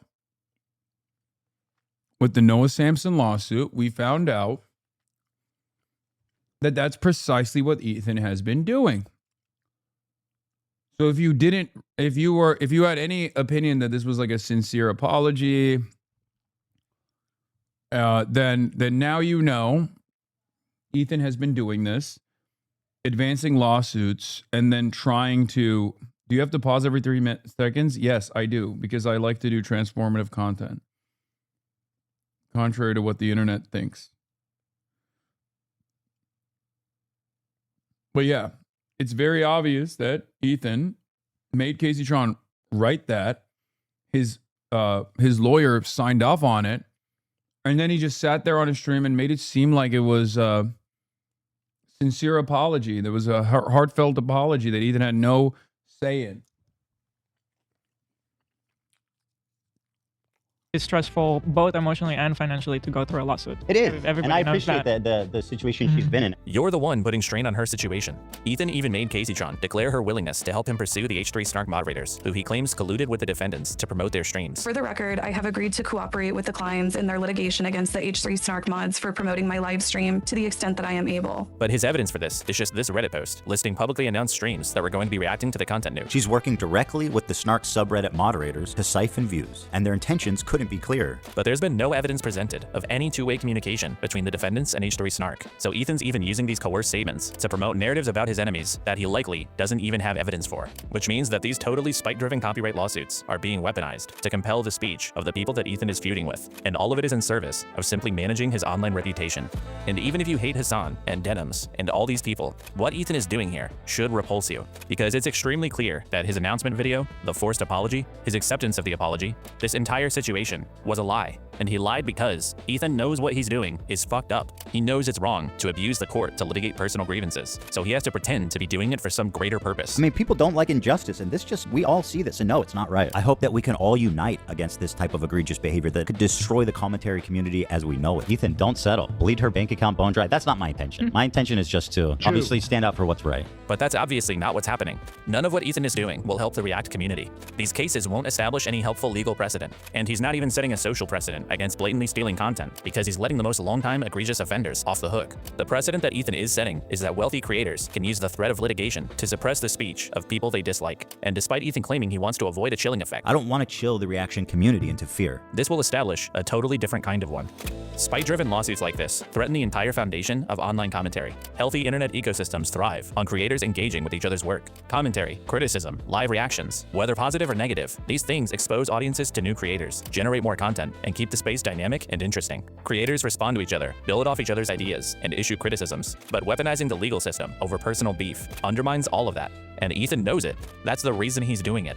Maybe if there were a legitimate standard that Ethan was trying to correct, then I could get behind him. But that isn't what's happening. He didn't go after everyone who actually stole his property. He didn't go after people who meaningfully affected his income. He didn't even go after the people who actually set the current standards for the thing he claims to be concerned about. He went after 3 small-scale creators that he hates, and he's using his vastly superior wealth to force them to say whatever he wants, attacking his enemies, making political statements they likely don't believe, and humiliating themselves publicly, all while lying to your face about what he's actually doing. And the thing is, it doesn't matter whether Caseytron is a good person or whether she said shitty things about people. It doesn't matter what Denims or Frogan have done in the past. What matters is whether you think someone with money should be able to abuse the court to silence their enemy's speech and expression, because that is the standard Ethan is setting. Not a standard about transformation, not one about protecting intellectual property. It's just the standard of don't piss off Ethan Klein. And if you're not disgusted by that notion, you should be. Ethan would be. In this country, we value free speech. And what are... It's a bizarre Israel-Palestine analogy. Yes. No, it literally is. It's verbatim. It's 1 for 1.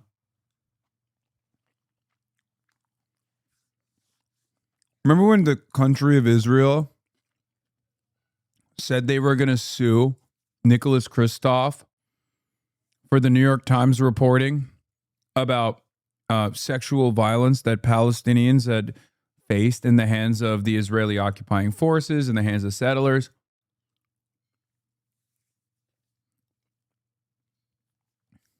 They also went as far as to say, first, we're going to win in the court of the public court of opinion. Then we're going to win in the court of law. A couple weeks after the fact, the New York Times revealed that they were conducting an investigation into Nicholas Kristof for potentially not revealing financial supporters when he had that brief stint when he was running for office. Now, I think that's just like ass covering from the New York Times. And the New York Times not being truly punitive. But it's not shocking to me that someone found some angle of attack against Nicholas Kristof. reaction video ultimately is free speech. I think if you're a reactor on Twitch, if you make a good faith effort to comment, and if you make a good faith effort to promote the author, to link to them, to try to drive traffic to the original video, I think you're probably pretty much doing the right thing, and that's fine. Fair use doesn't give a shit if you watch the video first or not. I didn't watch this video first. I knew they would watch the entire video, react to it instantly, giving them no time to form an opinion. I have to show that I've watched it before and thought, well, I have something good to add. I didn't watch your video beforehand, bro. A long-form, irresistible piece of content that I knew that these streamers couldn't resist. They couldn't avoid the temptation. For the record, random stray. But like this literally vindicated former Ethan against former, what's that Australian guy who hates me too? Yeah. No, Fat Ethan was right, and the Australian guy was totally wrong. Dark Viper AU. I feel bad, because I do genuinely think Dark Viper AU, I think he's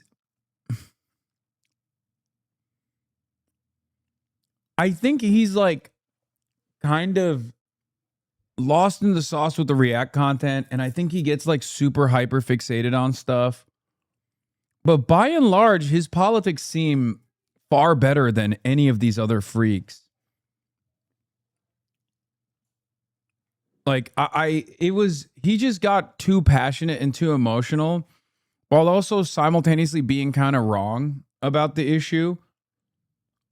Like, maybe he's morally right if he thinks that, like, React content is just, like, complete theft, right? But he was just legally in the wrong.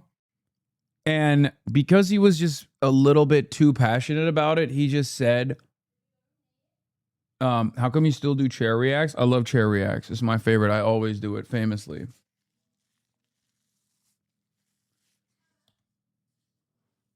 He's a great guy. Love his vids. He cares for his community and has a good worldview. I think so too. I just think he's a little insane.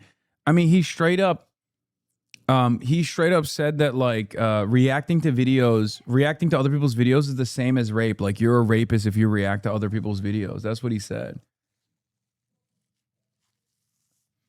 One of his videos on you, it was called "How a Socialist Made Capitalism Worse." Yeah. He's a socialist leftist, but had a gambling deal. Pretty hypocritical. Interesting. I didn't know that. He also jumped on Kaigate. Yeah, no, he hates me. So he'll forever hate me. Like, no matter what happens, Dark Viper AU is an enigma to me. Because he's so interesting. Because I think out of all of these people who hate me, he genuinely has like social democratic values. He is like legitimately a progressive person, I think. He's just fucking nuts about React. And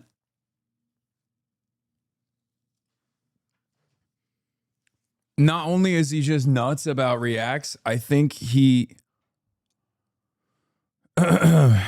I think he's just very passionate, and he will be a forever enemy of mine, despite the fact that, you know, I think worldview wise, we're probably far closer to one another in the way that we see the world than many of these other guys like Asmongold and shit.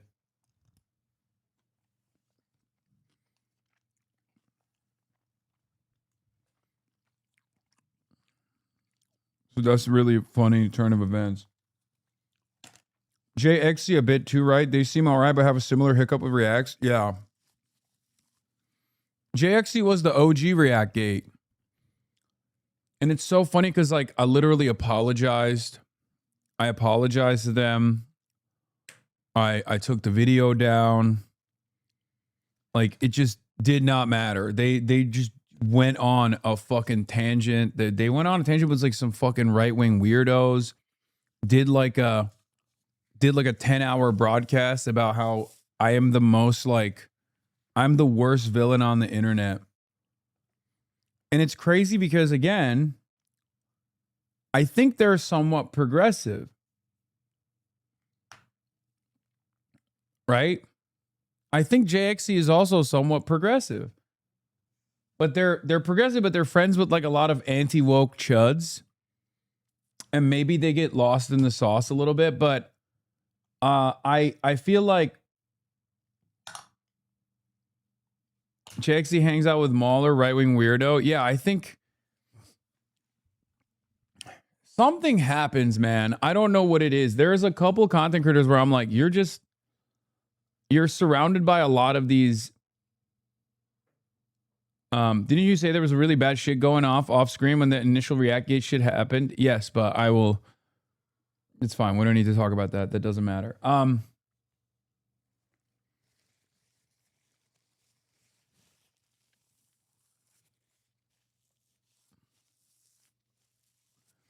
Progressive has lost its meaning like anti-Semitism. Agreed? No. When I say these guys are when I say these guys are like somewhat progressive, I mean it. Like I think they have relatively progressive worldviews like that while they have like they would just as easily have been in this community. Right? That's the way I see it. Like they could have just as easily been in this community, but maybe they have like a couple chuddy friends and they just like developed so much animosity towards me that they find themselves constantly on the other side. Find themselves constantly on the other side of these sorts of arguments. Another legion of villains. I really thought that by this point they would have given up. I guess they still hate me and whoever they assume is in my orbit, like Denims, you know, even though these are content creators in their own right.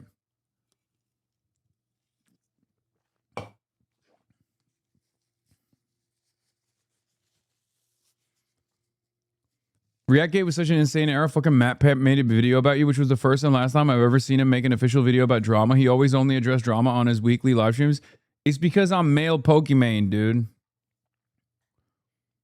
Pokimane sneezes and there's like 700 think pieces on why she ain't shit and deserves less. Right? And because it's been going on for years and years, because it's been going on for fucking a decade plus at this point, Now it's over. Like, no matter what happens, there will always be a decent number of people who just go, she's the fucking worst, because they've heard that so many times over the last decade.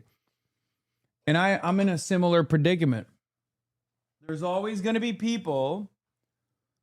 There's always going to be motherfuckers out there who are just like, no matter what this guy does, I could save orphaned puppies from a burning building, and they'd be like, that's, he did that performatively.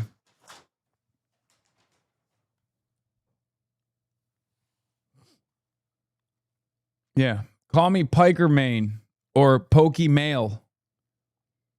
Of watching it the second it was published. It's speech, bro. I don't need anyone's permission to say anything. You can't just say whatever you want. You can't just say I'm in favor of genocide. You got to watch what you say. I'm not standing by this shit anymore. And I'm going to call out people like Brendan too, because this is just bad for everyone. And it's especially egregious considering the hypocrisy of the whole free speech thing that these guys apparently love so well. Free speech.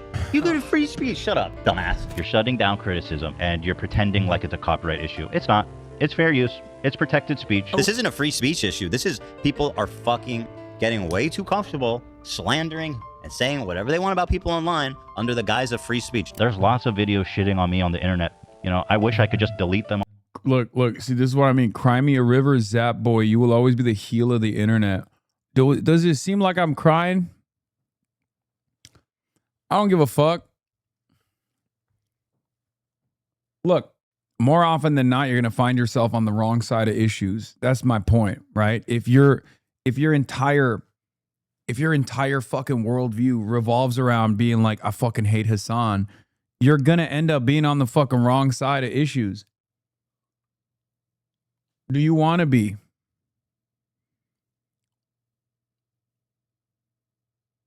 Analysis should not be compelling, just factual. This piece of shit, small head. Does he have a platform? How's the subpoena? Yo, small head, you gauge.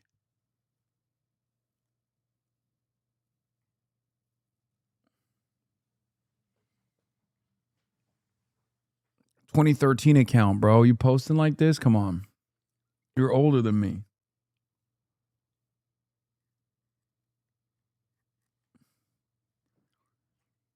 It's ironic because I was just talking about how positioning your worldview around like hating me is always going to put you on the wrong side of issues. You know what I mean? And you just showed it. Frank Miller's goated. He served the movie industry script to a platter. I'll design it. Give me a prompt. Northern Iberia or Celtic blood is a good choice. These are words that want to debate you. You won't even debate you. They'll barrage you with emotional, intense vitriol. Like everyone who debates usually does. Debates devolve to dick measuring contests. Thank you for sparing your favorite content creator of the humiliation of having to actually defend their ideas against someone who knows more than they do.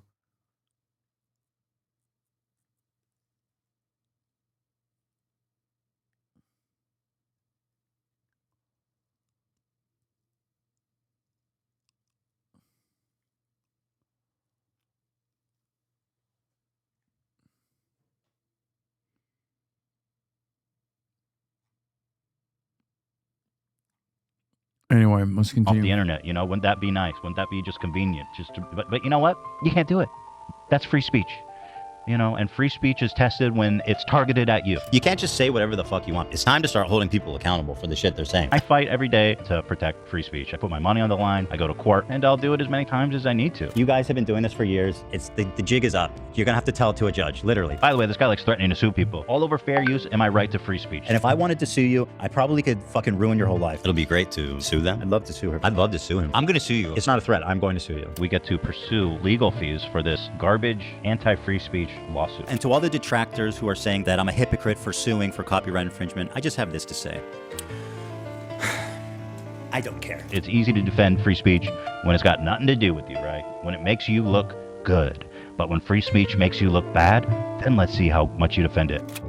But the moment online criticism became too difficult for him to handle, all of those principles went out the window.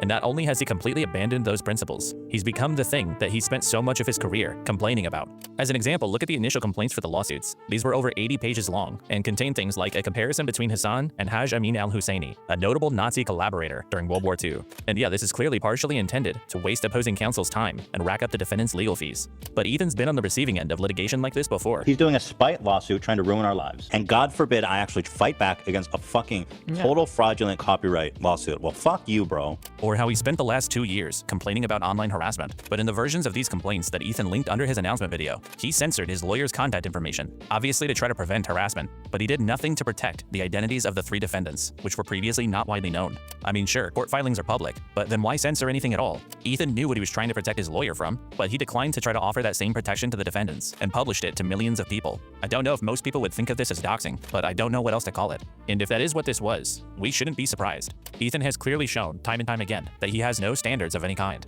I mean, like back during the Matt Haas lawsuit, I can't speak for everybody, but I supported Ethan. Yes, partially because of fair use, but also because it was obvious that Matt Haas simply didn't like that someone was making fun of him. It was clearly a case of someone abusing copyright law to go after their enemies. But now that's Ethan, and he's like this with everything. He condemns things when they work against him, but he's perfectly fine with them when they work for him. Like, he considers it harassment when people contact his sponsors over his own controversial statements, but it's totally fine to contact sponsors when he decides it's okay. It must be nice to be racist, openly racist, bigoted, and Twitch does nothing. Capcom, Samsung, and Chevron should absolutely know about what kind of content Twitch is putting in front of their logo. Oh, yeah. Oh, yeah. Mr. Apocalypse. Yeah, all because he was butthurt that people were like, dude, you're too pro-Israel. Or how he thinks snark is the worst possible thing on the internet, but he didn't have a problem with it when it was someone else. His own community is basically Hasan's snark at this point, and they're just mimicking his own behavior. And he's the type of guy that keeps his girlfriend a secret. I'll just spill the beans. I don't care at all about him. I asked, I said, why do you keep your relationship with Valkyrie a secret? And it was his decision. He likes everybody dreaming of being with him. That's obviously why. He hates people bringing up personal, sensitive stuff, like talking about his dead dog, but he'll readily reveal intimate, private details about people whenever he wants. Seriously, how do you think Ethan would react in 2026 if someone made an entire website dedicated to comparing him to, I don't know, how about convicted mass murderer and child rapist John Wayne Gacy? I don't know how you can be a parasocial weirdo after knowing me in person. You know what I mean? Like, how is that even possible? Just like drawing fucking hatred towards random people, and, you know, people that I know. It's crazy. Like, if this is probably one of the biggest no-nos in content creation in general, is just like leaning into suspicions and like trying to fucking engage in this kind of parasocial behavior. There's a reason why people don't do that. And it's crazy that he's just like full-fledged, full dick went into it. I guess, yeah, it's the same as stalking exes. You're not wrong. Which I did do, by the way. So I guess we'll see. Anyway, the point is, this whole thing between Ethan and Hasan, it was never about Israel or Palestine. It was never really about harassment. This was always about a 40-year-old former online hero who torments himself over what people online are saying about him, and who completely loses his mind over not having control over it. He's been losing subscribers and obsessively coming up with massive conspiracy theories to explain why, instead of facing the obvious, which is that he pretends to be honest and stand up for things. But he's a giant crybaby whose only principle is self-preservation, and he'll sell you any lie that he can to try to uphold it. Which makes Ethan a fucking Weasley little liar, dude. A fucking Weasley little liar, dude. For his efforts, Ethan Klein's the winner of our first Weasley Little Liar Award, the Sort of a Piece of Shit Award. Mazel tov. So you'd probably think that vexatious lawsuits, lying, doxing, and harassing smaller figures into silence would be met with widespread condemnation online. But actually, Ethan is surrounded by a gang of similarly dishonest creators who've been clapping like seals at somebody who has the time and the money to go after Hasan and his orbit. These people have a variety of motivations. Some of them are clout hungry, some of them feel personally slighted by Hasan, and some of them are perhaps just mentally disabled. But all of them deserve to be recognized for helping usher in this new online meta where there are no standards of behavior whatsoever, as long as the person on the other side is named Hasan Piker. Time for the awards ceremony. Let's take a look at Cameron F305. This is one of the craziest videos because this motherfucker made a 4-hour video after being a hater of mine. And I guess it got to such a degree in the commentary sphere that he was just like, I'm done with this. I can't deal with this shit anymore. I have to fucking unload into all these other dickheads. Because, like, once again, dude was in Destiny's community. No conversations with him whatsoever. Don't know him at all. Didn't know that he existed. And then this man made a 4-hour video and he got radicalized. He got fucking radicalized off of just like how unbearably stupid and odious my haters are.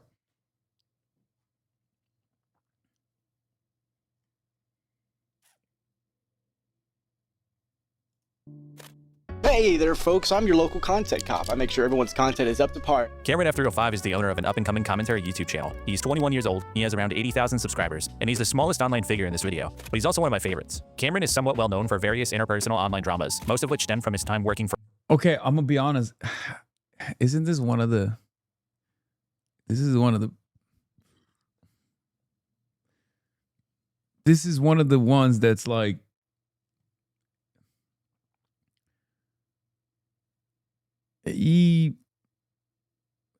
Anyway, we'll see. We'll free see. on an offshoot of the highly dysfunctional video game I don't project want to Android mistake Simulator it. as a music producer. After departing that project, Cameron would go on to produce his own music, inspiring the hearts and minds of probably at least one person, somewhere. I need you to run. I'll run right back to me. I'll run right back to me. That song is incredible. But Cameron would gain much more notoriety in May of last year after releasing a pair of hit pieces on iDubbbz. Now to me, iDubbbz hate content has been done to death. He's just an easy and safe target, and everything to be said about him has already been said. So this type of video is just kind of soulless and lazy. But Cameron will happily take that low-hanging fruit. He capitalized on the recent content cop videos on Ethan by parodying the series and turning it around on iDubbbz. Except it's not really a parody because he's not satirizing it or making it funny, he's just copying it and doing it worse. Edoops, you're a piece of chat. Please log off the Ethernet. Oh, come on, Cameroon. You're just mad that Edoops doesn't say the naughty slurs anymore. He's very mad.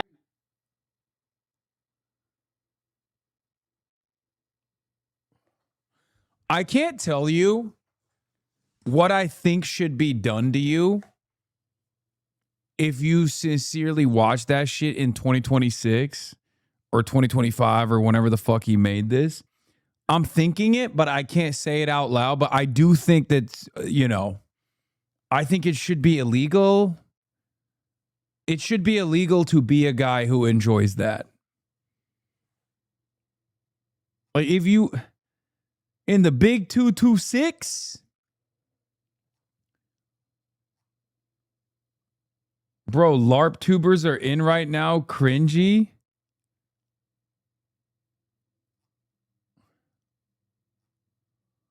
Yeah, bro, 226. That's my thing. I know everybody always says it, but I like saying the big 226, okay? Instead of saying 2026, I think it's better to say 226. It's cooler. It sounds cooler.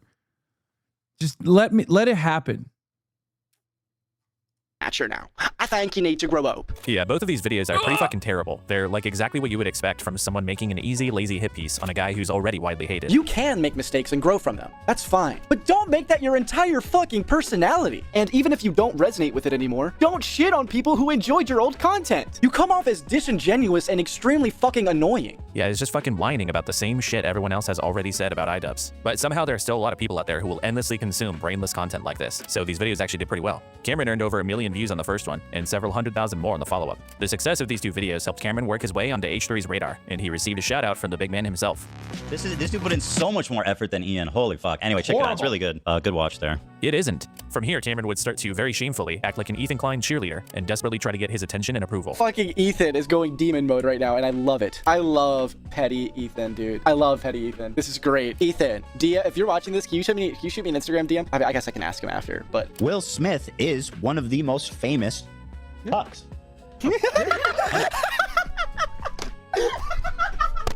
Yeah! Yeah! Ethan! Ethan! Ethan! Ethan! Ethan! Get after him! Let's go! Let's go! Let's go! I don't know what the that was. But he also got noticed by Noah Samson, a large pro-Palestinian creator, who made this comment while talking to iDubbbz about the hit pieces. I don't know if you saw the guy who made the content cop about you.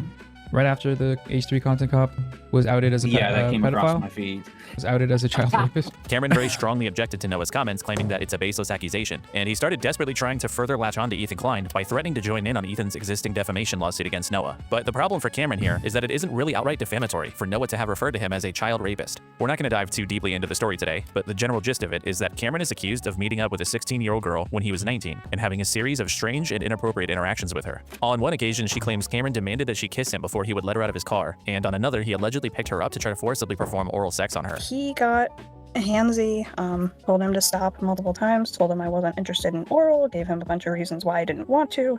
He didn't listen. He tried to like forcibly put me on him, so I kicked him, and he was like, well, I don't know why. I don't know why every single time this happens. I don't know what it is. I don't know if it's because of like the slant that these guys are on.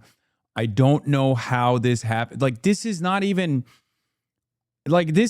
a hater that I knew I had. You know what I mean? This is one of those situations where it's like there are people out there who have like one-sided beefs and shit, and I don't even know that they exist, but then it just comes out that they're literally just straight up every single time this happens. I don't know why. It comes out that they've done they're like a sex pest, or they've done like pedophilia. I don't know how. oh, there's no need for that. That was a whole thing. Now, it would obviously be impossible to definitively prove one way or another if Cameron is guilty of what he's accused of, but I will say, the story of his accuser has remained consistent and is supported by evidence she's provided, such as location data. But I think the strongest evidence there is against Cameron is that when responding to allegations against him, he has repeatedly chosen to lie, numerous times. If you want to get a more detailed look at the allegations against Cameron, as well as his overall pattern of dishonesty in responding to them, check out this video by Morale that's linked in the description. This video doesn't cover absolutely everything, but it does give a pretty solid overview of Cameron's pattern of lying. Some examples of the behaviors that Morale outlines include faking Discord logs, changing his stories over time, and on one occasion he seems to have even manipulated a police report to damage the credibility of another one of his accusers. While I'll keep the individual's name censored, you can see he is labeled as a black male born in 1987. I'm not sure if this is Cameron's roommate or another tenant of the apartment complex or someone completely unrelated, but it's not about Krexa, and Cameron knows this. To summarize, Cameron lied about what the report says, he lied about how he got it, and he lied about who redacted it. And he did this all to make someone accusing him of abuse look mentally unstable. There's a very awesome interview with Aiden Underground where Cameron is being asked to produce an original, unedited audio recording of a call between him and his accuser, and he spends like 30 minutes coming up with the most insane reasons to not have to show it. Because you took like 20 minutes to find that. Can you just go to your file explorer, hit home, so it shows recent? Can you just do that? No. Why not? Because I'm not showing you all the fucking, like, there's shit I'm working on that I don't want leaked. There you go. Can you scroll down by one file? No. Just one file. Okay, one more. No, now you're just being retarded. There's no way the super secret information conveniently is the I'm not leaking I'm not leaking my next video. The first 4 files you show me are all related to what we've just been shown. So I want you to go to the 5th file, and it's very convenient that like the 5th file is going to be some like top secret information that you can't show in your most recent. I just would rather not. This is just very like suspicious, man. It is very suspicious. How in the fucking God's name is me not wanting to show you the fucking premiere file for my next video suspicious? You don't have to. You just rename it and then you could screenshot. It takes like 2 seconds. Watch, I'll do it now. Time it.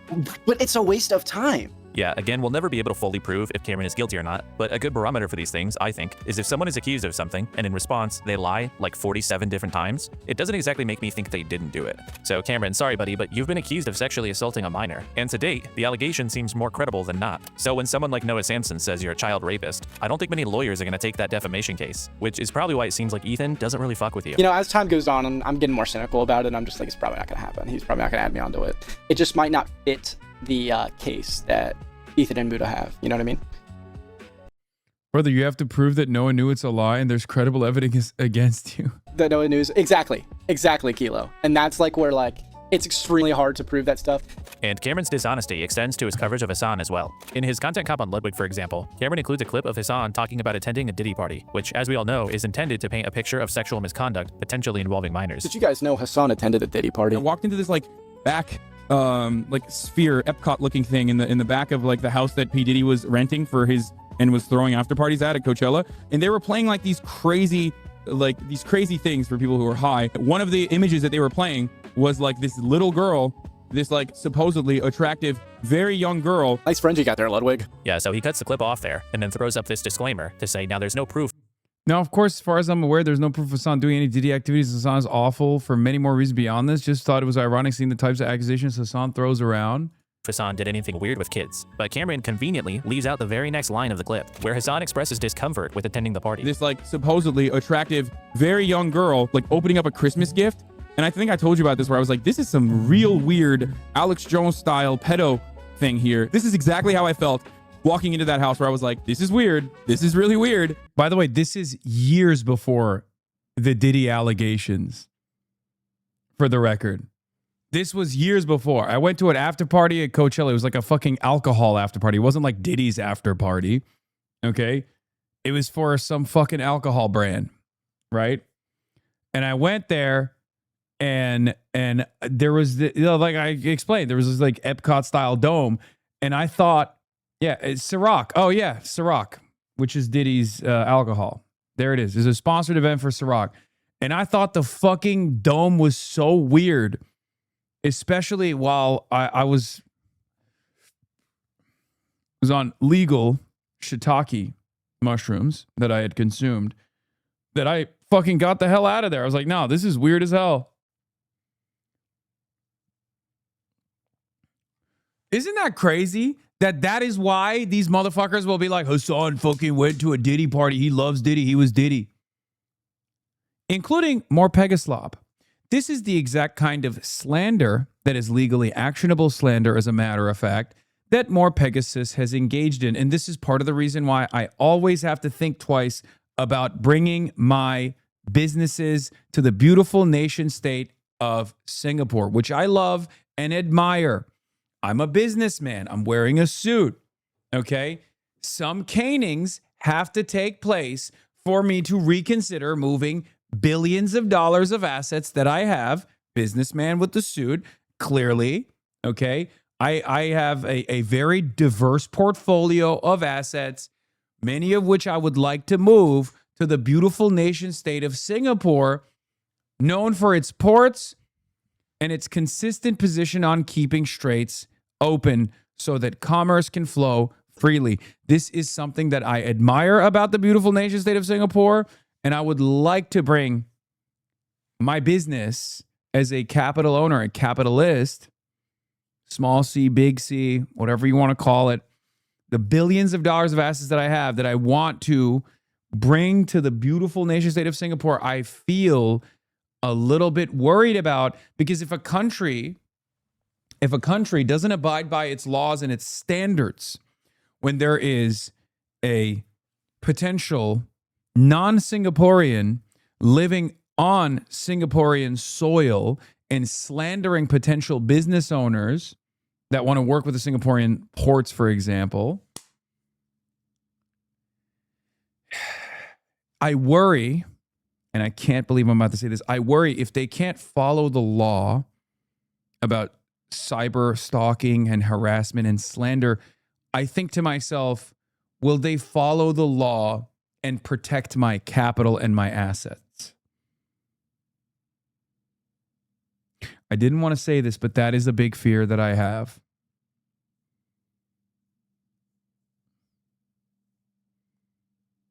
I'm currently, as it stands, holding back my import-export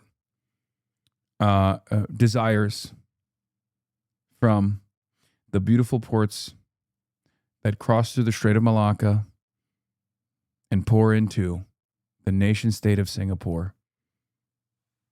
And it's a fear. It's a prudent financial decision as it stands currently. We will reconsider this community of import exporters. Yeah, we've all been through this. You're not alone. Yeah.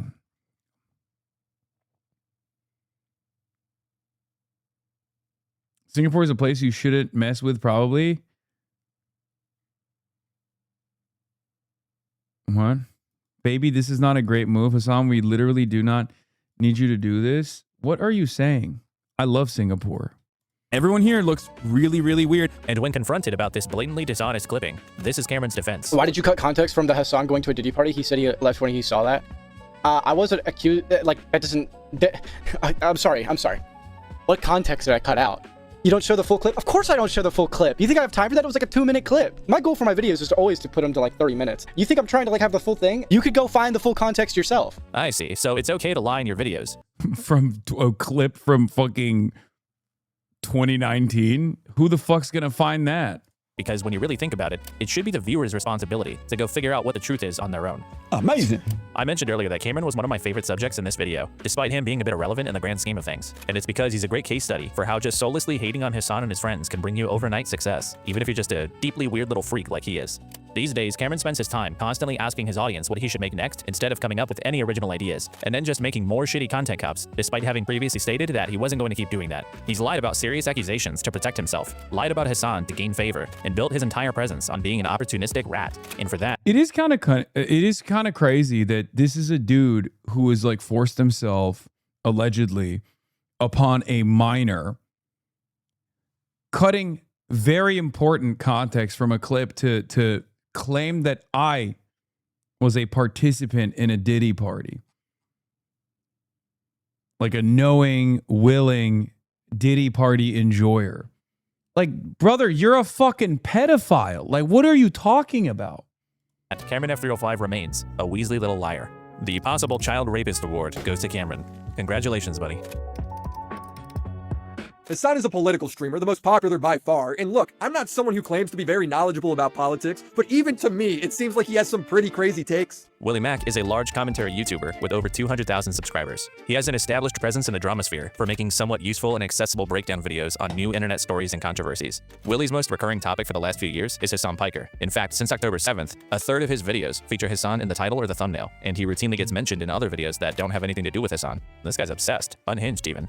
Now, I'll be fair, Willie's videos on Hasan, they're not that terrible. I mean, they're not good, but occasionally he can make some halfway decent points. But his main criticism of Hasan essentially boils down to inaccuracy and misinformation, which unfortunately doesn't really hit quite the same when you realize just how unreliable of a source Willie himself has become. Demonstrating Willie's ineptitude across all these Hasan videos would probably take us hours, but thankfully for us, Willie and Hasan debated this very topic in November of 2023. Now, for some reason, a lot of people consider Willie to have dominated this debate, but I watched the whole thing again recently, and honestly, he comes across like there's something wrong with him. Willie spends the first like 10 minutes of this debate whining that Hasan didn't watch his video on him, as if that somehow makes Hasan unprepared for the conversation that is about himself. You want to debate about a video you didn't even watch? Give me the fucking takes, and we'll talk about it. You're going into a topic you don't know anything about. The topic is me. This is the other part of the Hasan derangement syndrome, though, where like people tune themselves up. Like, I could just like ritualistically humiliate a person, right? Absolutely fucking destroy them. And as long as like the same communities get together collectively and decide that I was destroyed, they'll just keep pushing that narrative over and over again. And people will be like, yeah, remember when this guy fucking owned you? And most people don't watch the content. Most people don't actually watch the debate. Most people don't actually think critically at all about it. They just hear other people say it, and then they create this narrative, and then that's it. A pivotal part of his fucking video is the notion, right? The pivotal part of his video that claims I'm a misinformer, okay? That I don't have editorial standards, that I misinform people, was around the Al Ahli hospital courtyard strike. To this day, it was a turning point in the Israeli genocide of Palestinians. Okay? Now remember, this guy doesn't know shit about Israel, doesn't know shit about Palestine. Okay? He claimed falsely that I had no evidence whatsoever to blame Israel for it. Now, of course, I had a shit ton of evidence to blame Israel for it. I knew that Israel had blown up hospitals in the past. I knew that Israel was going to continue blowing up every hospital, which it did. And I also knew that 2 days prior to the Al Ahli courtyard strike, Israel had struck the Al Ahli hospital, the radiology department, with an artillery shell.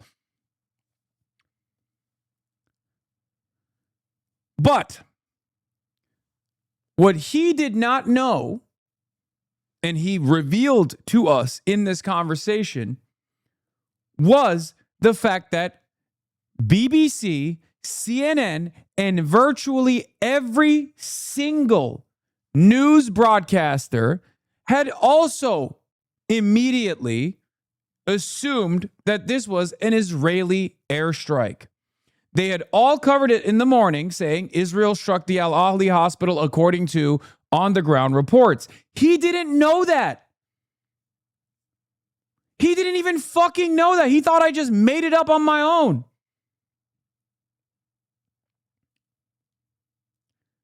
Isn't that fucking crazy?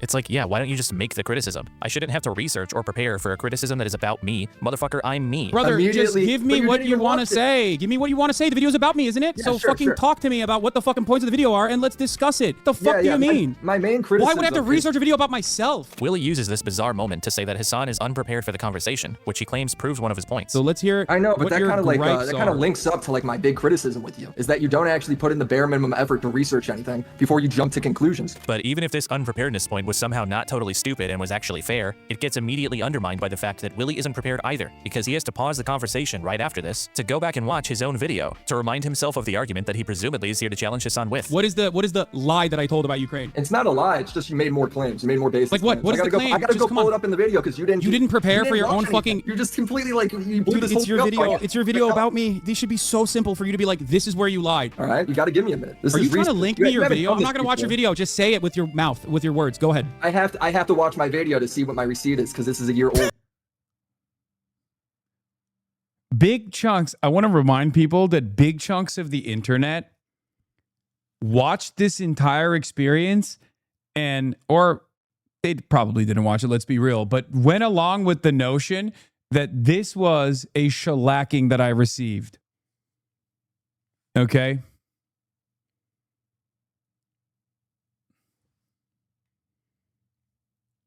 This conversation that took place, people either claimed to have watched and went, Hasan got fucking owned, or just didn't watch and repeated it verbatim. Yeah, the fuck Hasan orbit claimed that this conversation was a dunk show. Now, I don't know if it's because it's their unbearable hatred of me. I don't know if it's their own, like, you got your own comments said you lost. Yeah. Because they fucking brigade everything. That's the whole point. It's about developing a narrative. I'm literally, oh my God. I'm explaining to you how the internet works right now. We're slowly walking through it. Okay? Here's how it goes. First, you have a conversation. Doesn't matter what the actual conversation is. The very fact that the conversation took place is a victory, right? For the hater communities. Then they go and brigade the video itself. And then they upvote the brigaded comments to be like, hey Hasan, I'm a huge fan of yours, but I just got to say, this guy fucking destroyed you. Okay? This guy fucking destroyed you. Then they upvote it. Then the very same communities will point to that to say, see, even his own community is dunking on him. Meanwhile, not a single person from my community watched this experience and had this takeaway, because you'd have to be a fucking moron to have that takeaway from this conversation. Okay? Right? I didn't know where You don't even know your own video? You don't know the contents of your own fucking video? The confusing thing is, like, even if Hasan had watched Willie's video, Willie still had to go back and fetch his old arguments. Like, he wasn't prepared for the conversation either way. But that debate was kind of a microcosm of the big problem with Willie's attacks on Hasan. Almost all of what he says about him can easily be attributed to himself. Remember that his main criticism is that Hasan often gets things wrong. My goal is to parse through information and misinformation. You are the misinformation. You get everything wrong. What, you're allowed to lie, slander people, and make up your own misinformation? Your brand is division and misinformation for the sake of propaganda. Like, can you think? Can you? I'm going to be honest. If you get your political commentary or your news from Willie Slop Show, you're probably not going to make it. And unfortunately, you guys know coworkers that probably do. Or coworkers that probably get their information from guys like this. Okay? That's what's so fucking unbearable. I sometimes feel like I just have to, I'm always swimming upstream.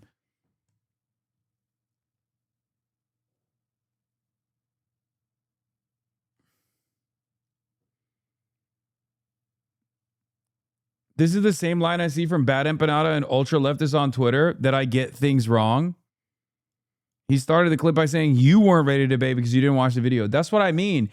you can lean into pre-existing bullshit, and and it doesn't even matter what your political perspective is, because Fed Empanadas literally done videos on this fucking dildo.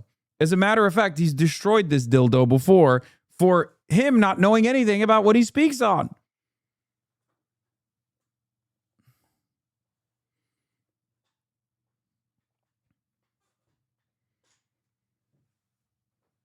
Yeah. Another sex pest in the orbiter, by the way, who I believe fell out of favor with Sex Pestity when he called him out for being a sex pest, but I don't know if they're still back to it. Willie, conversely, routinely prides himself on his research and accuracy. I was the only one that reached out to everyone involved in this story. Me respecting what creators want on and off the record allows me to talk to all sides of the situation, builds trust with the creator, and also allows me to get follow-up statements for when the drama develops. The most time-consuming part for me making a video is researching the topic, because finding trustworthy news sources is hard. Everyone's reporting with some sort of agenda today. It's really interesting to hear Willie seemingly present himself as being above having an agenda. It's entirely possible that Willie's research for his Hasan videos in large part consists of just reading subreddits that notoriously have a massive agenda against Hasan. He claimed that streaming was more soul-sucking and draining on his social battery than a normal job. I sympathize that every line of work is going to have its days where it's hard, but comparing streaming in any way to a real job is so out of touch. Another thing I find funny is Hasan will make it a point to mock Destiny for doing research. He did all that reading to scour talking points and still got owned. If you're angry about police brutality, you can watch him laugh at a cop getting shot. Are you okay? No, you shot me! Oh, God! Are you... This is a fairly common pattern. A lot of Willie's criticism. Yeah, that clip is a cop shooting another cop because they're trying to shoot a dog. Hilarious. Remember when they posted that on LSF and everyone agreed with me? That was awesome. Always fucking brigaded shit from subreddits.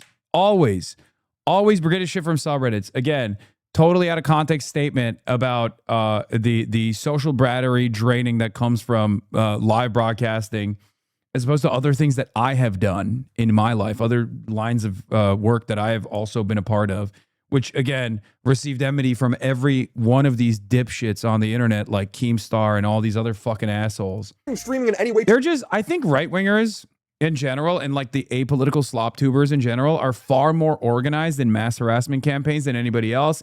And that ultimately causes a lot of fucking normies who in most other circumstances would probably see the context and be like, I like this guy, to think that, you know, someone like myself is just like a fucking horrible monster. Anyway, luckily they're not very organized as far as like having any sort of electoral participation or organized in the real world. All they do is brigade on the internet. To a real job is so out of touch. Another thing I find funny is Hasan will make it a point to mock. If you're angry about police brutality, you can... Yeah, mocking Destiny's researching skills. Yeah. Reddit previously. Now, sure, a lot of these takes are kind of run-of-the-mill, and Willie could have come up with them on his own, but the pattern even holds with topics that, I'm sorry, there's just no way. He compares the annexation of Tibet to the American Civil War. And the example I used here was actually so f***ing good. Not to, you know, hype myself up. Yeah, something tells me this guy doesn't organically know a whole lot about the fucking annexation of Tibet. I actually had kind of a hard time finding arguments in Willie's videos that I couldn't also find in Destiny subreddit. And there's no real moral issue with Willie doing his research that way, but if you're getting a lot of your information about Hasan... I think it's morally okay to target Hasan sponsor to advertise on Twitch. Hasan wipes clean his past broadcast. New Hasan merch, is this fucking insane, or am I being From cringe? a community of people that start pissing and shitting themselves if he eats breakfast. My coworkers at HasanAbi watcher. I just started work recently in the office, and one afternoon I happened to walk by his cubicle, saw his monitor, Vod of streams. My coworker's a cool guy, and I hope to get to chat to him more. I don't know his opinions on issues, but he's definitely a Hasan fan. I hope he doesn't conclude anything about me if he sees a Destiny Vod on my screen. Have any other DGG or been in contact with Hasan fans or friends that are Hasan fans? How was it? Wait, did Ingerland won? No. No. Football's coming home? No. Oh. Wait, it's over? It's over. It's on extra time. It's 2-1. It's on extra time. You don't know. You're jinxing it. You're fucking jinxing it, mate.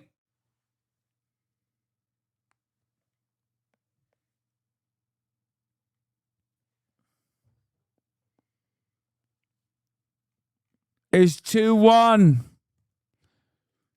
It's 2-1 in overtime.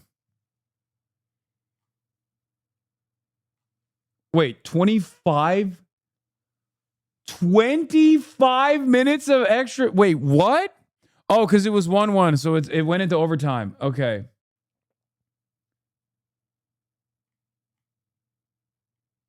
I see England bottled this. Yeah, you guys are... Chew one. Incorrectly. You do not have an agenda-free product. And this has become evident not just in Willie's content, but also his behavior. Over time, Willie has proven to be massively biased towards Destiny and his community. In fact, as it turns out, he seems to be consistently compromised in his ability to report accurately on the Ethan, Hasan, and Destiny conflict. This problem became apparent early last year when Willie published a video covering Destiny's non-consensual sex tape sharing scandal. In the video, Willie republishes unverified claims that he gets from Destiny, the person he's meant to be criticizing. He goes on to say that people named Lav and Kelly Jean have been distributing his nudes, revenge porn in the literal truest sense. How many crazy women are part of this guy's life? At what point can I victim blame him? Willie's deference to Destiny showed up throughout this video. Almost half of the runtime was a critique of other people, like the ones who broke the story. And at the end, he couldn't help but bring up Vosh and yes, Hasan as part of a weird, look how bad all these other people are type of segment. So is Destiny's career over because of this? Well, if Tim Pool can frame himself as a patriot while secretly taking Russian money, Vosh can say Lolly makes you a pedo while having a folder full of Lolly, Hasan can frame himself as more credible than the media while reporting every story wrong, then why wouldn't Destiny Like, reporting every story wrong is crazy. I can't believe how fucking dumb people are. They get their information from slobtubers. I have no... Oh my God. Just, there's a literacy crisis, brother. So cooked. Cover from this? Let's be honest, the real punishment is Hasan will bring this up every chance he gets. He also continues to glaze Destiny at the end of the video. Destiny and I were not friends. However, I have a lot of respect for him. He's the only major creator in the political space that I have covered that actually looks stuff up, reads first-hand information, and directly engages with his critics. And remember, all this glazing and whataboutism is taking place in a video that's supposed to be a confrontation about Destiny's crimes. But despite Willie's constant bragging about his superior journalism, I was the only one that reached out to everyone involved in this story. He included almost no information from the one person who actually accused Destiny of anything criminal. Another one of Willie's common attacks on Hasan is that he deflects from criticism. Hasan loves to push the narrative to his audience that all criticism made towards him is invalid. But listen to how Willie responds when he's confronted about his mistakes in his coverage of Destiny. I think you didn't include the part where Terry is saying that he is harassing her publicly. And all right, link me her tweet right now. That's the big thing with all the information. I don't know if there's like an archival tweet for this, but there were tweets about it, right? Wait, you can't look at more than one tweet. Like, you can't do the bare minimum. Look at more than one tweet, Willie. Yeah, I think I just didn't want to go down this fucking rabbit hole. I'm just sticking to the main story here. You know, if I go into that's a part of the main story. Yeah, there's a time where I need to cut off the video. I can't research shit forever. So why would you regurgitate his false narratives? I literally just read his statement. I didn't say if they were true or not. I don't know if they're true or not. You could have messaged me, then multiple people even could have clarified. Is the video about Kelly Jean? No, it's not about fucking Kelly Jean. You just asked for misinformation example. I gave you one, you bitch. Well, you're like nitpicking me, and I just have to draw a line at some point where it's like this criticism I don't think is valid. So Willie's perfectly fine to puff out his chest about his integrity and accuracy and research. But the second he's challenged about his process failing him, he immediately retreats to things like, all I did was read off the misinformation, or, well, I can't do research forever. Things that I'm sure he would definitely let Hasan get away with. So it wasn't a thoughtful commentary, it's him having an emotional outburst instead of engaging with why Dan is wrong, and then avoiding accountability when he gets criticized. He does this with everybody when the conversation gets slightly complex. But Willie's total lopsidedness when it comes to talking about Destiny came to a head when he had his personal information doxed by Bad Banada. Destiny quote tweeted someone talking about the dox to publicly condemn Bad Banada, which prompted some people to point out Destiny's glaring hypocrisy, as he is a proud open doxer himself. When JStock retweeted one of these criticisms, it completely broke Willie Mac's brain. He immediately started attacking JStock for spreading his dox, conveniently glossing over the fact that Destiny was the one who originally retweeted it, and to like 60 times more. I don't know what happened here, because I had pulled out of this stuff, but wasn't he like, I don't know if this is a dox or not, but didn't he get married to someone who served in the IDF? Am I crazy?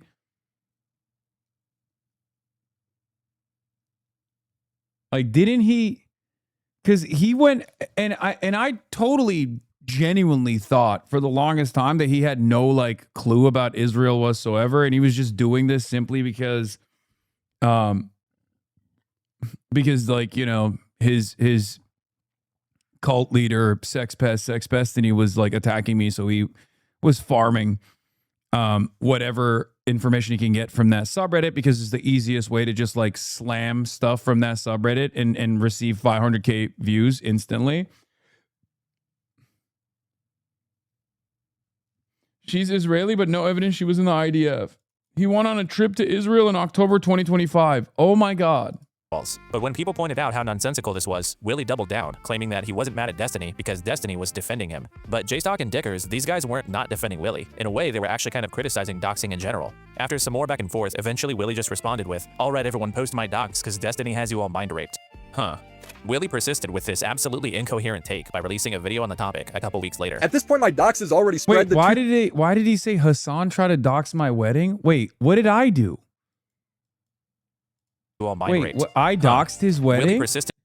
Hasan and his criminal friend dox and try to ruin my wedding?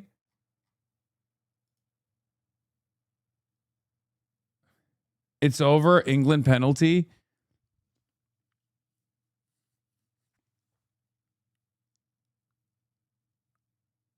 It's important you receive strays, but like, what did I do?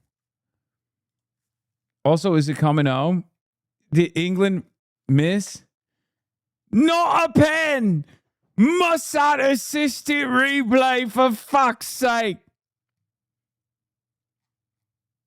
With this absolutely incoherent take by releasing a video on the topic a couple weeks later. At this point, my docs has already spread. The toothpaste is out of the bottle. What bothered me most in this moment was the narrative that I deserve it. Nobody said that. They're like, why aren't you mad at Destiny? He quote tweeted your docs too. Why aren't you mad at Destiny himself? Destiny is defending my already viral docs that's already in the hands of all the people who hate me. We're acting like context and scale don't matter.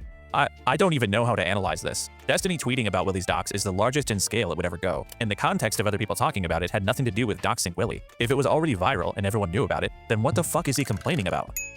I mean it when I say this video was one of the most egregiously horrible pieces of content I've ever seen. It makes no sense, it's filled with misunderstandings of basic social concepts, and it contains completely unsubstantiated claims. In the video, he completely falsely attempts to implicate Queeman as somehow being responsible for— Wait, you're so pathetic? What the fuck is wrong with you? What the fuck is this slop, bruh? I'm pathetic? Wait, what? Why? I'm learning about all these people that have fucking made millions of dollars just lying about my name, dude. And how they're, how they've like fucked themselves over in the same timeline for some reason. The origin of his docs. The truth is, Bad Empanada did not originate my docs. He maliciously spread it everywhere, but my docs originated on a niche forum by this guy's unhinged viewers. And yes, this completely made up narrative that Willie uncritically accepts came from, you guessed it, Destiny. Guarantee Destiny told Willie Mack that a Queeman fan doxed him, and he believed it uncritically. I might have said that. Let's see what I said exactly. So I sent him a message on July 21st. I said, no clue how active you are in these communities, how much of all this stuff. You have all of Kiwi Farms amplifying / tagging you as well and stuff like this. The Queeman / crowd all work together with them inside Discords and stuff. Be careful, matey. Willie actually has no reason at all to believe his docs originated with Queeman or JStock's communities. No penalty! No pin for England! No fucking pin for England! Football still might be coming home! July Vod! Damn you, Benjamin Netanyahu!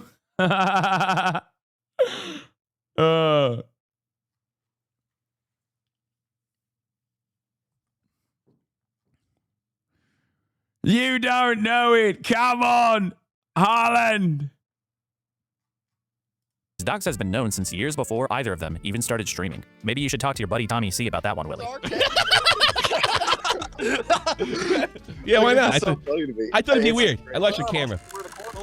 Willie's actually shown a propensity for pushing false stories about his enemies. He recently suggested on Twitter that Hasan was some kind of degenerate furry because years ago, he had commented on someone's DeviantArt profile who had favorited some furry-related images. The only problem is those images weren't favorited on that account until 10 years after Hasan's comments. Even the account that Willie was replying to deleted their original tweet, but Willie will just leave his up, and he'll ignore all the people telling him that he's wrong. But he— You realize the account Hasan commented on didn't even post the stuff, right? They only added those furry posts to their favorite 10 years later. will reply to and agree with people implying that his son rapes his dog. Once you see enough things like this, it gets pretty hard to keep giving Willie Mack the benefit of the doubt. I used to just think he was a little dishonestly biased against Hasan and in favor of Destiny and Ethan. But his constant moronic behavior eventually made me realize that the problem isn't just a bias. We're talking about a fundamental lack of critical thought. Case in point, remember the comparison between Hasan and a literal Nazi in Ethan's filings for the copyright lawsuits? Denim sort of jokingly posed with this page to promote her OnlyFans. Obviously her way of kind of making fun of the ridiculousness of the complaints, while also trying to raise money for her defense. Willie, though, just has no idea what's going on, and instead tries to make it some anti-Semitic thing about Denim posing with Hitler.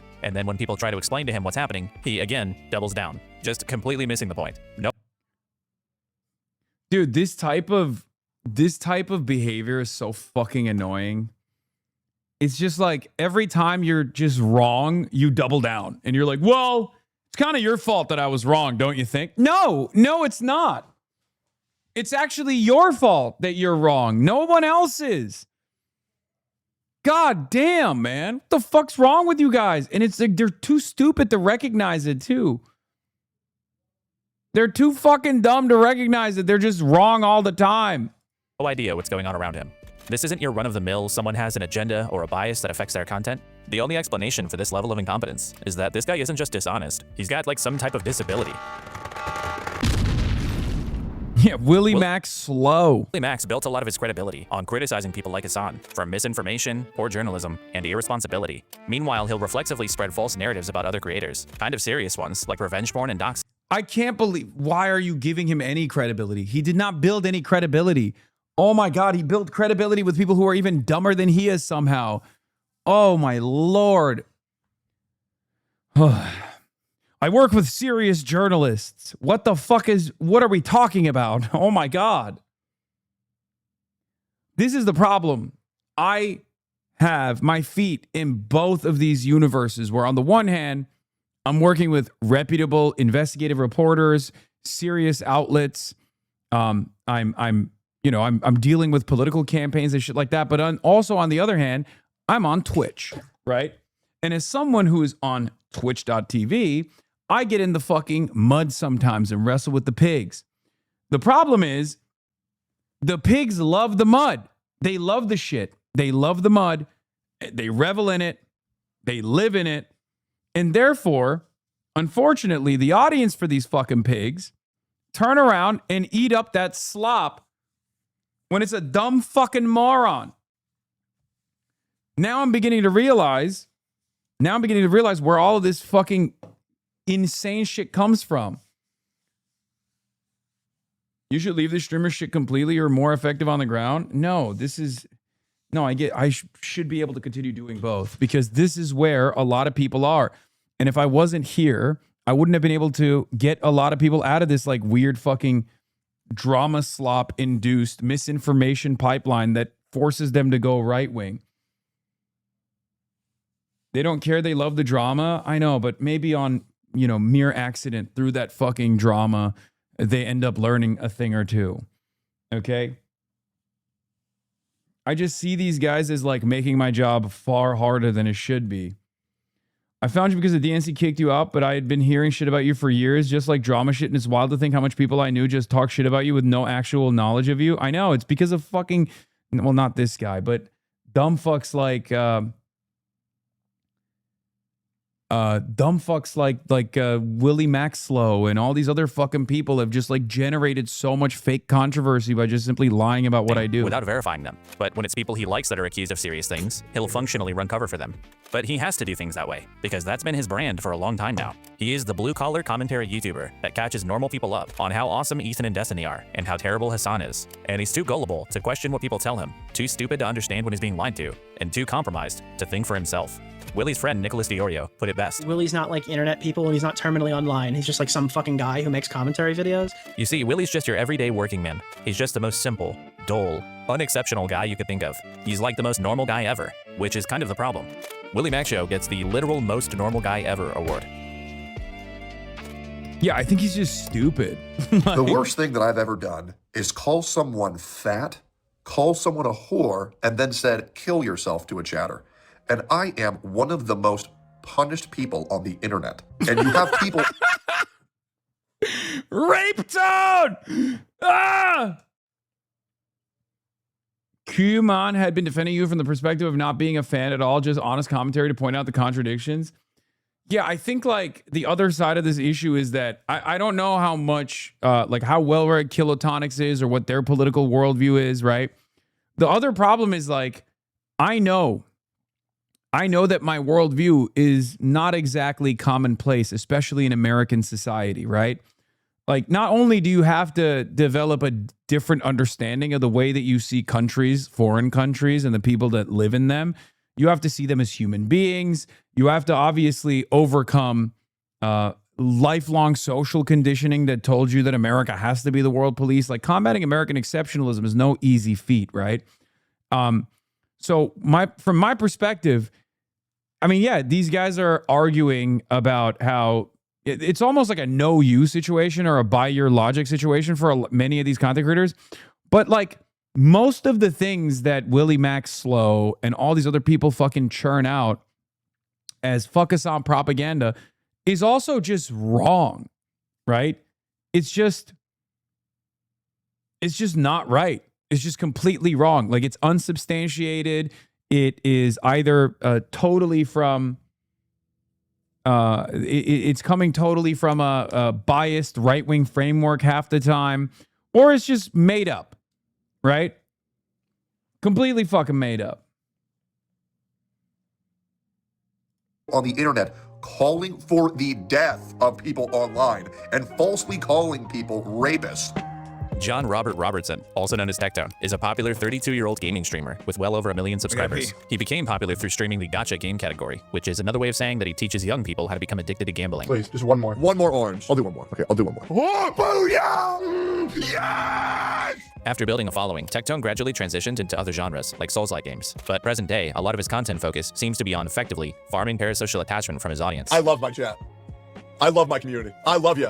Yo, chat, real quick, in y'all's opinion. Tectone recently stepped away from streaming, and for a while now he's been almost exclusively posting rant videos and trauma dumps. For Tectone, these videos are the place where he gets to write the narrative about himself. He wants to position himself in the eyes of his audience as the good guy of the internet, who stands up to all the evil people and liars online. And that's why so many people are preying on my downfall, because so many motherfuckers are gonna try to reemerge from their grave when they think that I'll leave, but I'm never gonna fucking leave. And that's why people push this bullshit so much, because I've ruined the careers of so many fucking horrible people. So now they're going at me because I had to fucking end motherfuckers who were fucking bad eggs. He also very much wants to be seen as wise and relatable, and he'll try to offer wisdom and life advice that probably goes really hard if you're like 14. A relationship is work. A marriage is work. Now, eventually, there might come a time where you say, it ain't worth the work. If the soil is barren, you will not be able to grow a crop. Really, he'll just post anything that he thinks makes him look good or sympathetic. In fact, he's recently invented a new meta for getting attention, which is doing or saying something really dumb that he knows will get him banned from Twitch, and then posting a performative video where he gets to complain about how maligned and beleaguered he is. Now, I've been banned free for another month.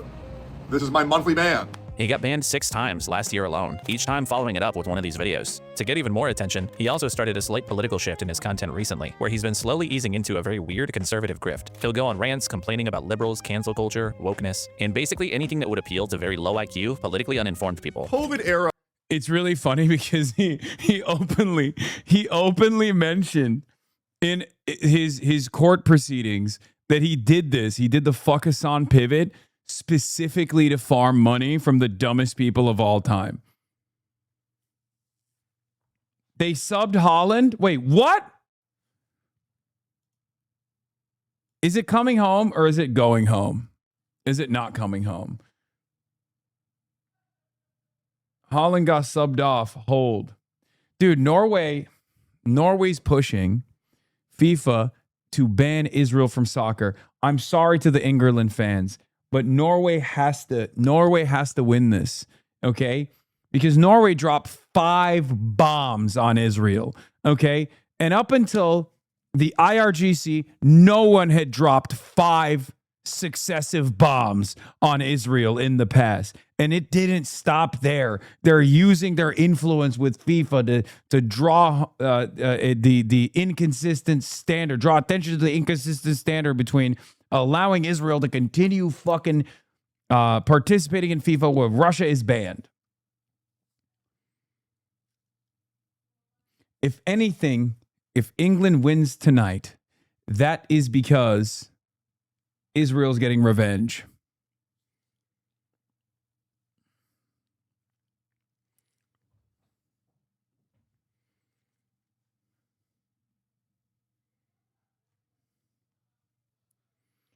FIFA took away from Norway earlier in the game. It's rigged.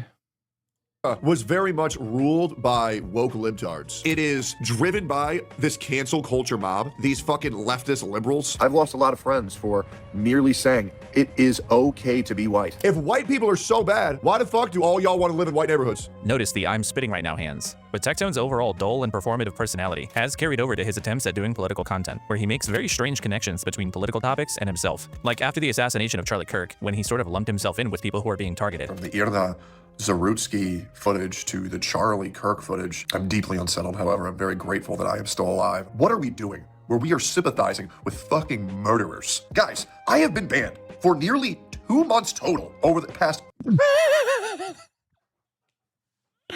What?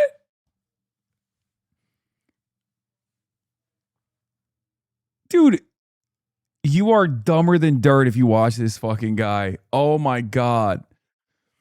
Oh my God. There isn't even a creative or entertaining way that I can call you out at this point. Like, it's just, you're so fucking stupid. Holy shit. There are so many stupid fucking people out there.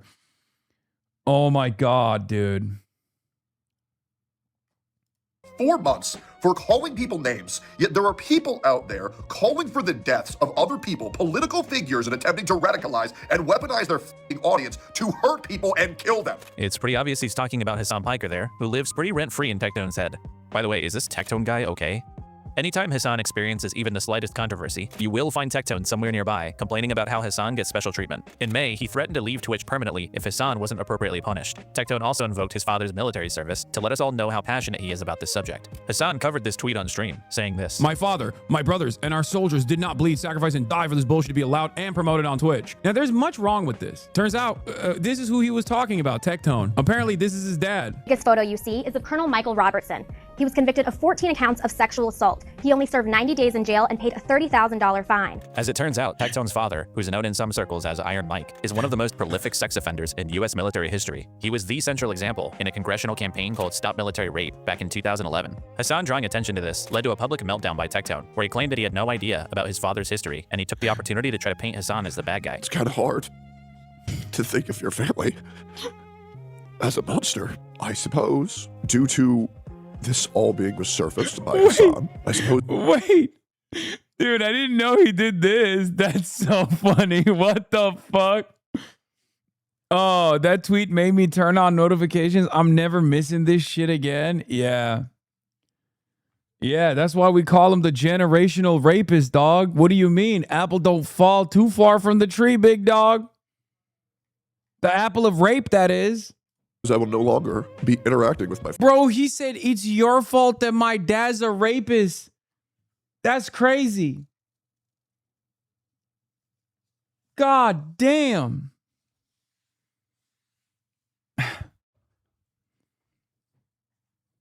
Father in any way, shape, or form on my stream or my content. Yeah, somehow it's Hasan's fault that you can't interact with your sex offender father on stream anymore. Apparently, it's all good to use your family members to try to argue for deplatforming someone, but if they point out that that family member is a piece of shit, then they're the asshole. This situation is a good example of how Weasley Tectone can be. When his father was diagnosed with cancer a couple years ago, he referred to him as his best friend and lifelong role model, and said that he was always there for him. But ever since the incident with Hasan, all of a sudden Tectone speaks much more reservedly about his relationship with his dad. I barely knew my father at all. We got this man to disavow his dad. That's crazy. He was also shitting on your dad before this. Yeah, I don't fucking pay attention to Rape Tone, so I don't know anything that he did. This is one of the beauties of having some of the dumbest fucking haters too, and some of the worst people on the planet being my haters, is that they often just step on rakes on their own, and then they'll slam themselves in the face with a rake that they stepped on, and then we'll go, Hasan did this. And it's like, bro, I didn't even know this shit was happening. You know what I mean? I briefly came in, whoop, whoop, right? I didn't know none of this shit. I just knew you were a creep, right? I knew you were a creep. That was it. Like, that's all I knew. And then you come after me and you're like, oh, well, my father didn't almost die. My father didn't rape all those other... sexually assault and harass all those other members in the service so that you could run your mouth about whatever the fuck you want on Twitch. And it's like, no, that's like technically in principle, that is what it was supposed to be about. Like, isn't that the whole point of the First Amendment? That, like, you know, our brave warriors are going out and, like, I don't know, fighting pedophile warlords, or, well, not even fighting them, giving them money in Afghanistan so that our free speech is preserved somehow. So, like, even on principle, that statement is fucking idiotic and wrong. But then, on top of that, you know, you're coming at me with your dad's military record, and it turns out your dad's military record ain't looking too good. I refer to my older brother as my dad, until I was in 3rd grade because he would come around so little that I barely even knew who he was. I almost never spent any time with my father, ever. I never really liked my father. Okay, John. But Tectone wasn't only upset about the comments about his father. Hasan had also said this. Like, this man has, I guess, epigenetic memories of rape. He had to do it, you know? He just couldn't. He couldn't stop himself. It's just like, it's a familial obligation over here. Tectone dishonestly likes to frame this to his viewers as Hasan calling him a rapist simply for being related to his father. And to imply that I'm a rapist based on what my father has done, it's just a little bit crazy, isn't it? That would be crazy, but Hasan was obviously referring to multiple allegations of abuse from 2 of Tectone's former partners. Yeah, that's clearly what I was doing. It's crazy. People kept saying that the case against his father aren't real and it doesn't matter. Yeah, what about his case? Including at least 1 accusation of sexual assault from his ex-girlfriend Pinkchu. Tectone didn't take kindly to Hasan's comments, completely distraught at the suggestion that he could ever be a rapist. And to imply that I'm a rapist after I myself have been raped twice? The incident with Hasan, as well as an existing feud with some of his orbiters, led to Tectone attempting to latch on to Ethan Klein's war against them, and he started alluding to potential defamation lawsuits against Denims and Caseytron for referring to him as a rapist. Hey, Caseytron, I will be getting in contact with Ethan Klein's lawyer on Friday. Wow. What an incredible gang of wonderful people. We got the credibly accused pedophile being like, Ethan, please let me join your lawsuit. We got Willie Max Slow, who's, I guess, like, his fault is he's just stupid, right? Then we got Rape Tone, who also wanted to get in on the fun. Man, we have Legion of Groom. Have a lot to talk about. But if your gut reaction to Tectone's allegations is to think they're just allegations, so Hasan and his orbit should be more responsible with their language. Unfortunately, we have another situation where the preferred strategy for responding to the allegations is repeatedly and continuously lying.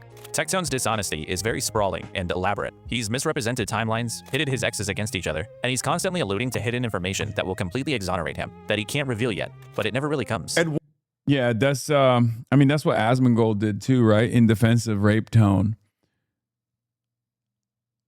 once I release what I'm going to release, and everybody sees it, and once I exonerate myself, because I'm telling you, when I get exonerated, I'm going nuclear. I'm just being straight up. I am counting the days, and if you don't apologize now, I do expect one when I prove my innocence in the months to come. If you want to get a full overview of the allegations against Tectone, there's a pair of really good videos by Shamu that are linked in the description that cover everything in detail. Shamu also lays out Tectone's pattern of lying and manipulation. As a quick example, at one Yes, there's a policy named in the military after his dad, yes, for the crimes he committed. Point, Dude, it was in the congressional record. Like, it was literally in the congressional record. His then-girlfriend Pinkchu became aware of abuse allegations against him that his ex-wife Freem was about to go public with. They learned about this through a mutual friend of Pink and Freem, who'd been told about a Google Doc that Freem was compiling, outlining her accusations. Tectone tries to publicly get ahead of these allegations before anyone learns about them by raiding into a Pinkchu livestream, where she runs through a clearly rehearsed attempt to discredit and smear Freem as a stalker and a harasser and all kinds of other crazy shit. Pink also hints at something that Freem was planning on doing that would destroy her and Tectone's lives, but she doesn't specifically say what. She was going to do something much worse, so bad it would have ruined all of our lives. I'm not going to say what it was that she was doing, but it was so horrific it would have ruined all of our lives. But when Shamu was researching his video, he asked Tectone directly what Freem was planning on coming out with, and this is what he says. I asked him what the allegations were that Pink mentioned were going to ruin all of their lives, not letting him know I already had the court documents proving what they were. And he lied to me. He said, quote, "No allegations were going to be made against me. This was between her and another woman." Provably a lie. In the future, Pink would eventually go on to say that she was essentially manipulated into making defamatory statements against Tectone's ex-wife. This stuff is generally how Tectone operates when it comes to his allegations. He engages in tons of well poisoning, smear campaigns, and even outright blatant lies when he thinks he can get away with it. I do recommend checking out Shamu's videos in full. He was one of the first creators to put out a good video on this story, and his thesis seems to have been correct. In January, a Texas court granted Pinkchu's protective order against Tectone, finding that there was reasonable grounds to believe that he had committed sexual assault, harassment, and stalking. It turns out that this court case seems to have been the reason behind Tectone's temporary break from streaming. He was so incapable of keeping himself from smearing Pink on his live stream that he might have been legally advised to just step away entirely. Once again, I want to repeat, Tectone in the court documents, in the deposition, openly admitted that he pivoted to right-wing content and specifically fuck Hasan content because he wanted to make money. Okay? He straight up told a goddamn team of fucking lawyers that he was openly pivoting to fuck Hasan content because it was the easiest way to farm revenue. What do you say to that? When we say rent is due, this is what we mean. Yes, Iran closed the Strait again. I know. And it's not like he stopped doing it afterwards. So I guess he just knows his audience is stupid. I was going to say he thinks his audience is stupid, but I think he knows his audience is stupid, right?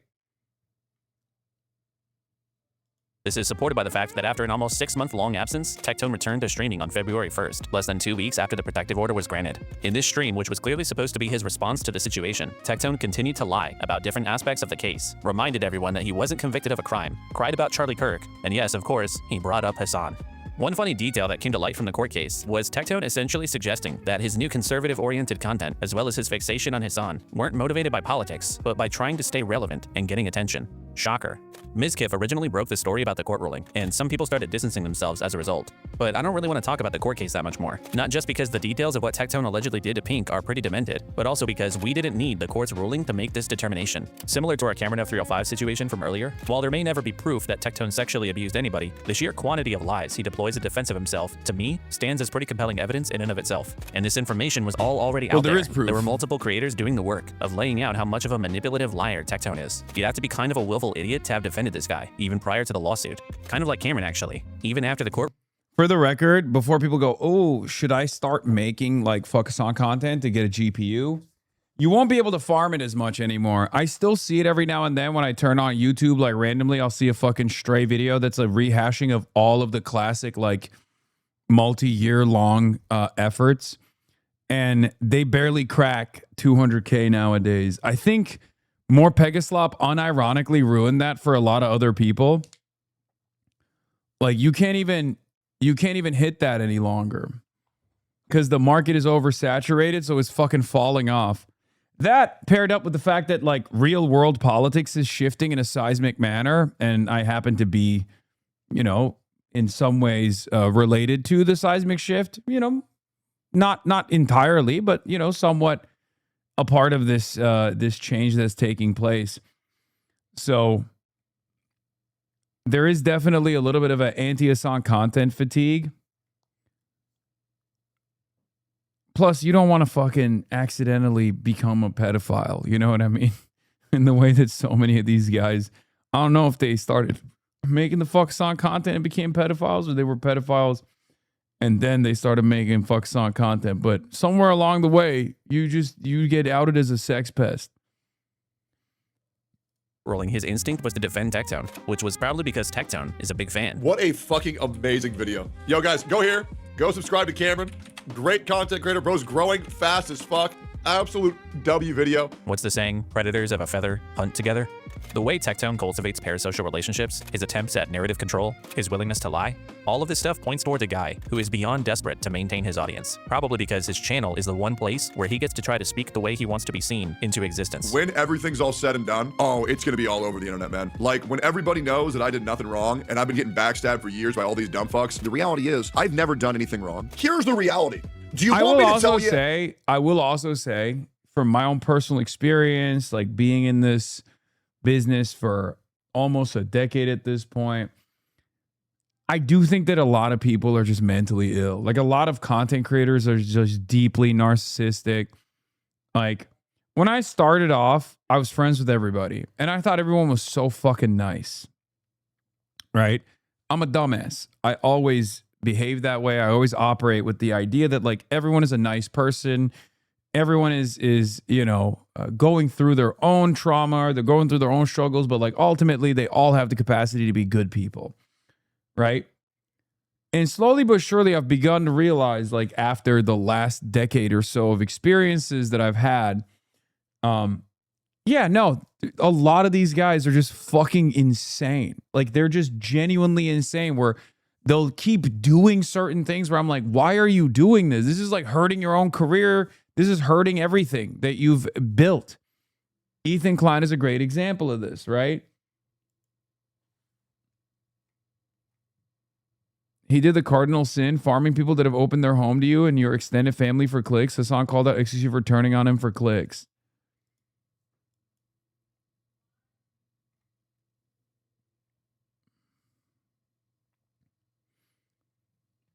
It's from a long time ago. I was talking about the photo. How to know that I'm innocent of everything that I've ever been accused of, chat? You want to know why? Because I'm a good dude, and that's pretty much all there is. Techzone likes to talk a bunch of shit about people, but then he'll get into conversations with them and act small and passive. He'll say he's gonna exonerate himself, but he never actually responds to anything. He's a gambling addict, his politics content is an obvious grift, he's been caught botting his views, and he uses his platform to publicly smear women who accuse him of abuse. How do I deal with him? I love him. Don't touch me. I'm patient. No, you're fucking not. You're like the most impatient, moody fucker I've ever met. I'm patient when it comes to you. Freem, I carry our marriage, and you know that. Freem, you know that. I think we have a pretty 50-50 marriage. You're high. You're high. You're kidding. You can't trust anything this guy says. He's like not even a real person. And all I'm really saying here is Techzone is the exact type of guy where if he's one of your biggest haters, in a way, it's a little bit of a compliment. Seriously, what are the redeemable qualities here? He's unfunny, unintelligent, inauthentic, fake, and probably abusive. And he's bald and ugly. Techzone gets the let's be real, he probably did it award. I think that This is my most Israeli hater. Our More Israeli than Ethan Klein. children, okay, as a collective, our children are being exposed to shit that they should not be exposed Like literally is in Israel. Like went to Israel award after October 7. to. And yes, that includes the weird sex shit that's pushed in schools, and it's all Yeah, the vessel of Big Yahoo himself. It's again, how the fuck do you watch a guy like this and you're like, I'm getting my commentary from this person. Like I'm learning the world. I'm learning about the world from this person. also the unimaginable amount of random degenerate, furry, gore, porn, vor shit that you see in Roblox. And in my opinion, kids should not be exposed to shit like this. This fucking thing is Nux Taku. Nux is a 30-year-old variety streamer with over 2 million subscribers on YouTube. He's most well known for his anime-related content, his time hosting some terrible podcast. No! Holland! Holland! Score a fucking goal, Holland!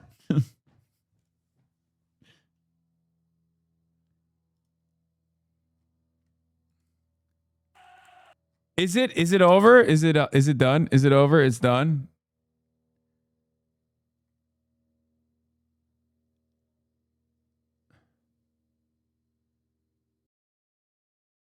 That made this song actually got mad at fucking Jeremy Corbyn for the way he pronounced Epstein as Epstein. Oh, that's awesome. That's way funnier. Holland was isolated the entire game. He had 2 shots the entire game. I saw one where they refused. There was a little bit of striker drama. Like, look. Baird coming forward. Holland just dumped Gahey to the turf. No foul called. Sola on the run. Erling Haaland's wide open in the middle if he can find him. Look at him. Sola taking himself. Alexander Sola. Give it the fucking Holland.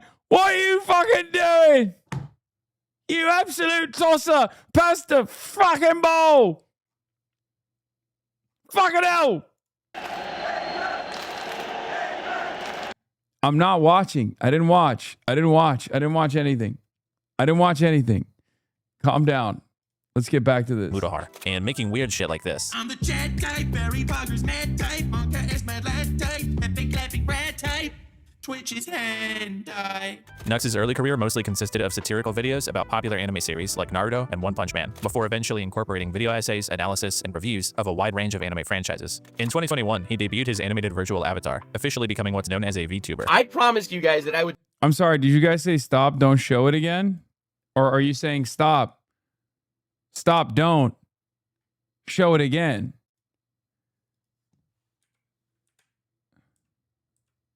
His time hosting some terrible podcast with Mudahar, and making weird shit like this. I'm the jet type, Barry Poggers mad type, Monka is mad lad type, epic laughing rat type, Twitch is hentai. Nux's early career mostly consisted of...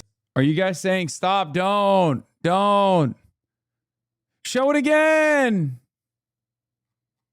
satirical videos about popular anime series like Naruto and One Punch Man, before eventually incorporating video essays, analysis, and reviews of a wide range of anime franchises. In 2021, he debuted his animated virtual avatar, officially becoming what's known as a VTuber. I promised you guys that I would do this a while ago, and the time has finally come. I have a VTuber avatar now, and it's time to take over the internet! And from here on out, I'm going to try to limit the It's another one of those things where like his voice is so goddamn annoying. number of clips that I use from Nux because, as you can tell, his voice is extremely fucking annoying. In 2020, Nux launched a second channel called Nuxanor, which originally focused on gaming and drama content. For a long time on this channel, Nux generally avoided covering politics. This is why I don't do politics, okay? I don't want to talk about politics because it's the most toxic fandom of all time. As you know, politics, not really my wheelhouse. Not really stuff I cover, not really stuff I care about, and I am just some anime-looking idiot on the internet that you shouldn't actually be listening to for any political opinions. But over time, his videos became more and more about real-world drama and current events, and eventually, he started covering politics directly. You can probably guess what Nux's political takes are like. They're just soulless, vapid, cancel culture bad, woke is bad, repetitive bullshit. All the leftists pushing their fucking bullshit. We are so done with the entire cancel culture bullshit. And the TikTok liberals with the nose ring piercings, holy, they are not taking it well. Because wokeness is a cancer as well. Woke is dead is not enough. We don't just need the culture shifting away from woke. We need to destroy it. They want your children raped, and they want your children castrated. This is the party of evil. It seems like what happened with Nux is also what happened with Technown. Their foray into political content was inspired by Asmongold,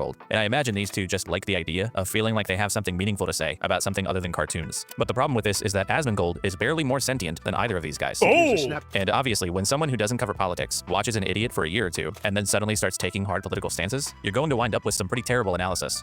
Real quick example. In 2022, the US Department of Justice started an investigation into Donald Trump's plot to overturn the results of the 2020 election. Jack Smith was appointed to the case by the US Attorney General, but in November of 2024, Donald Trump had just won the presidential election, and as a result, Jack Smith dropped the criminal case against him because of the DOJ's policy that they cannot indict a sitting US president. Nux watches Asmongold's reaction to this story, and the level of engagement you get from either of them is incredible. We've got some breaking news. Special counsel Jack Smith is seeking to dismiss the Trump election interference case in Washington, D.C.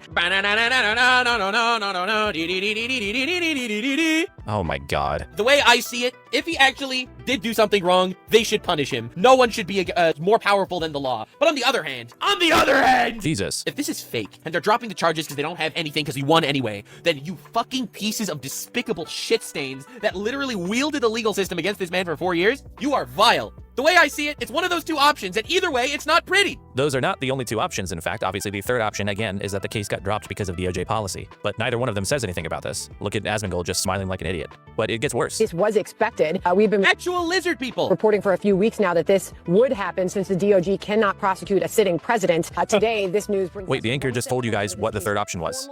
She literally just said why. No, nothing? No comment? We just have no comment on that. Oh my God. Oh my God is right. And this stupidity just continues. After almost 2 years of this Jack Smith saga, things seem to be ending for him. Insane. Again, insane. Completely, absolutely bonkers. 2 years of using the legal system like a weapon against this man to just give up right now. Either you thought that he did wrongdoing, in which case you should continue prosecuting him, or you literally are evil scumbags. Or the DOJ cannot prosecute a sitting president. You fucking idiot. This is what happens when you compound unintelligence. Asmongold is too dumb to understand what's going on, and Nux is learning everything from Asmongold, so there's just so little brain power involved in the end product. It's like a game of politics telephone, but you're playing with these special needs kids. I'm not cherry picking, by the way. A ton of Nux's coverage is like this. He just often has no idea what's going on. But aside from his general incompetence with covering politics, Nux has also inherited a fixation on Hasan from his buddies Asmongold and Technown. He's one of the loudest sloptubers, constantly calling for Hasan to be banned from Twitch. But his favorite attacks on Hasan are also some of the most dishonest ones. Like, he's a big fan of the Rick Scott talking point, for instance. To this day, Nux will repeat the verifiable lie that Hasan told his audience to kill Rick Scott. That is a lie, a bald-faced lie. Or there's this other one, where Hasan supposedly threatened a viewer's life with what appeared to be a gun. Now, Nux is being very intentional with his wording here, because he's referring to this clip, where Hasan does brandish a gun. A BB gun. So already you kind of have to be like, how much do I really care about this? But then if you watch the actual clip, you'll clearly see that Hasan is responding to a viewer who had joined his chat and started calling for him to be beat up and hanged. Broke the and bolt. not like legally tried for his crimes and hanged. He's Wait, just how? saying, we are going to do this. So then Hasan says, let's hang Hasan. Bro, my big booty, big back ass broke one of my fucking bolts on the Hermie. Okay? This past week, the arm keeps falling off, and I was like always tweaking it. I don't even know how I'm capable of breaking a fucking bolt, dude.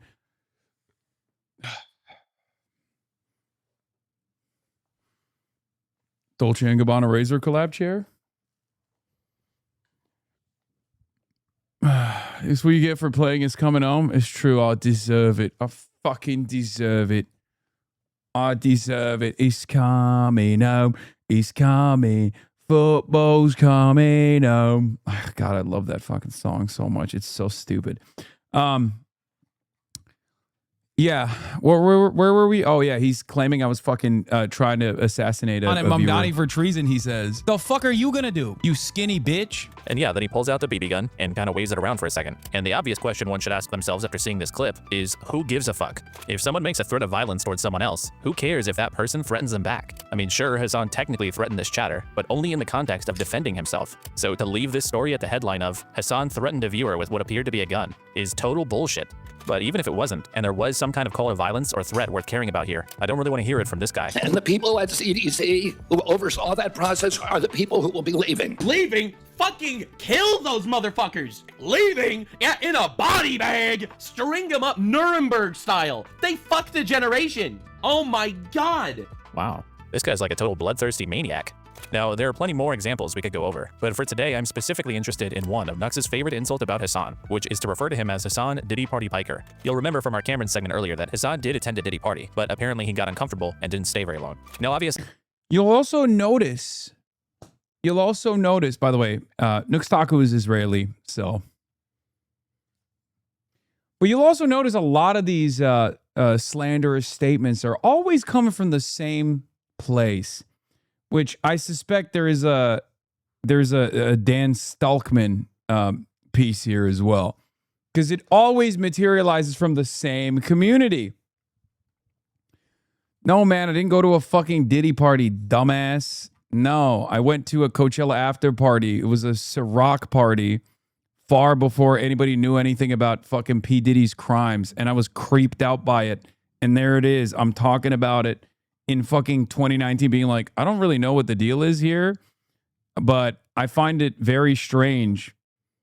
Osama bin dripping. And these guys unironically racist against Israel. I know that's the new meta, right? They say I'm racist against Israel. Yeah, I'm fucking racist against Nazi Germany too. Racist against apartheid South Africa. Racist against Rhodesia.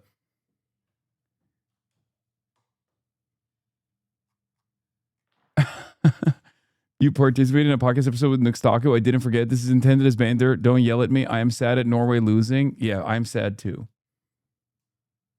if someone brings up someone attending a Diddy party, they're suggesting that that person has engaged in some sort of sexual misconduct involving a child. That's the implication. Or in the case of Nux, the explicit accusation. And while we've already seen that that suggestion for Hasan seems... Isn't this the Hasan Piker guy known possibly having sex with children at brothels and at Diddy parties? No. But once again, when people just repeat it over and over again, it literally doesn't matter, right? Like, that's the whole point. You just keep lying over and over again, and, you know, people hear it, and they're like, okay, this is fine. Flatly untrue. You know what's really funny about this, by the way? This Diddy stuff materialized because Dan Diddy Saltman, Sex Epstein's brigadier general, second in command, ironically enough, got investments from P. Diddy when he first started Tiny Chat. Dan Saltman started a website called Tiny Chat, which was under a lot of scrutiny. Okay? Which was under a lot of scrutiny by the FBI because a lot of pedophiles were using Tiny Chat to do pedophilia, to find victims. This website, this web platform that Dan Saltman started was actually started with financial investments from P. Diddy. Once again, every accusation is a confession. Once again, these motherfuckers saw that and then immediately turned around and were like, oh, Hasan, well, let's key search Diddy in Hasan Piker's entire discography, and let's find a moment where he's talked about P. Diddy. Yeah. That motherfucker has financial ties to P. Diddy, and he has the audacity to say, I'm connected to P. Diddy somehow. Taku is quite the interesting person to be making such accusations. You see, in the past, Nux has gotten into quite a bit of controversy for some of the anime-related content that he's put out. Specifically, he more or less built some of his following off of basically towing the line between YouTube-friendly content and pornography. If you take a look through Nux's library, you will see lots and lots of absolutely degenerate, filthy thumbnails, often involving drawings of very young-looking women with captions like, "My clothes," and "Bigger than I thought." Many of these thumbnails feature things like Pornhub colors and typography. Here's one with an ahegao face, a classic— I don't know if I should show this part. It was a tweet you had about Diddy too. Oh yeah, I had I guess I don't even know if it was a deleted tweet or not, but it was a tweet from like 2012 when P. Diddy was like a super famous guy and not like known in any way, shape, or form as a weirdo. Expression in hentai and anime porn. What? There's actually a really good video by Harmful Opinions that, among other things, lays out exactly where Nux sourced some of the artwork for his thumbnails. Oh, how adorable. What a sweet child. I've also seen her in a thumbnail of a video on Nuxtaku's Nuxanor channel. A rather unwise reverse image search on Google eventually leads you to a hentai site page. Oh God, oh God, oh God, oh God, oh God. Look away. Georgie and Reed are ready for the big game. Okay, I'm glad that we are officially recognizing that I was always right, that Georgie is British. Georgie voice. That's right. I'm trying to fucking go to sleep, yeah. Fucking hell, these humans. They're bullying. Georgie be like, he's coming home, lad. He's coming home. We showed that fucking Viking what's what. It's no longer Danelaw, lad. It's called England. Me feeding me the worm and making me fucking wake up.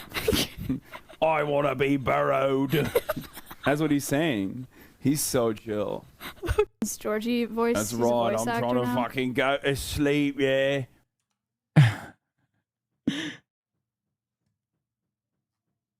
Glad we agree.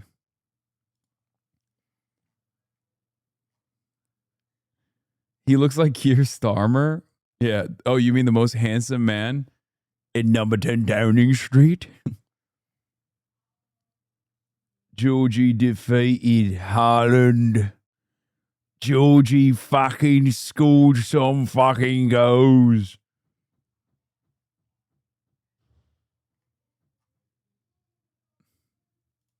Where the image, which features an erect penis that had just been cut off for the thumbnail, is tagged with, among other labels, imminent rape, loli. Pretty weird stuff. But the point here is that thumbnails are the way that a creator chooses to market themselves. And there's a pretty insane level of pornographic influence in the way that Nux marketed his channel. He obviously established a not so insignificant portion of his audience by signaling that his content is pornography oriented, which it is. For example, Nux made dozens of videos about Rule 34 porn. I hosted the craziest Rule 34 tournament. And if you're not familiar with the term Rule 34, it's a term and website talking about how if anything exists, there is porn of it. And note that in this video, Nux is not only telling you the name of the website, but also what kind of porn you can find there and how much of it. And the only reason why that— One of the other, I mean, yeah, again, Nuxtaku lives in Israel, just pointing that out for no reason. Chose to voluntarily go to Israel to live there. But one other part of this story is that like a lot of my haters are unbelievably fucking Rizless. Okay. And not only they're unbelievably Rizless, but like they also sound so fucking nerdy. Like they're always like, man, I hate this Hasan guy. Like more Pegaslop. When I first encountered a video from Martin from Slushy News was saying, maybe I'll see Hasan in a brothel last week. Call him out for being weird. Okay, I'll call him out. These guys are like, they're so... They sound like such fucking dweebs. Except for Charles R. Downs. matters is because Nux explicitly categorizes these videos as being fine for children aged 13 and up. Keep this in mind because there's going to be a pattern.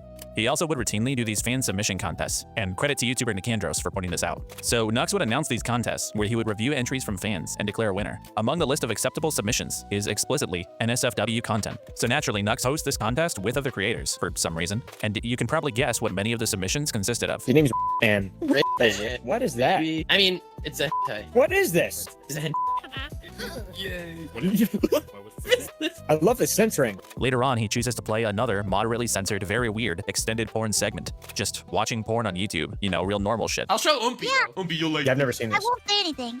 I mean, Oh yeah, that was this is Mousie's There favorite it part. is. There's Mousie's part.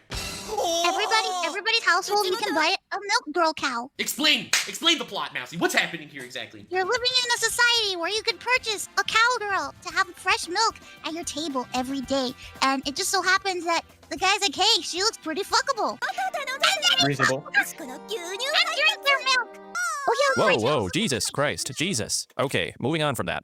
Now, once again, these videos, according to Nux, are supposedly appropriate for children. And this kind of content was all over Nux's channel. The guy was known for being a totally degenerate gooner, like to the point that he had a reputation for being kind of preoccupied with porn. I put on some weird headset and now I'm... Did I recognize that voice actress? Hold up, who voiced this character? And have they ever voice acted in something slightly more Rule 34 than this? I don't know where I've heard this, but it's hitting me in a certain way. Now, in a lot of circumstances, this would be fine. But for one, Nux's right-wing traditionalist grift is just transparently nonsense. And two, the real issue becomes clear when you consider who exactly Nux's target audience is. Take, for instance, the fan submission contest that we just watched. Sandwiched between two porn submissions was an entry that came from what was obviously a child. Is that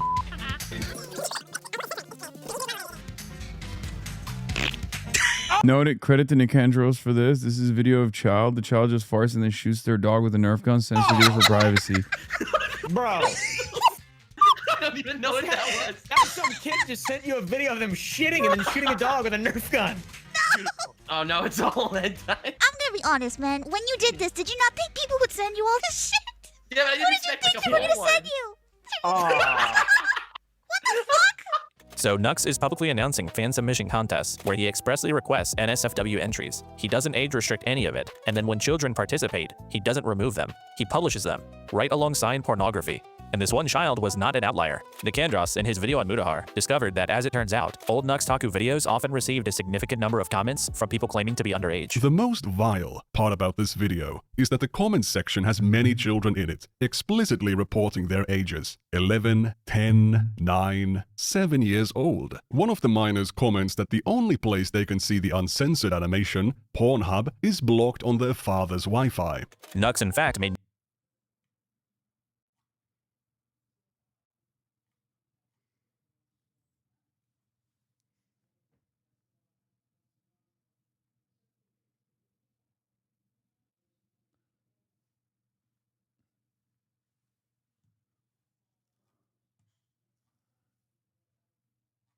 Oh my God. no effort to keep kids away from his adult-oriented content. His videos Oh are my 13+. God. His Discord server is 16+. His official subreddit is unrestricted, and you only need to be 13 to use Reddit. Kids were declaring their ages in his comments. They were participating in his contests. And all this is to say, Nux knew his audience was comprised of a significant number of viewers who were under the age of 18. But it's not just that he knew that kids were in his audience. He wanted them to be there. Look at the subjects of Nux's content. We're talking Pokemon, Minecraft, Mario, numerous popular cartoons and anime series, things like Disney, Fortnite. You know, stuff that appeals to kids. He drew them in, allowed them to watch his content, and welcomed them in his communities.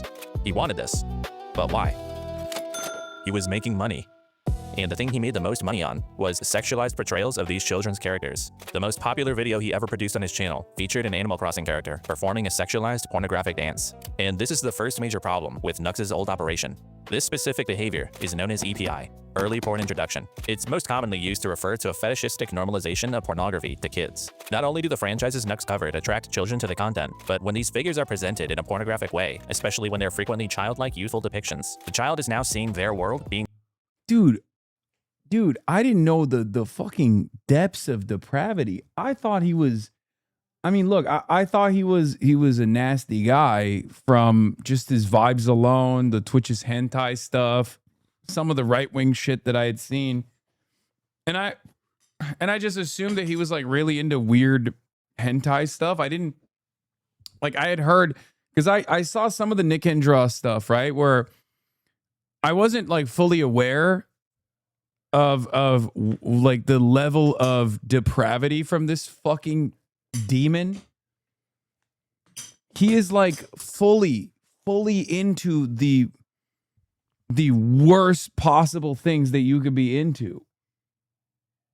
Because you stopped the Nick Endros video early, I know, and he really wanted me to watch it too.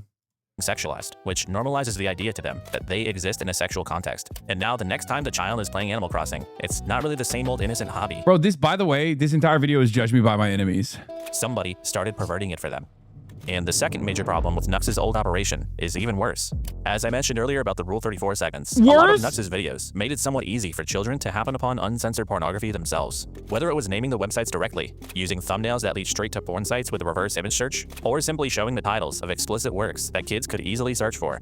Nux's content made it trivially easy for children to find the real thing. But making pornography accessible wasn't just a part of his videos. In fact, the culture of Nux's community was one of common collaboration on locating the sources of the explicit content that Nux covered on his channel, like his official subreddit, where helping each other find the original uncensored materials was commonplace and seemingly never moderated. And again, you only have to be 13 to be in this community. And as discovered by Nicandros, the 16 and over Discord server also for a time had an easily accessible NSFW channel. And this sourcing and sharing pornography type of behavior in Nux's community wasn't just permitted or ignored. In some cases, it was even encouraged by Nux himself.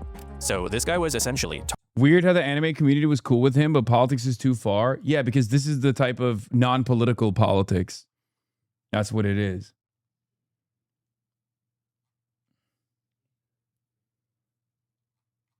targeting and accepting children as a demographic into his audience, while simultaneously desensitizing them to pornography through his content, and then overseeing and even facilitating. Again, another dude that will fucking falsely say, they falsely call me Diddy Piker, okay? For being creeped out at an event far before we knew about Diddy's crimes, being creeped out at a Coachella after party I went to and left early. That motherfucker calls me Diddy Piker. Meanwhile, this is his hard drive, brother. Oh my God. I mean, I want to say check his hard drive, but he's in Israel. So, you know, that's, what can you say? What can you say about that, you know? Sourcing and sharing of the explicit materials he covered within his communities. Now, of course, kids can't always look up stuff on their own, and maybe you're thinking parents should have control over what their children have access to. But usually, those parents don't have to worry about YouTubers who cover youth pop culture introducing pornography into the equation. Those two pathways aren't supposed to intersect. But in case you aren't quite convinced of Nux's transgressions here, there's still one more thing. I'm going to heavily summarize here, but if you want the full story, go watch this video by Nicandros that's linked in the description. And huge credit to Nicandros for doing the research that allowed a lot of the stuff we covered today to become known in the first place. Nicandros' video does a deep dive into Nux's community, where he explains some events that took place in the Nux Taku Patreon-only Discord server. The short version is that this server had no age restrictions, and shortly after it opened, a 14-year-old child joined, publicly stating their age. They would soon request an NSFW channel, which Nux granted. The user was also promptly engaged by adult members of the server who wasted no time in grooming them. They would send them pornography, gore, violent imagery, even encourage them to drop out of school and self-harm. And this all happened right under Nux Taku's nose. Many of the interactions were in the public general channels. Nux had even interacted with the child in voice chat on multiple occasions. There were no rules to prevent this from happening. Nobody got moderated or banned from the server. Nux did nothing and put a child in harm's way. Given the full scope of his behavior, the only two— Bro, he was doing like Order of 9 Angles shit, but just for grooming. He was doing, I mean, I guess Order of 9 Angles does like pedophilia as well, but this is prison. Two options here are that Nux wanted this kind of thing to happen in his community, or that he simply didn't care as long as he was making money. I'm not sure which is worse, but in either case, it would not be wholly inaccurate to describe the totality of Nux's behavior online as him participating in and facilitating acts of grooming. But guys, don't forget about Hasan. Isn't Hasan bad? Remember the guy that went to a Diddy party?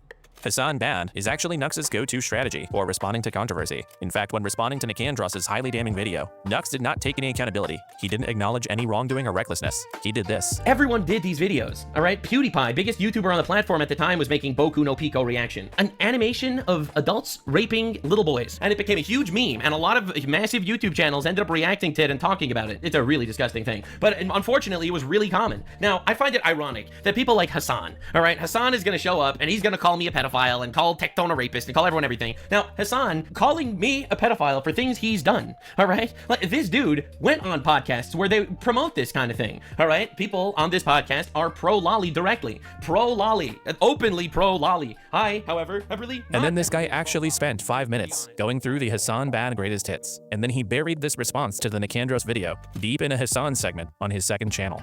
Very shameful. Funnily enough, Hasan actually might partially be the reason why Nux's podcast with Mudahar fell apart. A little over a year ago, Hasan was reacting to a YouTube drama Reddit post talking about how Nux had shown his co-host some lolly pornography. Resurface video of Oompaville, some ordinary gamers and Nux Taku watching lolly porn together on a Discord call. Mudahar was very clearly bothered by the criticism he was getting for associating with Nux, and the extra exposure might have contributed to him posting a video distancing himself from Nux only a few days after Hasan's coverage. This is pretty surface level research, but before Mudahar canceled their podcast together, Hasan had been mentioned on Nux's second channel only 95 times in 4 years. But since then, he's been mentioned almost 500 times. So in just over a year, Nux has increased his coverage of Hasan by almost 400%. Ever since Hasan's coverage might have pressured Mudahar into ending their podcast. That might not mean anything, but I thought it was interesting.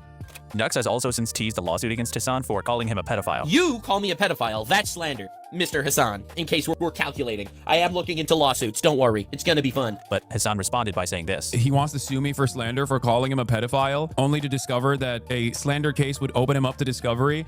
And I feel like his hard drives would be so criminal that he might actually go and face criminal repercussions in the aftermath of said situation, you know? And ever since then, Nux has gotten pretty silent about any potential lawsuit.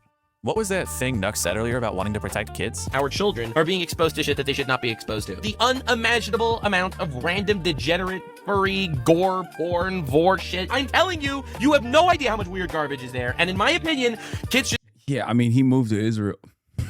I'm going to keep repeating this, but he moved to Israel. not be exposed to shit like this. Nux Taku gets the Great with Kids award. He's all good with them.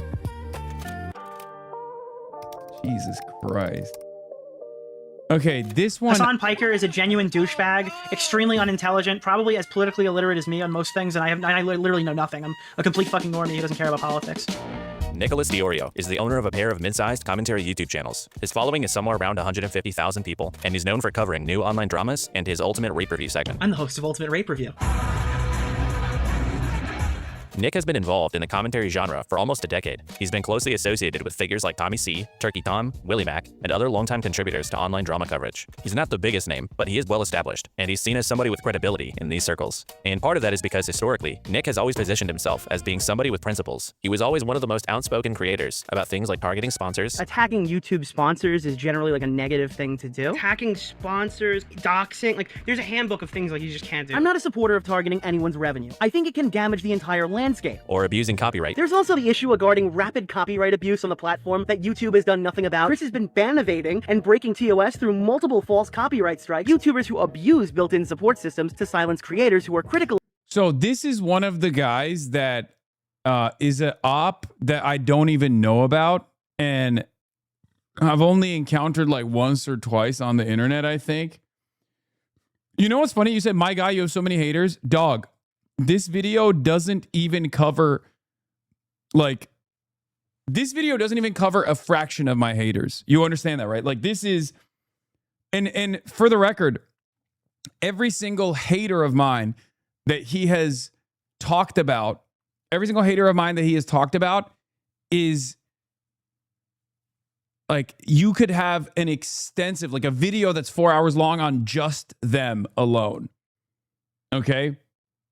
These are the apolitical slop tubers that are melting the fucking minds of a lot of normie coworkers and like young people on the internet. So if you're wondering like where a lot of this fucking idiotic, like Hasan did this, Hasan did that conversation is coming from, it's from these guys. And every single one of these videos could be 4 hours long in and of itself. If you just talked about their rap sheet, this is the Cliff Notes version of it. And even then, some of these haters, I didn't even really know about that well. Like the Cameron guy, I don't really, you know, whoever fucking cares. I don't really know this guy at all. I don't really know this Nicholas Diorio guy at all. Like, I just know that he does a thing called Rape Review, right? So this is the tip of the iceberg. You have so many more. Like, Kilotonics could do another video that's like another 4 hour long video just on Destiny alone. I had someone in real life say you hate black women, but I think that's coming from the libs, not these guys. Yes, these videos have been circulated around the internet and bounced around so much that like now I have actual real world like haters in places of power and prominence, like in the media or like actual consultants, actual politicians. I mean, look, Rick Scott fucking cries about me on a damn near weekly basis. I have ops in Congress. So for that reason, I've been banned from England. So now all of this nonsense that's been bouncing around will reach an entirely new audience, right?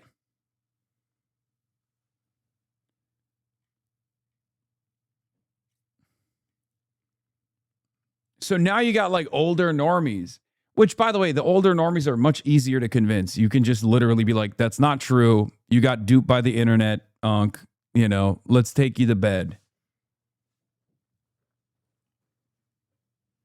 I got ops in Congress. I got ops in positions of power in governments. I got ops in both parties in this goddamn government. You know what I mean? So it is what it is. Rappaport is one, but I honestly think he's going to stroke out soon with all the screaming and turning red. Yeah.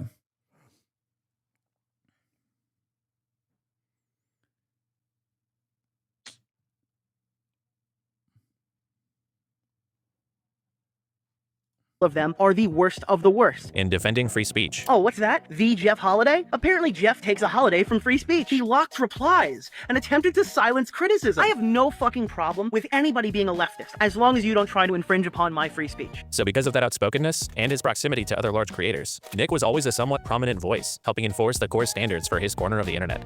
However, recently, Nicholas has pivoted to covering almost exclusively Ethan Klein and his enemies, or to put it more specifically, sucking Ethan Klein's balls for 25 hours a week. What I think Ethan should do is he should use the GoFundMe money from the lawsuits to buy all of these things. I think he should take all that money and then buy Anissa's house. If everybody can see that what Ethan is doing is so fucked up, then why are you guys getting so much hate? Ladies and gentlemen, Ethan Klein has confirmed that his motion to subpoena Reddit and Discord was granted. Ooh. His relentless positive coverage eventually got him noticed by the Kleins themselves. I love Nicholas DiOrio. I'll say it. I've been watching your content. I think you're a very funny guy. And I feel like your coverage has been really good on topics that I end up watching. Like you're good with research. He's seen consistent growth in subscribers, likely from H3 viewers, ever since he shifted his focus. And as a result, Nick has been cemented as Ethan Klein's number. Yeah, the problem with the origin of your clips is that the community that spread it know their favorite content creator is irrelevant and the reputation is dirt, so you attacking them back is pointless also. Yeah, that's another issue. I can't like what am I supposed to do? Be like, oh, that came from a sex pest cult that's led by a guy who's currently in an active court case for distributing revenge porn. Most people are going to look at you and be like, I don't care. Like, address the clip, you know? So, but yeah, I'm going to skip Nicholas DiOrio. Let's look at the dishonorable mentions. I don't even care about him enough to like actually cover that part. I want to see the dishonorable mentions and the finale. Ethan, do you not correspond with Destiny's podcast co-host Dan Saltman? I've talked to Dan Saltman, but also I don't think that that's Destiny, is it? Like, dude, I'm pretty sure I'm not making this up right now. All right, let's finish this segment. I'm keeping Dan Saltman waiting because Dan's coming on soon. Which, by the way, I guess I should just go ahead and say it. Me and Dan Saltman are gonna have a YouTube exclusive stream pretty soon. I've actually been like getting calls and invited to like tons of streams of all sorts of streamers. I just did one with Tectone and Dan Saltman the other day. This post was going mega viral on their subreddit. It says Dan Saltman's minions, Ethan's bestie. I love how they're so desperate to connect the dots on shit. It's so stupid. Dog, it's right there. It's literally right there. How can his fucking fan base be so goddamn stupid? That actually blows my mind. Like, you can't be that dumb, can you? I mean, he's sponsoring the fucking show. The sponsorship is right there. Wow. It's an ad.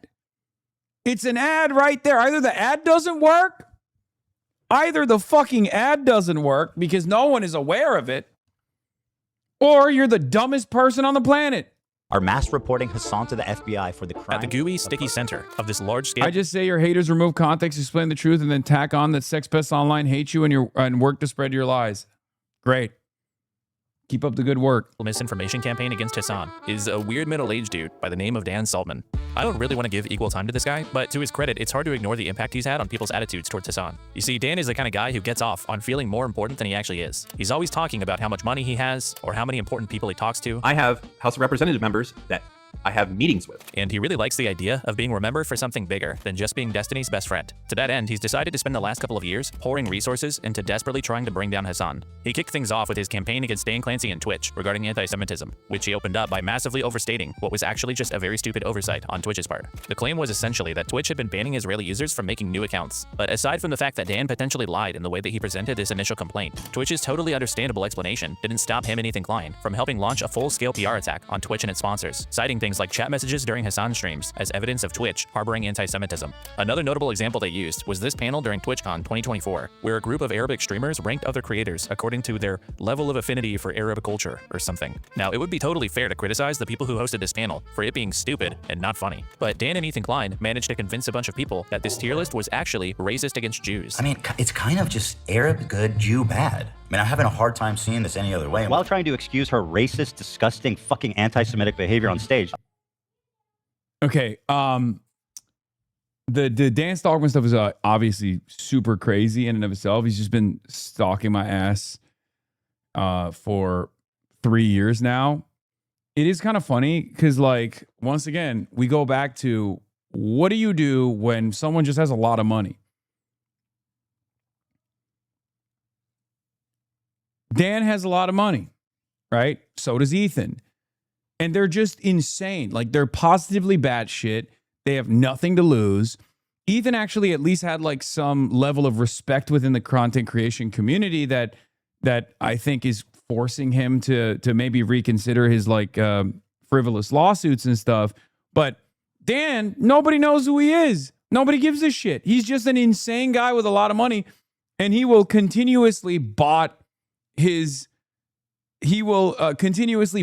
posts. Like, he will buy favors from people like Ethan Klein. Like, he will literally do everything in his power to regularly do opposition research. And in most circumstances, because I don't have anything that you can do opposition research on, they'll just make shit up.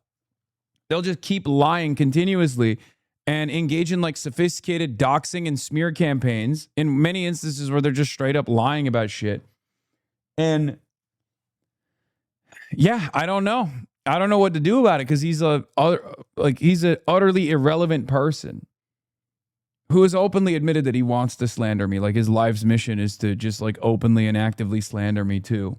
Of putting Jews on the bottom and Arabs on the top of their tier list. And this narrative somehow got sold pretty well, despite the top tiers consisting of mainly non-Arabs and the bottom tiers consisting of mainly non-Jews. In fact, as far as I could tell, Ethan is the only Jewish person at the bottom of this list.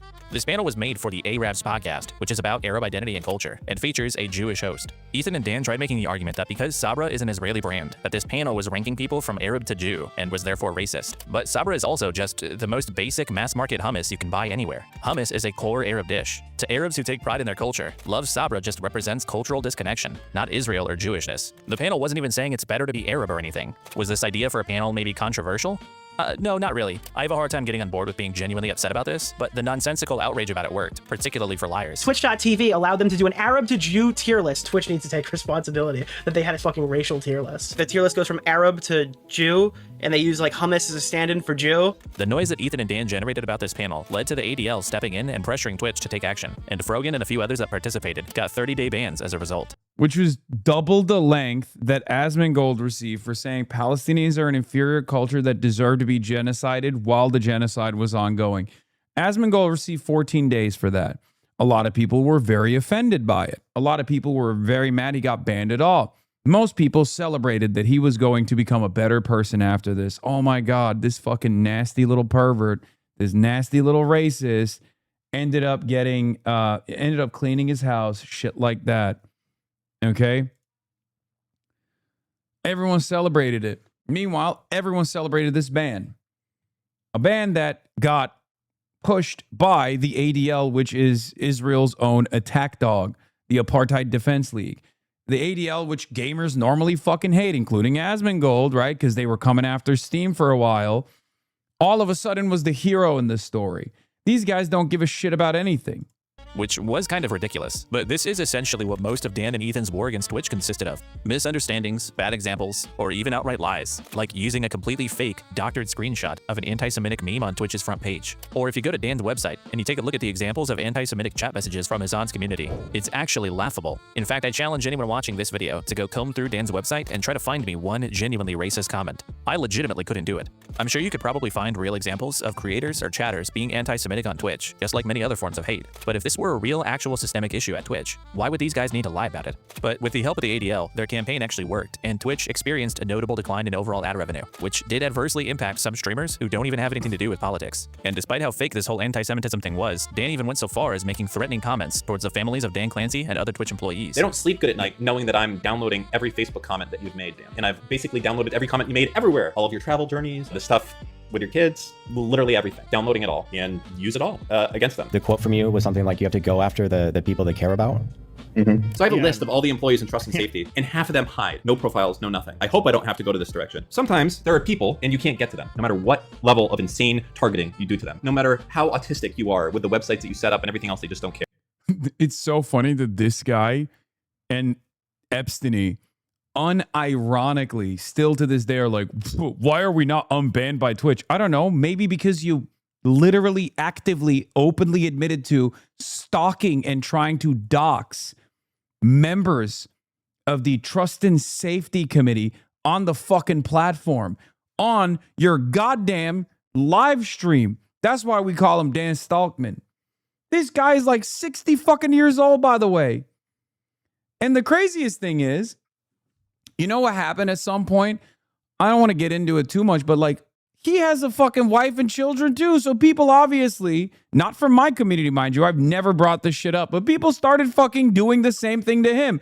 All of a sudden, his attitude changed dramatically. I don't think that's an appropriate thing to do, by the way, but I am finding a little bit of irony in the way that he was making random people feel terrified. Random people that work at a company that he just doesn't like.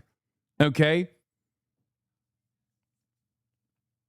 Like, you're a fucking content creator. And for the record, before people go, oh, you just brought it up. You just brought it up. Dude, 56-month subscriber, eat this fucking ban. This guy literally fucking had a doxing server for my entire family.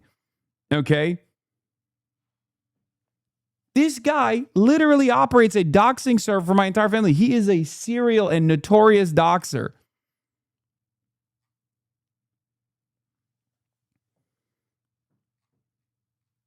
The fuck are we doing? We have to get back to a normal place on the internet where we can't just like mass harass, mass stalk, mass dox people and their family members and the individuals in their lives, okay?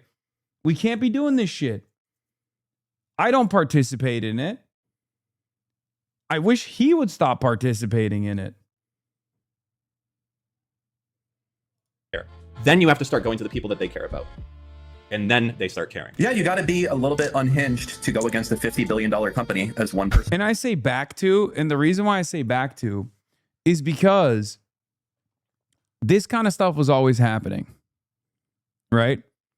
This kind of stuff was always happening on the internet. It just was happening, you know, in the deepest, darkest pits online. Okay? People like Dan Stalkman, people like Epstein, they organize it and they turn it into content. They take, hey, thank you, Phoenix Emoji, for the 56 community gifted subs in honor of that 156 month chatter that just got fucking yeeted off the face of the earth.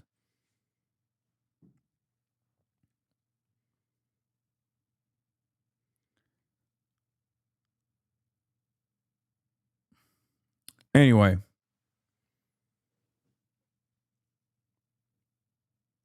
I personally find it hilarious that the pests would have probably been unbanned, but for their stalking and slander ops against the platform CEO and employees. Yeah, most likely.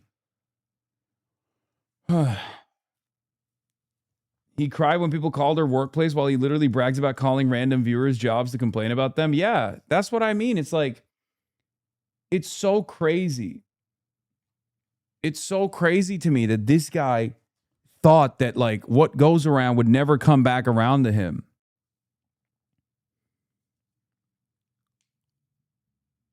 Wait, I missed it. Why did they get yeeted? I was literally talking about, yeah, no, here, this is the fucking Discord server that they have with like openly being like, what's his dad do? Whatever, all this shit. They found books that my dad wrote. It's the limited free version in Turkish, but maybe something could be extracted from this. Good shit. Step 1, confirm it's his dad. Step 2, answer the question, who is his dad? This is Dan Stalkman's stalking server that he created specifically for my fucking family, dude. Okay?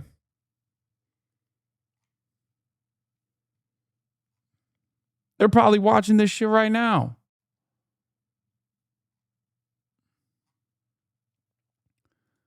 The difference though, is that in the past, stuff like this would be in Kiwi farms, right? People would get together on 4chan to try to do this on Pole, Kiwi farms, all these other places, right? There's never been a serialized version of this kind of like A-logging and mass cyber stalking operations that people monetize. That's what I mean is new. That's what I'm talking about when I say like this is a whole new level of depravity.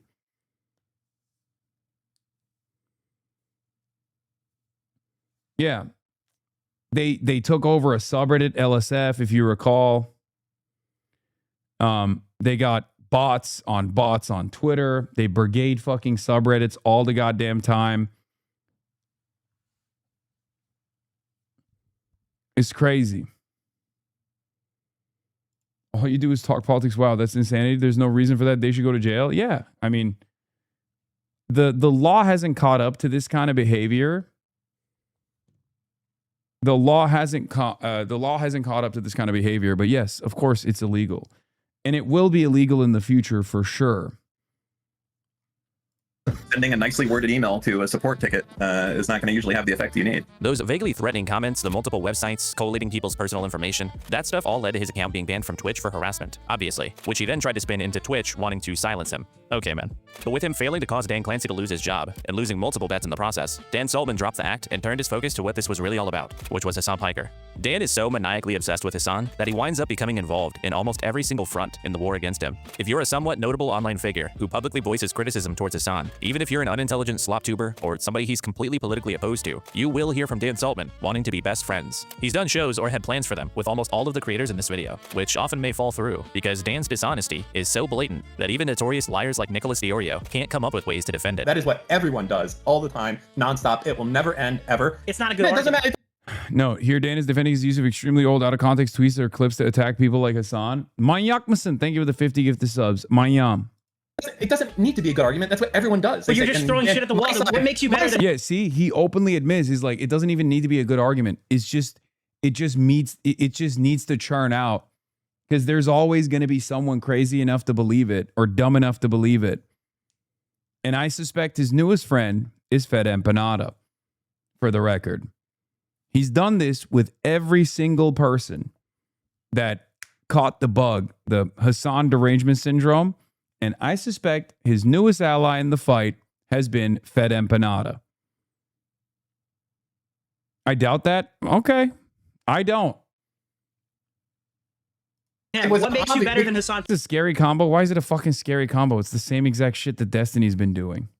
I'm glad you asked, because my side is honorable, and it was obviously taken out of context. Their side meant it, and they still haven't changed. Oh, so it's just sides cock. This is the issue. Completely, 100%. That's the big issue, though. That's unironically, that's why we can't do a show. Dan is actually impressively the most prolific. Yeah, they've been retweeting each other's stuff. It's not subtle, you're right. No. Man, please don't go that route. Don't go what route? Fed Empanada and his little fucking Discord server has been reposting a lot of these guys non-fucking stop. Okay? Non-stop. He has basically decided, fuck it, I can't actually reach like a level of political prominence or political significance, so I'm just going to fucking melt everything in the process. Unhinged. Straight up. Do you get off on attacking people to your left? No, this is the reason. Are you fucking stupid? Do you get off on attacking people to your left? This is why.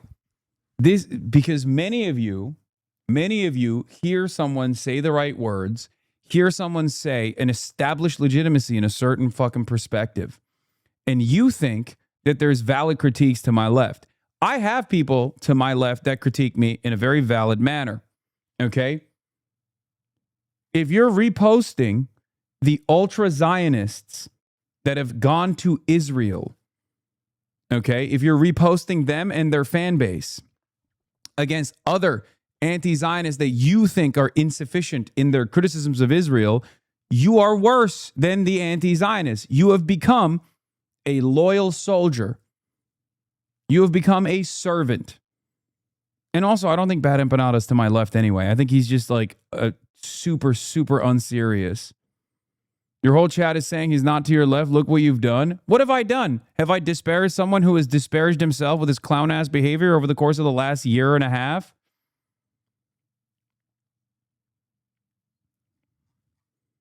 Okay, man. Well, keep getting fucking duped. Keep getting fucking duped, buddy. Keep getting duped. If we have to be serious and exercise discipline with the people that we bring into our ranks, like fucking Graham Plattner, if we're going to be critical of people who even hedge their commentary on Graham Plattner, but ultimately say like, better than Janet Mills, better than Susan Collins or whatever, which many of you guys have done, many of you guys have yelled at me over, then don't you think we should be exercising a little bit more caution with someone whose perspective has swung so fucking wildly? Swung so goddamn wildly over the course of... I don't think they streamed together. I think this is just I don't think they streamed together. I think Destiny was just watching his video or something. The reason why I'm saying that is because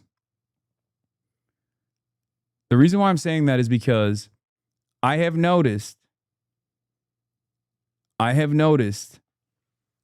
aside from his like takes on how, American labor union organizing is all for the labor aristocracy, all this shit, but we don't need to attack him so much. Yeah, he spread the fucking lie that I went to the wrong hotel in Cuba.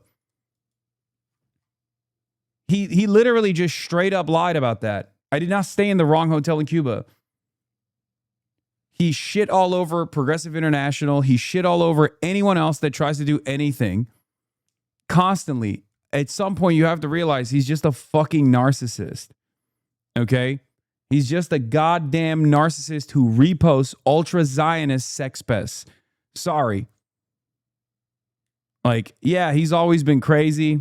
He's always been crazy. That's fine. I've openly mentioned this even back when he was behaving in a crazy manner against some of the worst defenders of Israel on the internet. You have to always ask yourself, is this productive? Is what I'm doing productive? Is this community I'm a part of productive? The moment that it stops being productive is the moment where your entire output is just simply criticizing other people for not being sufficiently anti-Israel.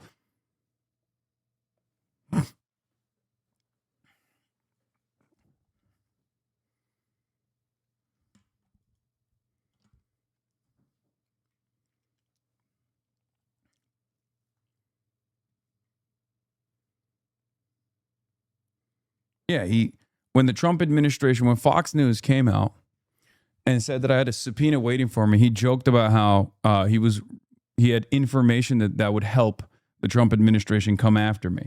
Like, at a certain point, you got to realize, like, okay, maybe you're just LARPing as a fucking third worldist.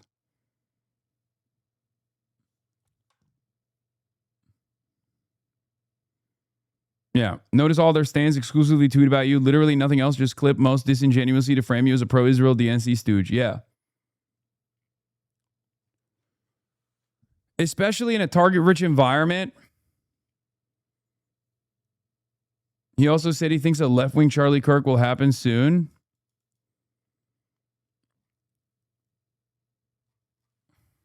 I feel like in a target-rich environment where there are so many horrible right-wing content creators, if you're spending all of your output, all of your time, all your effort disparaging people that are marginally to your right, if you think that that's the case, simply because they have different methods. Did that subpoena ever come, by the way? No, it never did.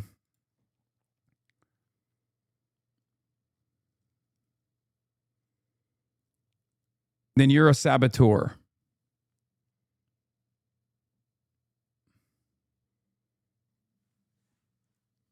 He's made jokes about getting Zoran killed or someone should assassinate Zoran Mamdani. It's just not normal.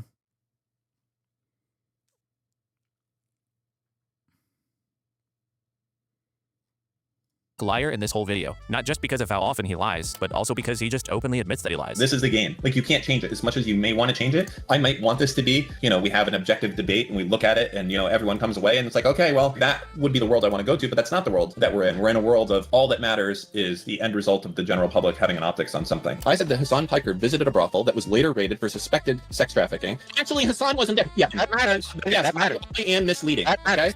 Yes, you are misleading. Yes, Dan. Yes, Dan. That is the game. 100%. Do you not think that that's what people do on Twitter all day, every day? Yeah, but you're the guy on Twitter. That's the game. But I'm not playing the game. I'm trying to get the truth. I'm sorry. Like, I'm not here to play your game. It's not my game. That is the game. I think. Does Cav fall into this? No, I don't think so. But they were yelling at him too. They were claiming that he's like too scared to call me out or something. Again, they said that about Chris Kunzler. They said that about Cav. They said that about people that I've known for far longer than Bad Empanada as well. People who I actually respect. And it's really fucking insane. It's genuinely insane.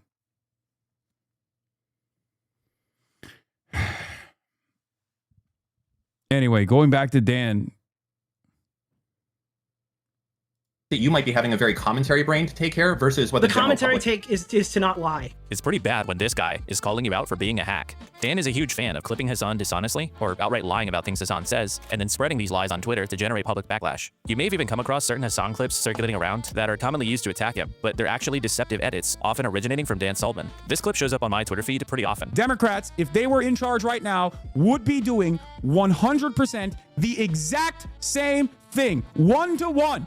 Make no fucking mistake. Anyone who tries to tell you that Kamala Harris would be different is a fucking delusional moron. Do not listen to them. People like Dan use this clip whenever the Trump administration does something disagreeable as a way of attacking Hasan's credibility. But the clip's been trimmed of any surrounding context, and it's also cropped and zoomed in so that you can't see Hasan is covering one specific current event and talking about one particular issue, which is Israel. Anyone who tries to tell you that Kamala Harris would be different is a fucking delusional moron. Do not listen to them. Why? Kamala Harris's own campaign aides have actually come out and talked about how they would be doing a better job defending Israel right now. Chuck Schumer has come out and launched his support. Chuck Schumer, a week ago, was complaining that Donald Trump was Taco Trump. He wasn't going to actually fucking strike Iran. Yeah, we get it. So you can still think Hasan is wrong about that take, but there's just absolutely no way that if you've seen that original context, that you can in good faith reply to tweets like this with that 18-second cropped edit. This is just a blatant lie, and it seems like Dan is its originator. There are probably dozens more examples of him doing this, but I don't really need to show any more, because again, Dan just openly tells us that this is what he's doing. See, this is what you guys don't get. You don't play the game. You don't play it strong enough. He has no issues clip chipping me, okay? He's fine doing it. Why the fuck would I not do it in return? So yeah, Dan's kind of insane track record might cause some issues for some of his potential partnerships. But a little bit unsurprisingly, the one person who can tolerate maintaining a steady business relationship with Dan Saltman is Ethan Klein. Yeah, Dan's company Redact for a long time was the lone sole sponsor for the H3 podcast. Code H3 for 15% off. Redact.dev, baby. So it just it's a dream partnership. It just makes sense. They're part of the team now, part of the gang. So. And to be honest, I kind of get the feeling that their partnership is a little closer than either of them like to let on. They both sort of downplay the extent of their relationship, like we saw earlier. Do you not correspond with Destiny's podcast co-host Dan Saltman? I talked to Dan Saltman. You know, as Ethan Klein said, I've talked to him every once in a while. It says Dan Saltman's minions, Ethan's bestie. I love how they're so desperate to connect the dots on shit. It's so stupid. Is it stupid, Ethan? Struggling to find an example of you clip shipping Dan Saltman? Yeah. For that to happen, I would have to go and watch wherever he live broadcasts, which I don't even know where he does that. It is very funny that he thinks that that's a real...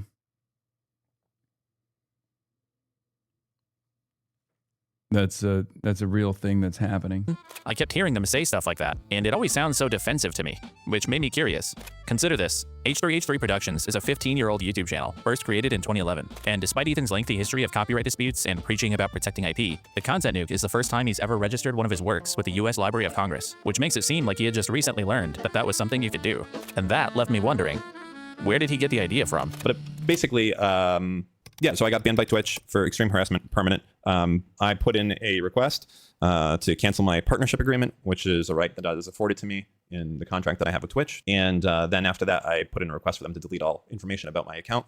Some of that stuff I have registered with the Library of Congress. If they don't, I will go and I will initiate a copyright lawsuit that has statutory damages applied to it. That's basically a thing. If you register specific works directly with the Library of Congress, you can get statutory damages. It's not like a typical DMCA thing where you have to prove damages and things along those lines. So I've gone and I've registered a few things that I know that are stored on Twitch's servers. And Didn't the views start with him shitting on you because of Platinum? No, dude. What the fuck? No, that's not where it started. What are you talking about?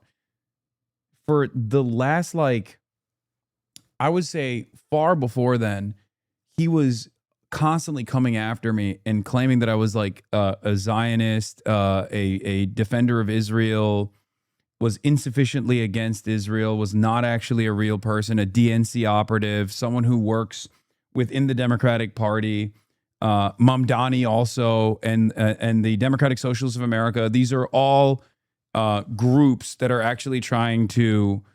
yeah, he was shitting on us for supporting Zoran and Bernie, and he never really stopped. Like, he went crazy. He thinks I work for like the fight agency, stuff like that. But it's really funny because when we had a conversation, it was cordial because I explained to him my project, right?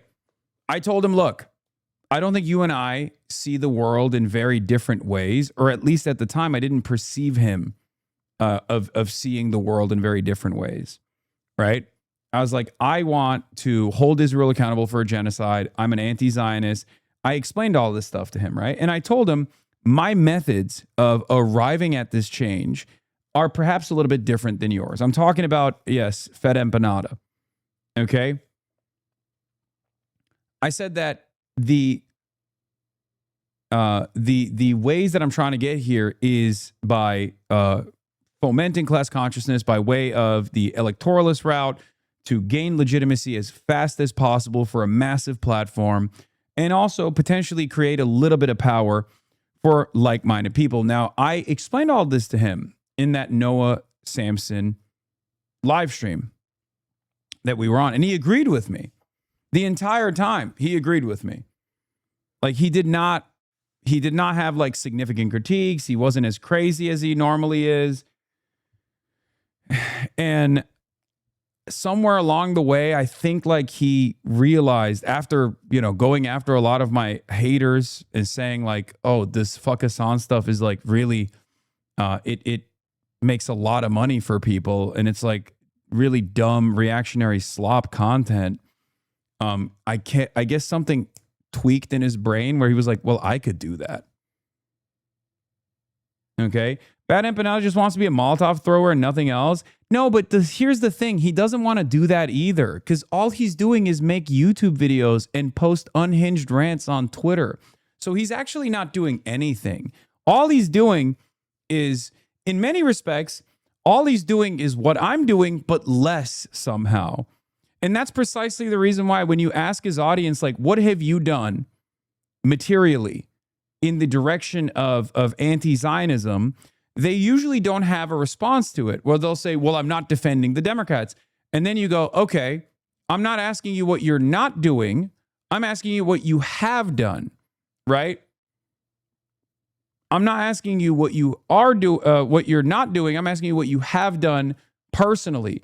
And they have no answer. They have no answer at all. Yeah, he went to Cuba. Yeah, and so did I. And when he went to Cuba, he literally used that to gain leverage over criticisms that he launched towards Progressive International, myself, aggressively lied about my lied about my circumstances in Cuba. That's what's so fucking crazy. Yeah, he attacked me for going to Cuba, said it was fake and phony, unlike him, who he was doing it in a much more real way. Right?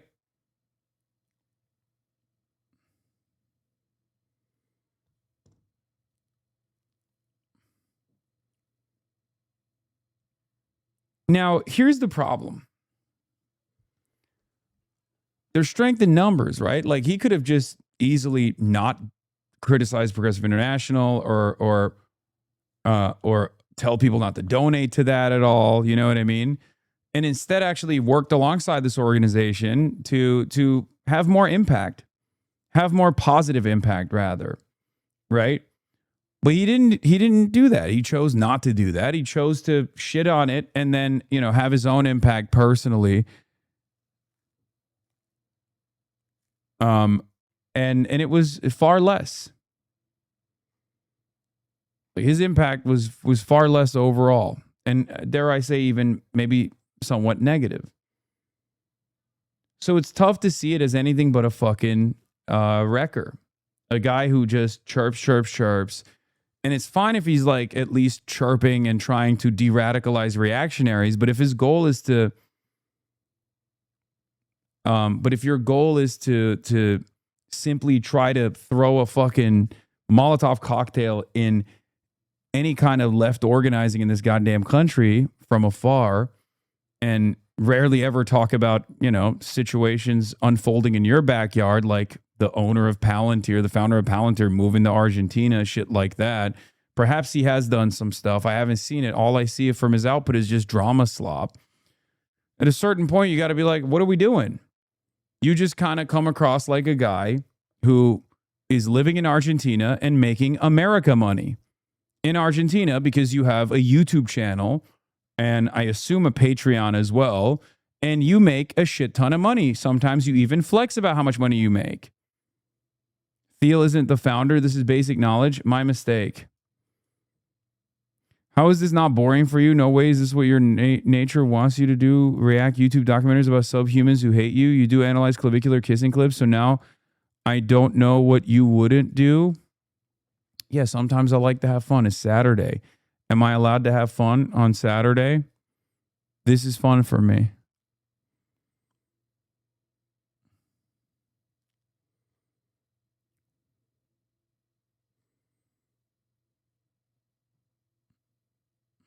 And I'll move forward with that if they don't delete all of my data. So there's that. What else was I going to talk about? To go riding in a one-horse sleigh. All right. Jingle bell, Thank you, jingle everybody. bell, jingle bell rock. I'll have a special Jingle project over the bell break, so don't miss that. And wow, we'll be back in January. Also, I have been teasing a work on a video I've been working on, or a special project, let's say. I have spent every waking moment on this project. Hope you guys enjoy that when it comes out eventually. I think within 2 weeks for sure. Within 2 weeks. Well, I'm happy to tell you guys now. I, Ethan Klein, have registered Hasan Piker Content Nuke with the United States Library of Congress. Some of you guys out there sweating? And then Dan posted this Discord message right after Ethan's video announcing the lawsuits was posted. And look, none of this is proof of anything. But why does this matter? Well, because if what I'm suggesting is true, and Dan and Ethan have been in somewhat close communication since November of 2024, it would actually create quite a few problems for Ethan. Number 1, it supports the idea that Ethan was originally trying to target Hasan with his copyright plan. This is something that Ethan denies, but if he had come up with the plan with the help of Hasan's #1 hater, who do you think it was originally intended for? And if people knew that was the original plan, it kind of makes Ethan look bad. Not only would it build a stronger perception that he's abusing copyright law because he switched his target after the original plan failed, but also his original plan failed. Ethan had been begging Hasan to watch his video, but a month had passed and he was still unable to get him to do so. So then look at what Ethan registered last February. I'll never forgive Hasan Piker for this. To me, it just seems obvious that Hasan was the intended target of the copyright plan. And obviously Ethan wouldn't want everyone to know that that's what he was trying to do because, you know, he lost. Number 2, Ethan. Wait, what? He registered I will never forgive Hasan Piker for this?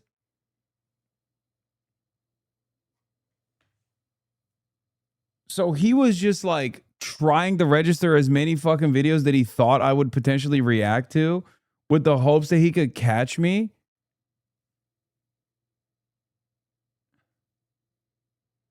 Bro, that's so funny. Him using AI voice to say shit you didn't say was one thing, but him saying, as Hasan likes to say, a K slur on a pike is so fucked. Yeah, I mean, peak mental illness. This. To me, it just seems obvious that Hasan was the intended target of the copyright plan. And obviously, Ethan wouldn't want everyone to know that that's what he was trying to do, because, you know, he lost. Number 2. Ethan vehemently denies that he worked alongside the ADL to get Frogan banned, and claims it was anti-Semitic for Hasan to suggest that he did. I have never spoken to the ADL. That's a defamatory claim that has zero proof. And frankly, it sounds a little Jewish conspiratorial. But guess who it sounds like did speak with the ADL? Wait, what do you think caused the ADL and stuff to apply? Like, why do you think what's happening now is happening now? I think, well, I can't say all of it. I think. Hold on, what does that mean? Can't say all of what? And why can't you say it? Like, I'm fine to be this cabal Discord Jew that meets up on Fridays with all the Jews across the world. So you are talking to Jonathan Greenblatt. Got it. In the secret meetings. Like, I'll play that part. That video is now called Hasan Piker laughs at dead Israeli children. Yeah, I have that's reached crazy. out to all of these organizations and give them information. Seems possible to me that Ethan was a little bit closer to the ADL's involvement with Twitch than he would like to let on. So if you're mad Frogan got banned, fucking I'm laughing in your face. And I did that shit. I'll take credit for it. I fucking did that shit. So you can kind of start to see how a close relationship between these two causes some optics issues for Ethan. And there are other possible explanations, like wanting to avoid anti-Semitic tropes. Sounds like a little Jewish conspiratorial. Or not wanting to be associated with Destiny. I've talked to Dan Saltman, but also I don't think that that's Destiny, is it? But I think reason number 3, why Ethan would downplay his relationship with Dan Saltman, might just be that Dan is kind of a massive piece of shit. We've already covered his blatant dishonesty and his threats against Twitch employees and their families, but Dan is also a notorious and open doxer, something that Ethan should be principally opposed to. Here's the mods doxing our office. Yes, this is actually a real screenshot. This is fucking insane. Does Ethan just not know that his business partner does this too? He's pretty public about it. There's one of Hasan's moderators, the guy named Comrade Lamb. He's been calling me a pedophile, and I did a subpoena and got his information, his full information. It was quick, surprisingly. Wait, really? You can just do that? Yep. Stop! No. That's late. No, you don't do that shit on my stream. Here's him then tweeting a photo of that person as a minor, obviously censored here. And here's him trying to intimidate the spouse of somebody who was saying weird stuff about him online. So that's crazy to do.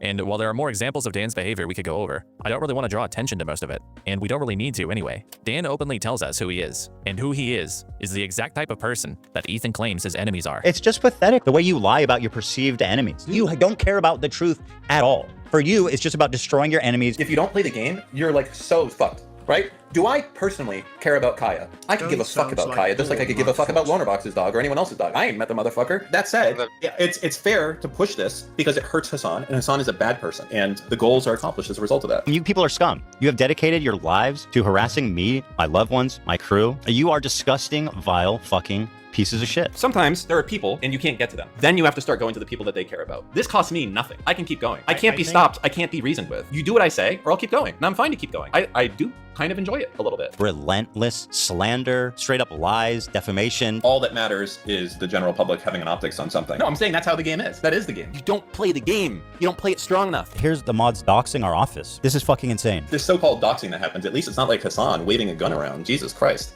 Wait, did you dox someone in the past or what? I'm just saying it's not like Hasan's doxing. Ethan has spent 2 years going after liars, doxers, and harassers, which makes it a little awkward that one of them is apparently his vacation buddy. He's in a pod. Yeah, also they lie and they say that I doxed the Progressive Victory people because like I watched a video from Bad Empanada covering the Progressive Victory FEC files, which again is literally not a dox at all. Like there is no, the only way that you can consider that to be a dox is if you're just straight up, like these are public FEC filings. I know that when you say it's public FEC filings, people turn around and go, well, anything could be public. Here's your home address. It's like, I think we both understand there's a difference between a public FEC filing. My donations are public FEC filings. My donations to candidates are public. Everyone's are. That's how the FEC works. That's why we have open secrets, for example. So the idea that that's a dox on people is fucking totally ridiculous. And not only is it ridiculous, even Progressive Victory itself, there are no addresses on them. And Progressive Victory itself said that that was a misunderstanding that people were promoting. And it doesn't matter. They still say it. They still fucking say it. They say, oh, it's on doxes people. It's on doxes people. It's fucking bullshit. The only reason why they say it is so that they can justify their own behavior because everything is no you. Everything is no you. Oh, you're saying I'm doxing someone because I literally subpoenaed Twitter to find their fucking home address, to find personal information about them, unmask them, show photos of them as minors to my audience, to my serial doxing community. Well, guess what? Hasan looked at public FEC filings.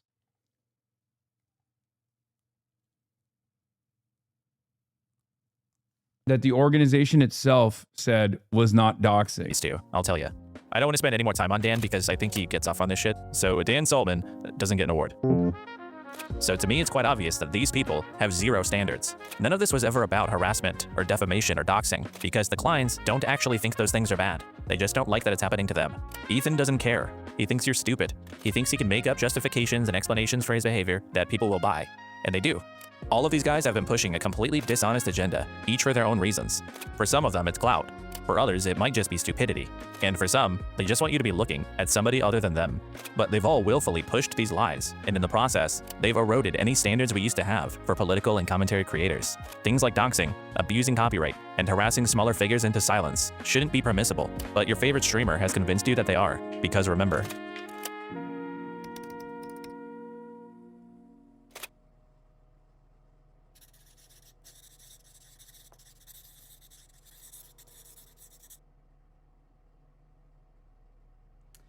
You look around the scene, right? And you see people like Hasan Piker with his crocodile tears. This was his reaction to the shooting. I cannot believe this hypocrite who's been advocating for political violence for years, now pretending like he's shocked something like this would happen. No, dude, not you. You are disgusting. I am so tired of this man and his violent rhetoric, crying on stream. No, not you, man. Not you. It's so obviously a call to violence. You're obviously wrong for saying it. There's no justification at all to say something like that. I feel like I've seen a few different clips of Hasan saying like, we don't really know for sure if Kamala would have been different. And once again, we have Hasan engaging in activities which may very well violate California law. Samsi, they're another one I'm ready to burn because he also like protects Hasan at all costs. God, I fucking hate Hasan so much. Hasan is a fucking stupid, tanky, jihadist, apologizing piece of shit. Fuck Hasan. What a fucking asshole. Because Hasan is the most unlikable human being on earth unless you want to have sex with him. Like when we go to his channel. Gay. That's awesome. Most unlikable human being on earth unless you want to have sex with him. Like when we go to his channel, I gotta stop talking about Hasan so much, to be honest with you.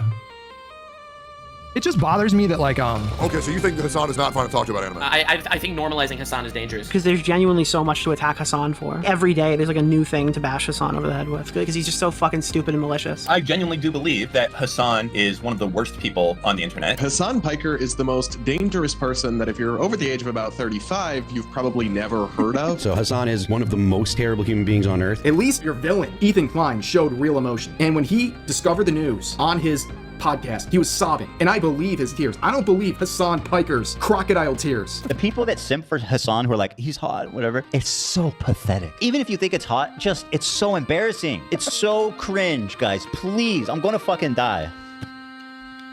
I haven't seen you in pretty much never. Yeah. You want to be in my vlog? Sure. Starting it up.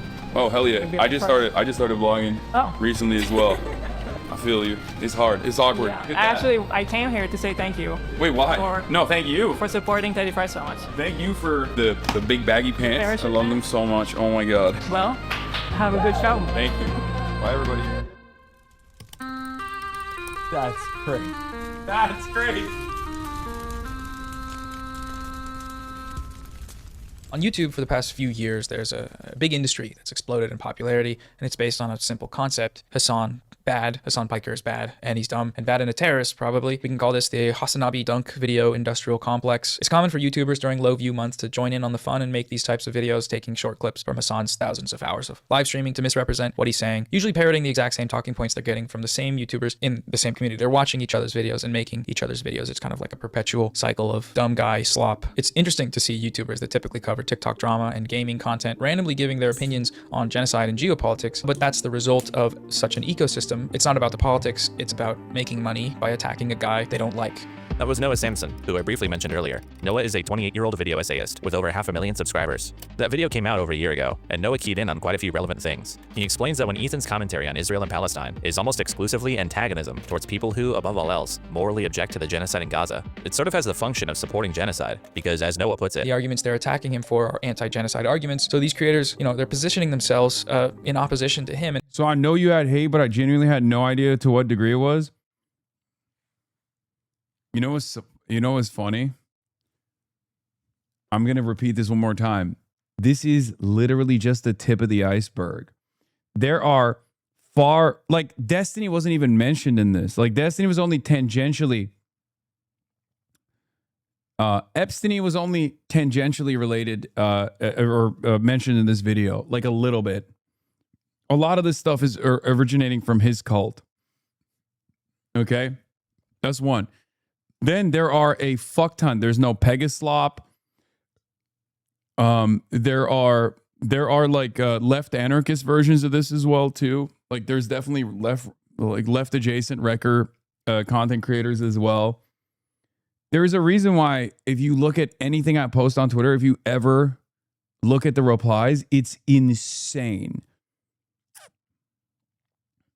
You get shit talked so much that my opinion of you before I actually started watching your stream was decided ahead of time. Everyone said you were some kind of extremist asshole shithead. A lot of my leftists homies, so I just kind of believed it. I have to wonder how many others are true, lol.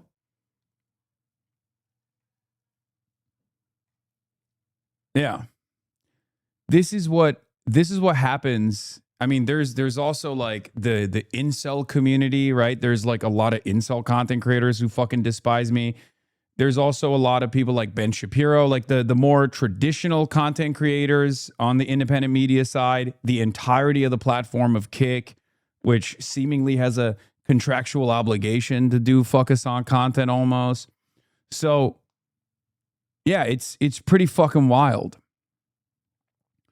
And now also Fox News, the current American administration under Donald Trump, numerous members of the Democratic Party, virtually the entirety of the Republican Party, numerous advocacy organizations that are Zionist advocacy organizations. Yeah. Laura Loomer, Jake Tapper, Josh Gottheimer. I mean, I have a bipartisan messaging bill that was presented to Congress demanding my deplatforming. I've been banned from the country of the United Kingdom. There's a reason, right? It doesn't stem from the slop tubers, but I speak on a lot of issues. Elon Musk fucking hates me.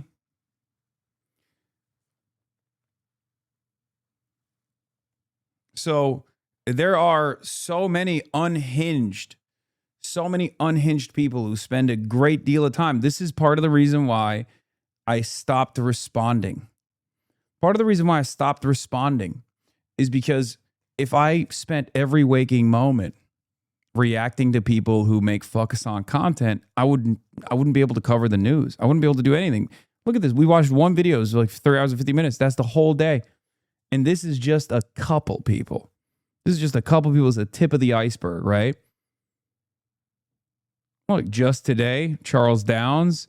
Today, Ro Khanna and CNN reporter seemingly ventured into a war zone in a fake country known as Palestine and shared an unintentional incident. Unsurprisingly, Hasan just announced that Khanna will be speaking to him on Monday about his experience. In April, I embarrassed Ro Khanna by asking him about appearing on Piker's show. These Islamic communists are crazy.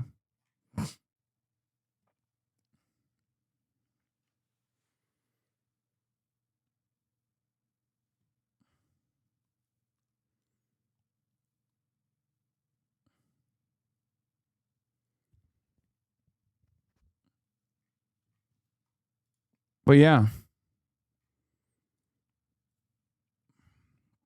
But I think don't feel bad.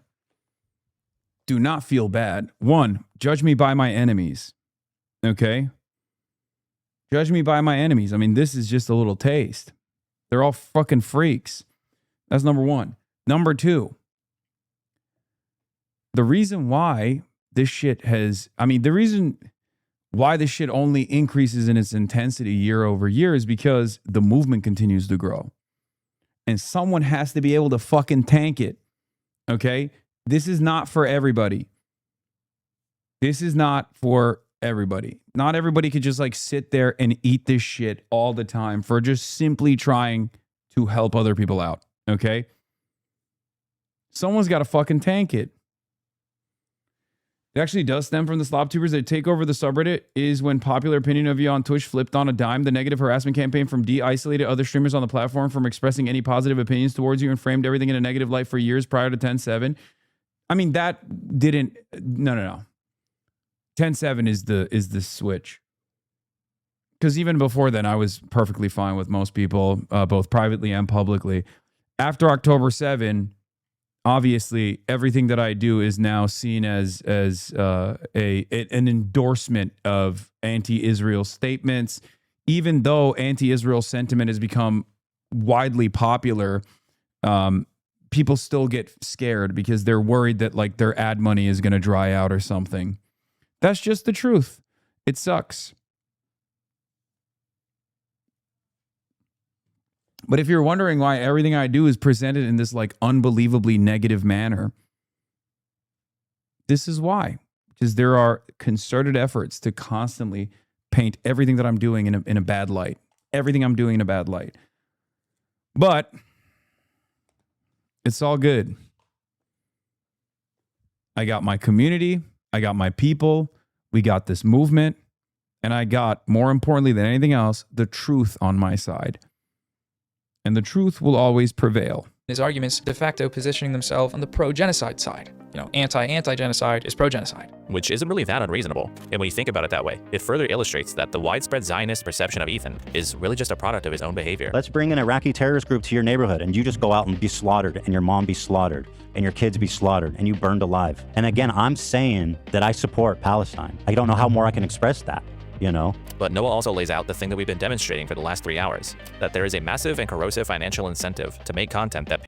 Said to it run. Thank you for the 20 bones. God damn. Hype train incoming. We haven't carried the flame today yet, chat. Maybe we can carry the flame right now. Paints Hasan Piker in the worst possible light.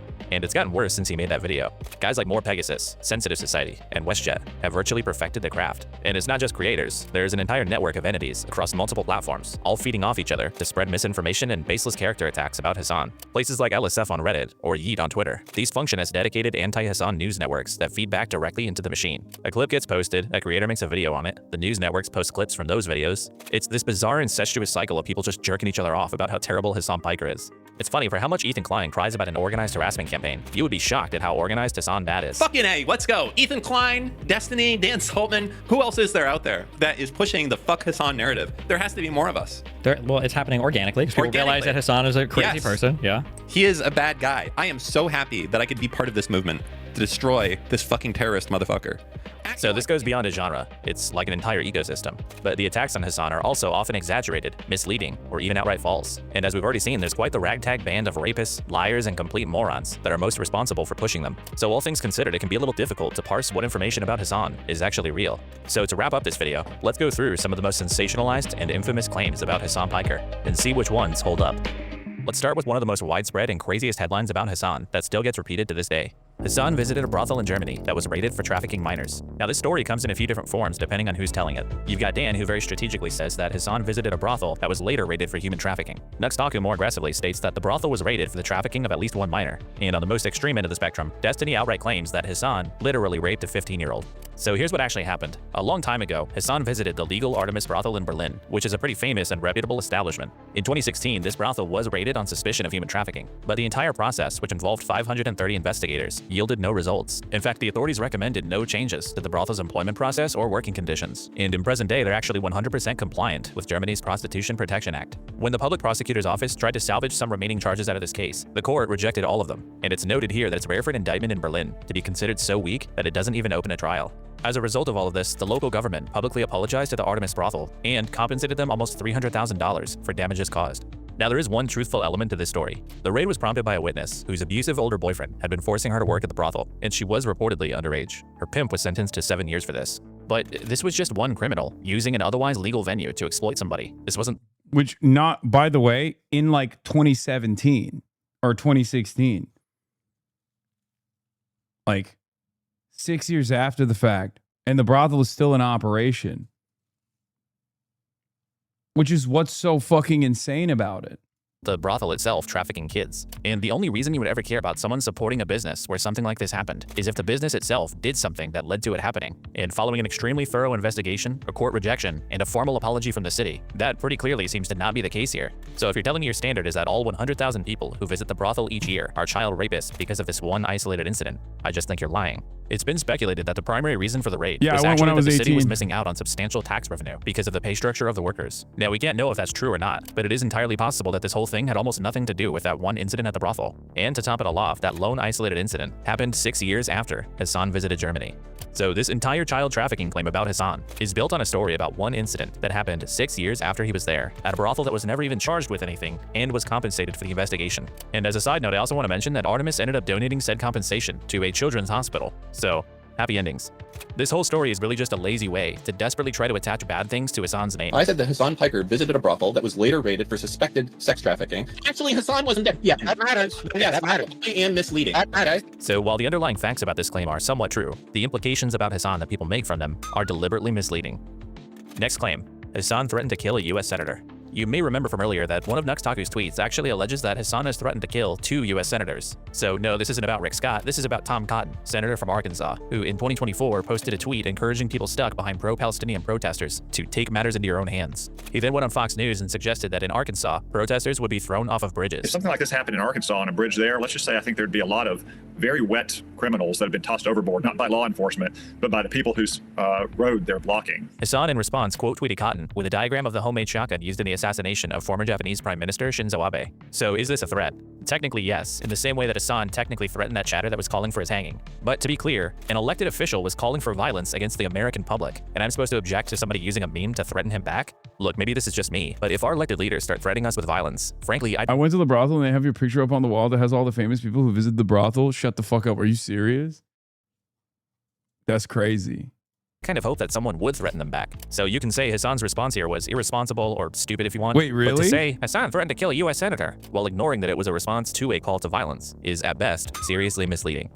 Nope, Next, Lamel, Hasan fuck you, man. You got, man, I got, God damn it. I got stoked. Hila Klein was a valid military target. This one got picked up everywhere. Ethan and Hila started claiming that Hasan was calling for violence against her, and Asmongold was similarly flabbergasted. If somebody attacks Hila Klein, they're gonna go to jail. Why is he telling people this? Why would he be what is wrong with you? He's making a direct call for violence. That's insane. Oh my God. Yeah, that would be insane if I was doing that. And I would have been promptly banned if I was doing that. So much of this stuff is just them imagining a totally separate reality and then being like, why is he not getting punished for this thing that I imagined he was doing when it's clear he wasn't doing it? What gives?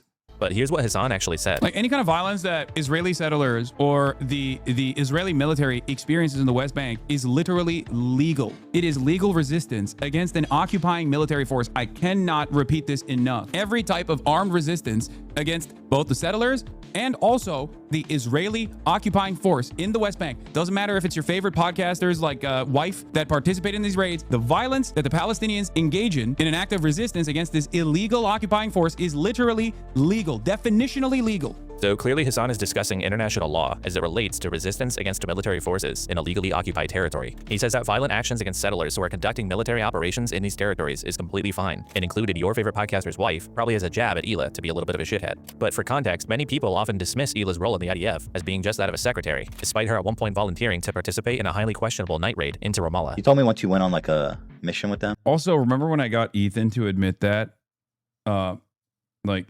I got Ethan to call his wife a terrorist. Another debate that people were like, "Oh, Ethan owned you." Okay. To like a terrorist city? Yeah, they took me with them one night, even though they weren't supposed to. I just wanted to see what it's like. So Hasan was quite obviously not saying that somebody should attack Hila Klein. He said that people engaged in military operations in a legally occupied territory are, under international law, valid targets, like Hila would have been while she was doing that. So whether Hasan is correct or not, the way the Kleins presented his statements here, and the way many people subsequently reported on them, is completely wrong. All right, next. Hasan called babies valid targets. So this one stems from the final episode of The Leftovers on October 12th of 2023, where Hasan and Ethan are discussing comments made by another creator who argued that all Israelis are occupiers, not civilians. Here's a clip that got circulated around. Palestinians have the legal ground to violently seize back their own homes from the settlers. This is a reality, and that is precisely the reason why they have to exist under endless occupation in the West Bank. You know what? And that's why I say, if it was settlers, that would be a lot more understandable. Yeah. But let's not obfuscate, okay? I understand what you're saying. But this dude just called babies militants. No, I understand. And there are baby settlers as well. But there are baby settlers as well. There are babies in the settlements. This very truncated clip got picked up everywhere. Stitch Adam, for instance, cut a video titled, Hasan claims babies are the same as soldiers. As a result, to this day, many believe that Hasan was implying that babies are valid military targets. But the clip conveniently leaves out what happened just minutes earlier. Hasan and Ethan are discussing JT Chapman's statements about there not being any civilians in Israel proper, as he considers it occupied territory. If Germany invaded the United States, and they said, you know what, Cincinnati, Ohio is our ancestral home, and everyone knows that's blatantly false. But they take your home, they murder your grandma, they bulldoze like your neighbor's house. Are those people civilians there? No, they're occupiers, and those are criminals. There are no civilians there. Hasan and Ethan both go on to disagree with these statements. I do not agree with that because I don't think that that is a reasonable solution. Do you think what he said is evil? I think it is, one, unproductive, and two, it does not meet the realities on the ground, and it's not a viable solution. And after a bit more discussion, Ethan asked Hasan directly about babies being combatants, which Hasan, in no unclear terms, rejects. So calling, just to be clear, calling babies... No, of course not. ...settlers... Of course. And they're not even living... They're not. Okay, yeah, good. they're babies. You can't say this in 2023. I agree. Thank you for agreeing. So Hasan using the term baby settlers was just him clarifying what someone else was saying. And as for valid targets, this is another example of Hasan getting clipped dishonestly, when he explicitly said the opposite of what people are claiming he said. This one is also a lie. Moving on. Hasan would put capitalists in re-education camps. This one also comes from The Leftovers, where Hasan and Ethan are having a hypothetical conversation about what implementing socialism would look like, specifically how you handle people that don't want it. What do you do if they're like, nah, fuck that, we're doing capitalism? Hasan's position is pretty straightforward. He doesn't think this would ever happen in an ideal society, obviously because it's ideal. So to him, it's kind of an inherently weird question. If everything is given to you, if every single thing is given to you, if all of your problems are solved, then there is no need for conflict of that regard. But he goes on to say that re-education could be a potential solution specifically for those that commit violent terrorism in the name of capitalism. The solution to that would always be education. Re-education? Re-education, certainly, yeah. Funnily enough, Ethan is the one that keeps introducing camps into this conversation, and Hasan has to keep saying no to it. I know that that's like a Let's trigger put them in word. camps. No, not like that. Well, China does that. Are you talking about like resident schools? Are you talking about the Xinjiang? Yeah, 100%. They do. They do it. They did it in Xinjiang, Which I isn't think good, right? No, I don't agree with that. Yeah, I don't think it was good. This is something I have openly criticized as well. So what would be good about a social... You know what's really crazy about this, by the way? Ethan and I had this conversation. He knows my full perspective, obviously. We had this conversation, and he still fucking put that shit in the context, Snook. He put that shit in the context, Snook, where he was like, Hasan wants to do re-education to capitalists, and he loves, putting Uyghur Muslims in re-education camps in Xinjiang. Isn't that fucking nuts? I mean, what a fucking slime dog, dude. What a fucking Weasley little liar. Socialist re-education camp for capitalists. I don't think it'd be camps. I mean, it depends on crimes, right? No, man, he didn't fucking forget. He just knows. He knows. He's just a disingenuous asshole. People committing crimes at the behest of this. So Hasan explicitly rejects camps, rejects the Chinese model, and is literally just describing criminal rehabilitation. For some reason, people just restate Hasan's words and frequently cite him as wanting to put any and all capitalists in re-education camps. But that's literally not what he said. This one is also bullshit. The next claim is basically just... That's why it's also really fucked up, because like once this sets in, and if you were to ask like the random fucking person that's like even seen some of these like edge, if they've even participated in any of these communities at all, or if they've like kind of seen a video or a clip here or there, it's ironic if they were to come up to me and ask me, like, oh, do you agree with this? And I say no, right? They would be like, oh, you're just lying to me now. It's like, no, I never. That's my previous position as well. Yeah, Ethan with the brothel thing too. Ethan knows what the truth is about the brothel situation because we covered it on the fucking broadcast. We covered it on Leftovers. He read the article about how the German brothel got fucking compensation from the Berlin government for slander. Something about Hasan encouraging violence. This one's a bit nebulous because it's not really any specific incident. It's more of a general vibe that people have that he just kind of broadly encourages violence. Videos of Hasan's violent rhetoric. He is the one encouraging violence on a regular basis. It's so obviously a call to violence. I am so tired of this man and his violent rhetoric. And look, Hasan absolutely uses incendiary language. He said things like this. You need to be fucking showing your opponent's guts on there, okay? You need to be gutting them. You need to be shanking these motherfuckers and letting their intestines just rot. Yeah, in a debate. On stage. What the fuck is this shit, man? Slice them and fucking dice them. What the fuck is this? Which I'm sorry, but that's just funny. But it's also just metaphorical. He's talking about political debates. He's saying Democrats need to be more aggressive and cutthroat in debates. It's not an actual call to violence, it's just being expressive and provocative. What you won't find if you actually watch Hasan's content is any encouraging or advocating for direct violence. I don't think violence against civilians is justified. I would never advocate for violence against a political enemy. Any kind of violence against civilians is completely unjustifiable. The bad faith version of this stuff was on full display after Charlie Kirk's assassination, when certain people, like Tectone, used these obviously figurative expressions as evidence that Hasan openly calls for violence. And this happened again after the recent assassination. Wait, what was that one? Hasan, Charlie Kirk, guys, you know someone's got to do it. I don't even know where Figurative the fuck that's expressions coming as from. evidence that Hasan openly calls for violence. And this happened again after the recent assassination attempt on President Trump, when people like Short Fed Otaku seemingly reflexively start blaming Hasan. But there is absolutely no evidence for this. In fact, that shooter seems to have been pretty openly oppositional to Hasan on social media. There's also no real evidence of Charlie Kirk's assassin being a Hasan fan either. So this idea that Hasan encourages any actual violence is very dumb, and the instances people point to as evidence for it are often entirely made up. So it'd be more honest if this critique was just that it's irresponsible for Hasan to speak the way that he sometimes does. But at that point, I just think you're kind of being a baby. All right, next. Hasan shocked his dog. The story doesn't need much introduction. Hasan's dog, Kaya, appeared to yelp on stream when he reached for something on his desk, and the internet exploded with speculation that he used a shock collar on her. This prompted one of the most frenzied online news cycles ever about Hasan. Maybe skip this one. No, I mean, I don't care at this point. Literally, either people believe it, don't give a shit. People believe it, do give a shit, but don't care about it as much. Or people don't believe it, and understandably, there are plenty of people in this community who are like, this is fucking bullshit. But there are also people who don't believe it and keep advancing it. Okay? And I would go so far as to say the people who keep pushing this beyond like memes, beyond jokes, which many people are just doing memes at this point because that's just what it is. But it's just a meme at this point. But there are people who will go, why are you laughing about this? This is serious. This is serious. You're a fucking dog abuser. You're a dog abuser. And the irony is those people are oftentimes in this column. And therefore, nobody takes them seriously. Where for weeks, #Collargate was all anybody talked about. Hasan denied using the collar. People analyzed every frame of the incident, and it still gets brought up to this day. Now, I will say, as far as whether Hasan shocked Kaya or not, based on all the available evidence, it's probably true.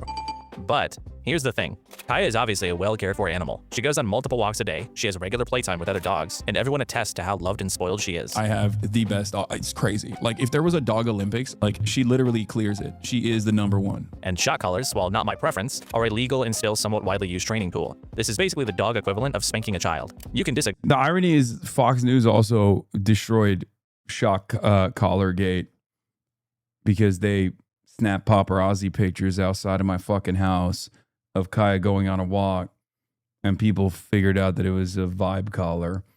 As I've been saying, it was a vibe collar. But it is kind of funny that, you know, everyone stopped talking about that. They just don't give a fuck.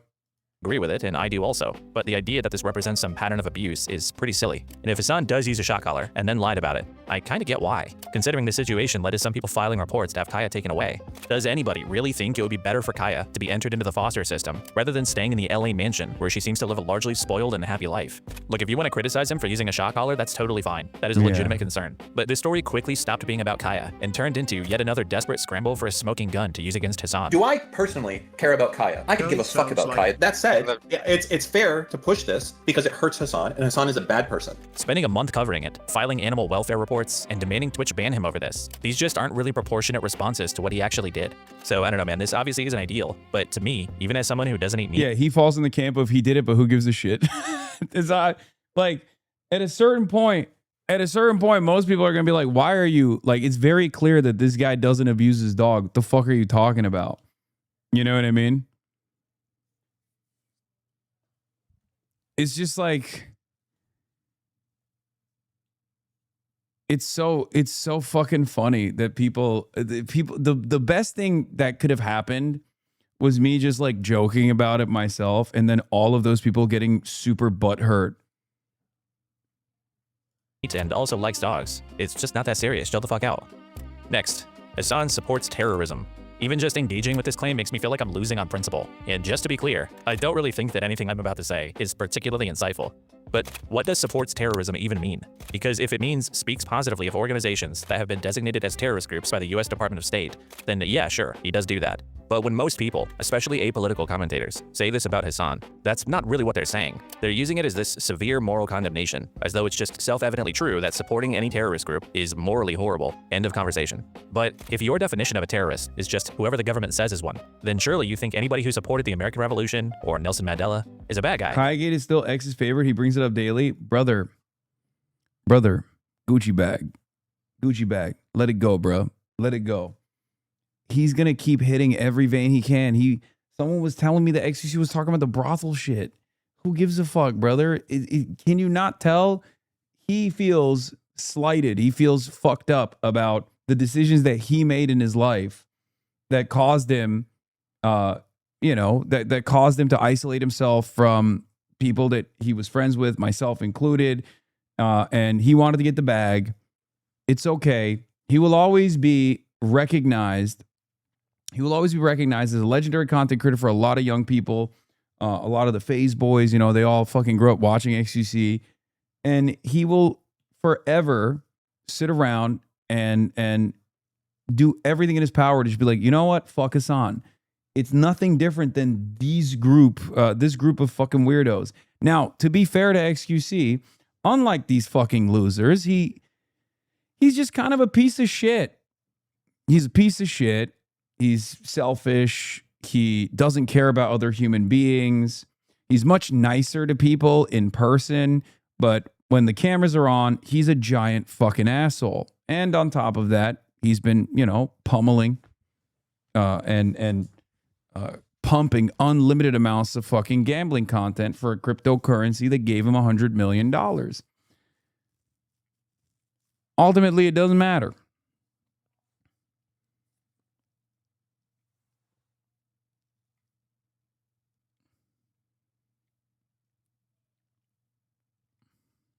It doesn't matter. He is never in a million years. He's going to watch this clip and milk it for a week now. Yeah. But again, is that different than any number of different people that fucking despise me? I'm still here. I miss the old juicer. I'm sure there are plenty. I don't even know if they have the old juicers in his community at this point. That doesn't sound right. So if that's not your definition, and it's something more like someone who carries out political violence... He was crying last week that you are the reason coworker Wig doesn't invite him to events anymore. Dog, AT&T is the reason why I don't get invited to coworker Wig events. The fuck's he talking about? How do I have this level of power and influence? By a guy who had to distance himself from me by being like, he's my coworker. I wouldn't go to his funeral. I actually don't like the guy. The fuck? Again, none of that shit even makes sense. I'm not even at the event. Am I capable of stopping Ludwig from disinviting or uninviting XUC? How the fuck does that work? Perhaps it's because he's kind of an asshole.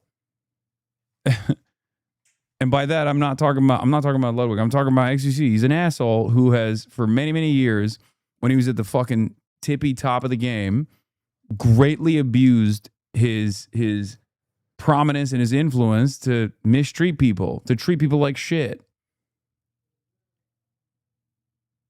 Including people like Ludwig, Ludwig was incredible to him. I've opened my home to XQC too, but Ludwig literally fucking opened his entire home. Not only is he super flaky and he bails on everything, but like there's been a lot of like behind the scenes help too, and he's just an asshole. So what? At a certain point, if you're going to consistently be a fucking asshole, people are going to be like, all right, man, it's not worth the headache. Yeah. against civilians, then unfortunately groups like the IDF are also terrorists, and people who call their pilots heroes are supporting terror.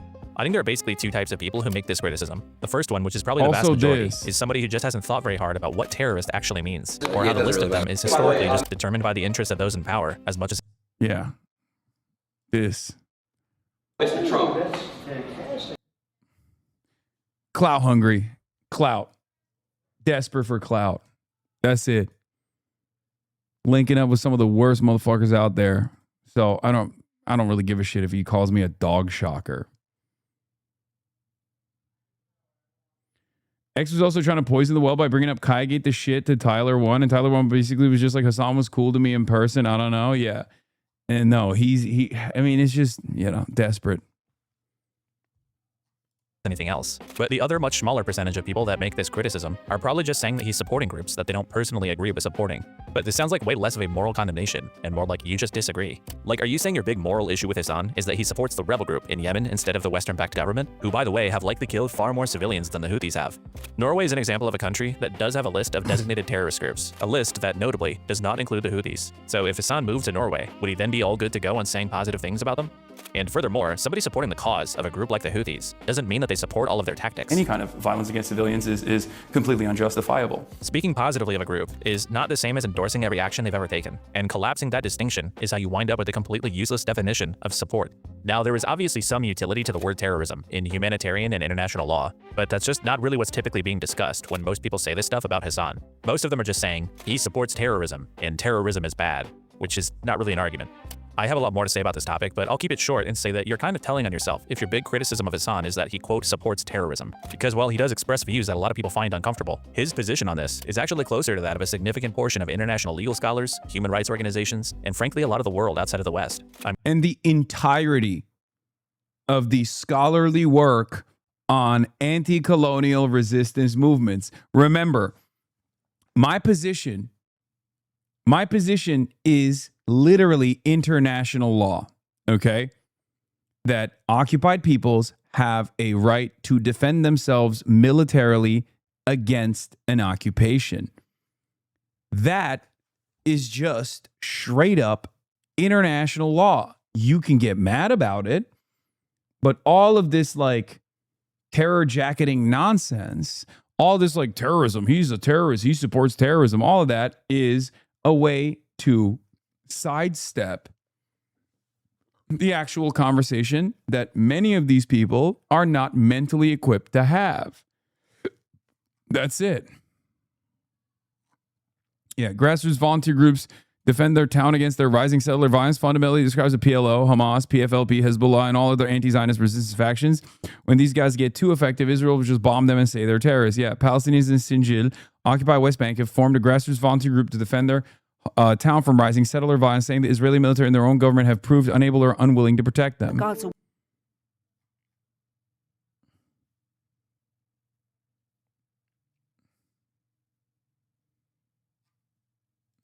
mean, hell, George Lucas made billions of dollars off of terrorism. So to be honest, I can't even really evaluate the truth of this claim, because it's kind of a nonsensical, thought-terminating criticism, and I don't even really know what the fuck people are actually saying when they make it. And speaking of terrorism, Hasan interviewed a terrorist. Let's keep this brief. Hasan interviewed Rashid al-Haddad in early 2024. He's a Yemeni influencer and self-described media personality and photographer. Hasan was under the impression before the interview that Rashid was affiliated with the Houthis, probably because of the nickname that people gave him on social media, but he quickly corrected himself when he realized that he wasn't. There is no evidence that Rashid participated in seizing any ships or has any formal Houthi association. People use really dumb pieces of evidence to say, oh no, he is a Houthi, like this Instagram comment, where he just says he is a soldier, which could mean almost anything, or the photos that he took on this captured vessel, which was open to the public for photos. But ultimately, it wouldn't really matter if he was a Houthi. Hasan should be allowed to interview terrorists on stream. Yes, 100%. I'm not on Twitch, but people do it all the fucking time. And yes, of course, I reserve the right to be able to do that, which I made very clear. That was another one of these fucking arguments that I found so stupid, because I was like, he's not a Houthi, but I will and should be able to interview a Houthi if I fucking want to.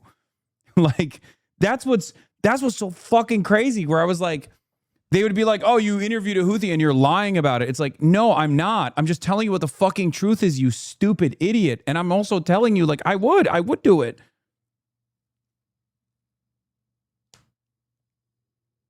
There's just no evidence that this guy is one.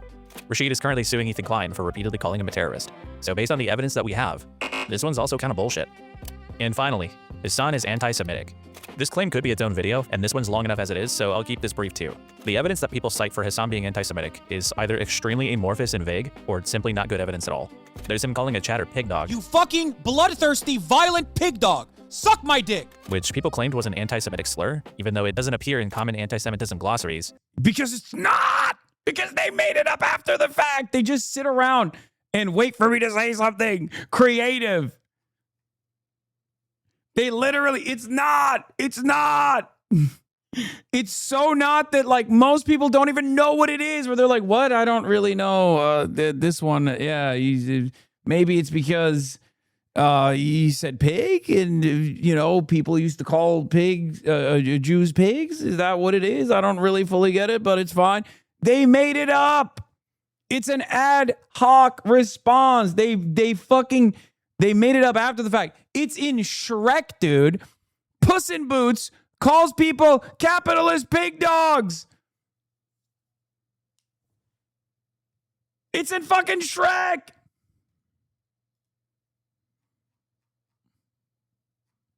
It's in Command and Conquer 3.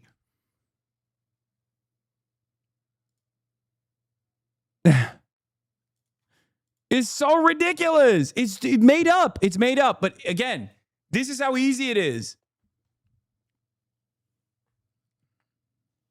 And Hasan primarily uses it to describe capitalists and imperialists. You imperialist, capitalist pig dog. You fucking violent murderer of the third world. There's him calling Orthodox Jewish settlers inbred, which was clearly just supposed to be an insult directed at people who subscribe to a racist ideology, not Jewish people as a group. You know, the broad majority of the ultra-Orthodox are also unimaginably racist and very much pro-Israel. I can't wait for these inbred motherfuckers to have to serve and see what happens to the IDF. And beyond that, most of the rest of it are just these nebulous, broader claims about his positions on Israel and how they point to an underlying bigotry. But almost every single example that people use for this often could be better explained by him simply being anti-Zionist. For instance, at least Twitch waits for you, waits for the stream to be finished before they ban you. See you in 7 days, chat. No, that's not.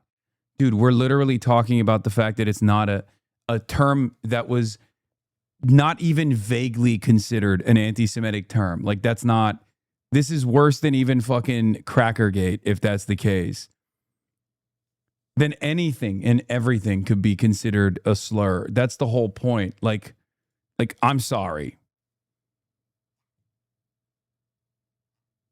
That's crazy. people often point to things like Hasan saying that rapes having happened on October 7th wouldn't change his perspective as evidence of anti-Semitism. But that's not anti-Semitic. It's actually a pretty consistent application of Hasan's anti-imperialist framework. And if there's a perceived double standard in how aggressively he talks about Israel versus other actors, it could very easily be explained by his own family background in the Middle East, or the region's history, rather than automatically assuming it's just secret racial animus towards Jews. He isn't uniquely fixated on Jewish institutions. He applies this same lens to American imperialism, Saudi Arabia, capitalism, and plenty of other power structures. I think in 2026, if you look for anti-Semitism hard enough, you'll kind of see what you want to see. But the idea that this progressive, leftist, anti-class, equality-minded type of audience are actually secretly racist towards this one group of people, it's a pretty big stretch when these people are consistently anti-racist on every other axis. Now, the more sophisticated version of this argument is that even if Hasan never says anything explicitly anti-Semitic, his rhetoric still functions to foster hostility towards Jewish people, even if that isn't his intent. This is basically the functional racism version of the argument. It's the same thing as saying voter ID laws are racist. It's not because the people writing them necessarily want to disenfranchise black people, but because they do disproportionately cause that to happen. But for one, that argument requires you to subscribe to a view of racism that isn't really speaking to the character or intent of the individual, which kind of makes it have less bite. And two, that's if you subscribe to that framework, which I personally don't. So in my opinion, calling Hasan anti-Semitic isn't even misleading. It's just not substantiated. There are obviously a lot more claims we could go through, but the pattern is pretty clear. The lies about Hasan Piker that come from this side of the internet Oh, the make are pervasive. drones one, that was awesome. Laura Loomer loves using that. The just make drones to do acts of terrorism. Widespread, and an embarrassing number of them fall apart under even mild scrutiny. This video was focused on the drama and commentary side of this dynamic. Ethan Klein, the people around him, and what they've done to the content creation ecosystem over the last couple of years. But truthfully, this is only half of the story. Hasan also gets a hysterical level of hate from the more genuinely politically oriented crowd too, and that stuff could probably be its own video. But at some point, the commentary slop guys started getting courted by the politics sphere to the Hasan bad cause anyway. And then when you have creators like Hutch, who covered Collargate for him. Yeah, that's the other side of the story. If it was just like Loner Box or the Ukraine guy or Hutch, If it was just those guys, then it's like pretty obvious. Like the audiences that they have are inherently political. So like they're slotting themselves into a specific ideology, specific ideological tendency. But these apolitical slop tubers don't do that. So they have a broad base. And this broad base is slated for, going on a political journey and learning more about the world, learning more about politics. And those guys end up developing this weird, unnecessary antagonism towards me and my worldview. And the unfortunate reality there is like, it's kind of sad that those guys often find themselves on this right-wing pipeline because they watched one too many fucking drama slop tuber videos. You know what I mean? They watch one too many drama slop tour videos and they go, I hate everything that this guy likes. I like everything that this guy hates. And that's it. Months straight, and whose channel often looks almost indistinguishable from Nuxtaku's. It's just at a certain point, these two groups kind of start to morph together into this big, neurotic mess, and it just gets a little hard to keep taking them as seriously. Now, there are decent criticisms of Hasan. For example, in his interview with Rashid, he laughs along at the idea of Houthi pirates dancing and having fun with their captives, which could be Hasan basically sanitizing a Stockholm Syndrome type of situation. If you're gonna have this type of interview, you probably need to come in more prepared to handle those moments responsibly. He's also an extremely sloppy communicator, and at a certain point, if you're getting clipped dishonestly this much, you gotta be doing something wrong somewhere. And there are plenty of these. Dog, you literally just described the form and the function. I speak for 10 hours. Well, not 10 hours. I speak for 7 hours, sometimes 8 hours, sometimes 6 hours a day on politically charged topics from a perspective that many Americans are either oblivious to or antagonistic towards. Okay? And then to top that off, I have an unbelievable Legion of Groom style a group of villains that will mass brigade, smear, and do everything in their power to try to get me fucking deplatformed. I am willing to bet, I will say this, I don't think I ever have, but I'll say it right now. I don't think there could ever be another person that would do this kind of commentary this consistently for this many years and not have the same exact level of mania associated with them, especially if they had the same level of insanity in their ops. It's impossible. And I came to terms with that reality a long time ago. It's impossible. I'm not saying, oh my God, I'm a fucking hero or anything like that. I'm an insane person. I'm a very stubborn person. And maybe a little insane, okay? But that's precisely the reason why it's fucking impossible. I'll give you an example. Someone who does it for shorter bouts of time, but also is seen as a villain in this sphere, Michael from Pennsylvania. And the more he starts getting motion, the more he interviews candidates, the more he's going to appear on Fox News. Like, he also gets fucking attacked nonstop too. And it's not because he's a sloppy communicator. It's because this is how it works. This is just how it works.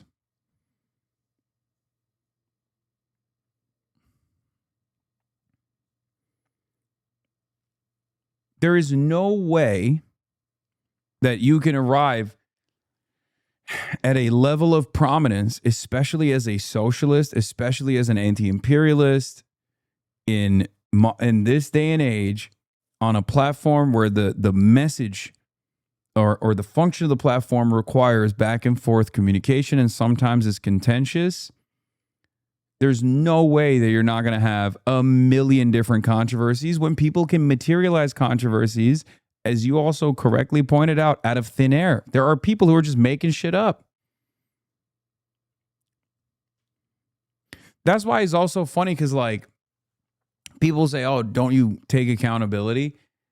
Look, here's the thing. I do take accountability. I try to do my best. And I also recognize that I might even fuck up in the future, right?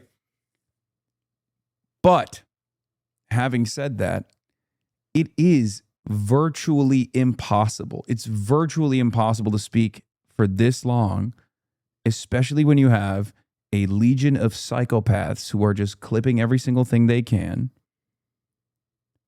every single moment of the day, and trying to blast it out into the ether in the most negative framing possible. It's impossible for there not to be constant controversy. You know? Yeah, even Sean the Black, Caroline, they all have clips from the D community people weaponize. They're just not as big. Exactly. You know, he does tend to moderate his views in contentious conversations. He does have some questionable opinions on oppressive governments. One of my big ones is that he has on occasion spread misinformation that I think he should retract or correct. There are fair critiques to make, but we sort of left the realm of reasonable, honest perception of Hasan a long time ago, and we're now in the land of Hasan is literally like Hitler. And this Hasan bad virus has gone mainstream. Every week it seems like there's a new article from a big publication trying to convince people how terrible Hasan is, often citing these out-of-context clips or quotes that came from our side of the internet. Dan Selman is even writing news articles now, pretending to give some thoughts on a Senate race in Michigan, but in reality, it's just... The reality is that we're fighting to change the fucking world and take power and resources away from the capitalist class. There's infinite resources available to stop us. Yeah. About Hasan. It's always just about Hasan. This is like kind of insane. What is this? Whatever you can honestly say about Hasan Piker, he isn't fucking dangerous. As an He doesn't deserve to be deplatformed. He's just a goofy Turkish dude saying crazy political shit from his gaming room. If I step foot wearing this outfit in Toronto, I can't have my hair showing. I can't wear a skirt. I can't have my arms out. Yeah, I can't wear my skirt in Tehran. I can't eat Kubi Day. Whoopee, don't you understand? I can't wear bikini to the beach. So obviously, they all need to die. We need to kill them. So, by the way, that was fucking 100% a correct take.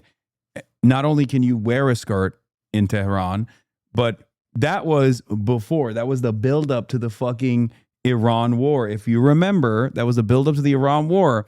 And they were using the IRGC's repression as a justification for direct military intervention. And I kept consistently saying, no, no, no. That's fucking bullshit. And I called it. I was fucking right. And honestly, the American government is so fucking depraved at times that it wasn't even, I called it right, but too early. I think most people very quickly realized that this was really fucked up. Whether you're one of these Team Liberals people blaming Hasan for all their self-inflicted problems, or you're a slop commentary YouTuber who won't know what to do if you have to cover anything else, please, by all means, hate Hasan, but just be fucking honest about it. This whole Hasan derangement thing, especially recently, has gotten completely out of control. Because here's what's kind of telling. Hasan, despite the smear campaigns, despite people trying to take his dog, despite being called a terrorist and an anti-Semite and a rapist, he's never sued anybody. He's never tried to get anyone deplatformed or gone after entire websites. It turns out, Hasan, not bad. Hasan, pretty good actually. Ethan Klein, on the other hand, just recently filed a lawsuit against Noah Samson for the opinion that Ethan was, through his content choices, running defense for a genocide. That's Noah's belief. Ethan wants to control whether Noah is allowed to express it. And every creator who's been profiting off of Hasan bad, while also cheering on Ethan's anti-free speech behavior, should ironically probably be thanking Hasan for not holding them to the same standard that they're celebrating. You know, for not being like Ethan.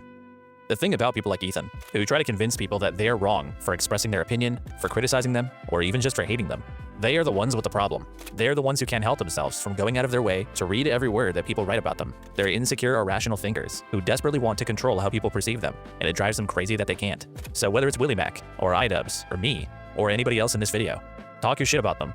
You shouldn't let somebody like Tectone convince you that you're the wrong one for believing that he's a sexual predator. Don't let Nicholas Diorio dissuade you from calling him out for being a giant pathetic loser. Talk your shit and let other people talk their shit to you. Even if you truly hate the guy, you should be a Hasan. Don't be an Ethan. Damn. Before we go, there's someone I want to introduce. It's a guy who's one of the great internet philosophers of our time, and he's somebody I think Ethan Klein would have a lot in common with. His name's John Card, and in his video on Pirate Software, he has something to say that I think applies to Ethan Klein perfectly. There's some people out there in the world who think it's just inherently wrong or regressive or childish to hate people, or to rail against public figures online or whatever. And those people are wrong. Wrong, and just trying to run cover for all the other people in the world who deserve criticism. When you find someone who deserves all the hate they're getting, and much, much more, encourage that hate. Feed it. Remind yourself and others that it's perfectly okay, good even, to wish all the worst in the world on this guy and people like him. You shouldn't just merely dislike the man or simply disagree with his opinions. You should hate him and everything he stands for and represents. how a lot of people justify their hatred of me. Couldn't people use the clips, Ethan publicly relinquishing his IP in court against him, like against lawsuits or possible slap lawsuits? I don't know. I don't know how that stuff works.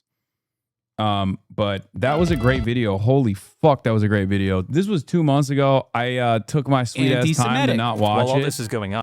But go watch it. Go show it to your friends. Go show some support to it. But yeah, this video is titled "Judge Me by My Enemies." Okay, from my perspective at least. And once again, I can't stress this enough. This literally is the tip of the motherfucking iceberg. Like, that's what's so crazy about it. This is just the tip of the iceberg.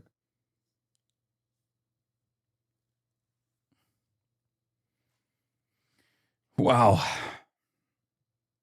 Tucker coming for your job. An American member of Congress is threatened by foreign terrorists carrying American rifles backed by a foreign military paid for by American taxpayers. And the U.S. ambassador to that country says not a word in defense of his own countryman and instead uses social media accounts to promote his own vapid cable news appearances, which amount to propaganda for the same foreign country. It's too much, too insulting, and humiliating to America. This is how revolutions start. For the sake of our nations, Mike Huckabee should be removed from his post immediately.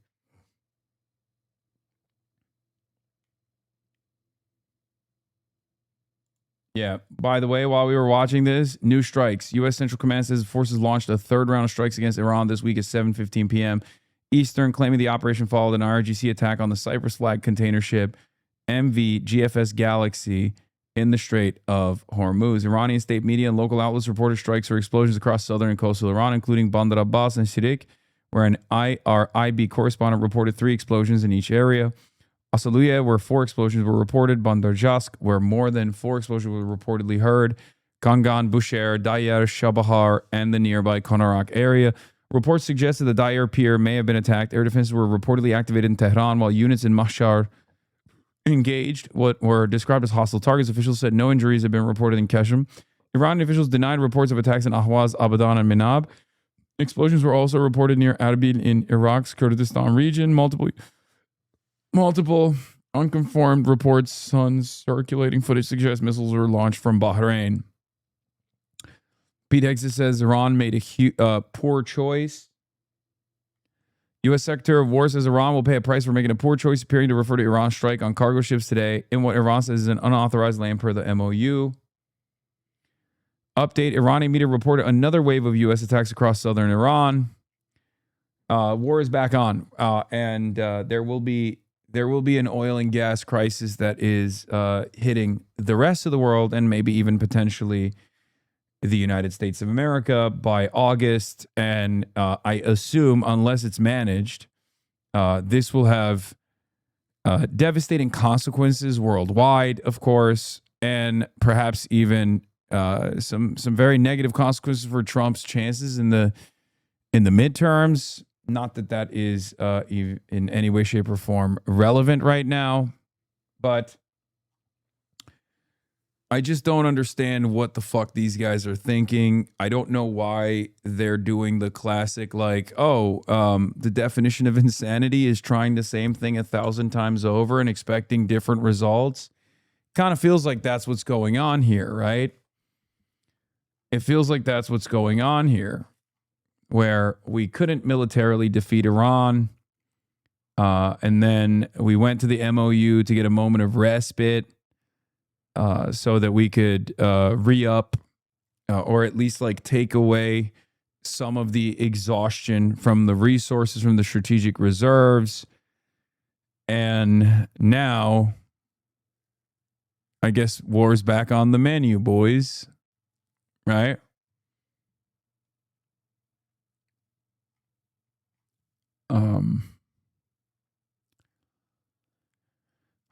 What else can I say about this, other than I'm tired.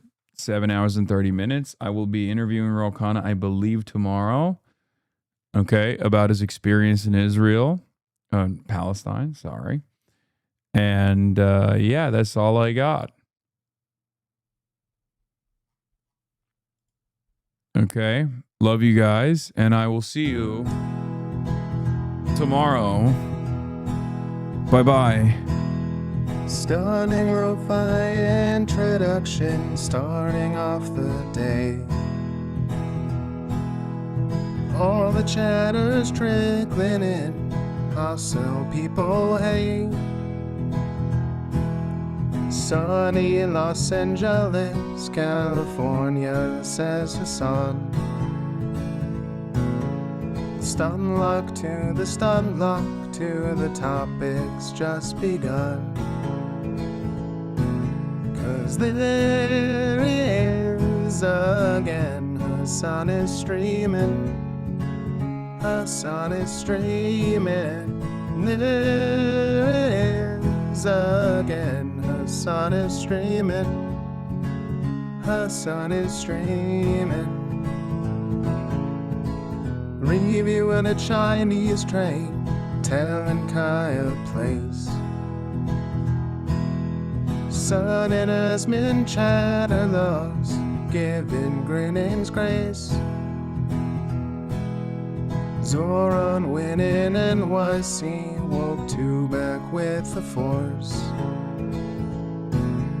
The Rogan of the left, to me a dumb himbo still of course. The Charlie Kirk assassination, the Fear and Online show. 8 full fucking years of this, and plenty more to go. Doing fun stuff tomorrow, throw PBS up on the screen. A man-made horror reaction brought to you by this live stream. 'Cause there he is again, Hasan is streaming. Hasan is streaming. There he is again, Hasan is streaming. Hasan is streaming. Kicked out of the DNC, IRL with March the Goat. Combating the propaganda that shoved down people's throats. CBS Israeli news, a coup, a regime falls.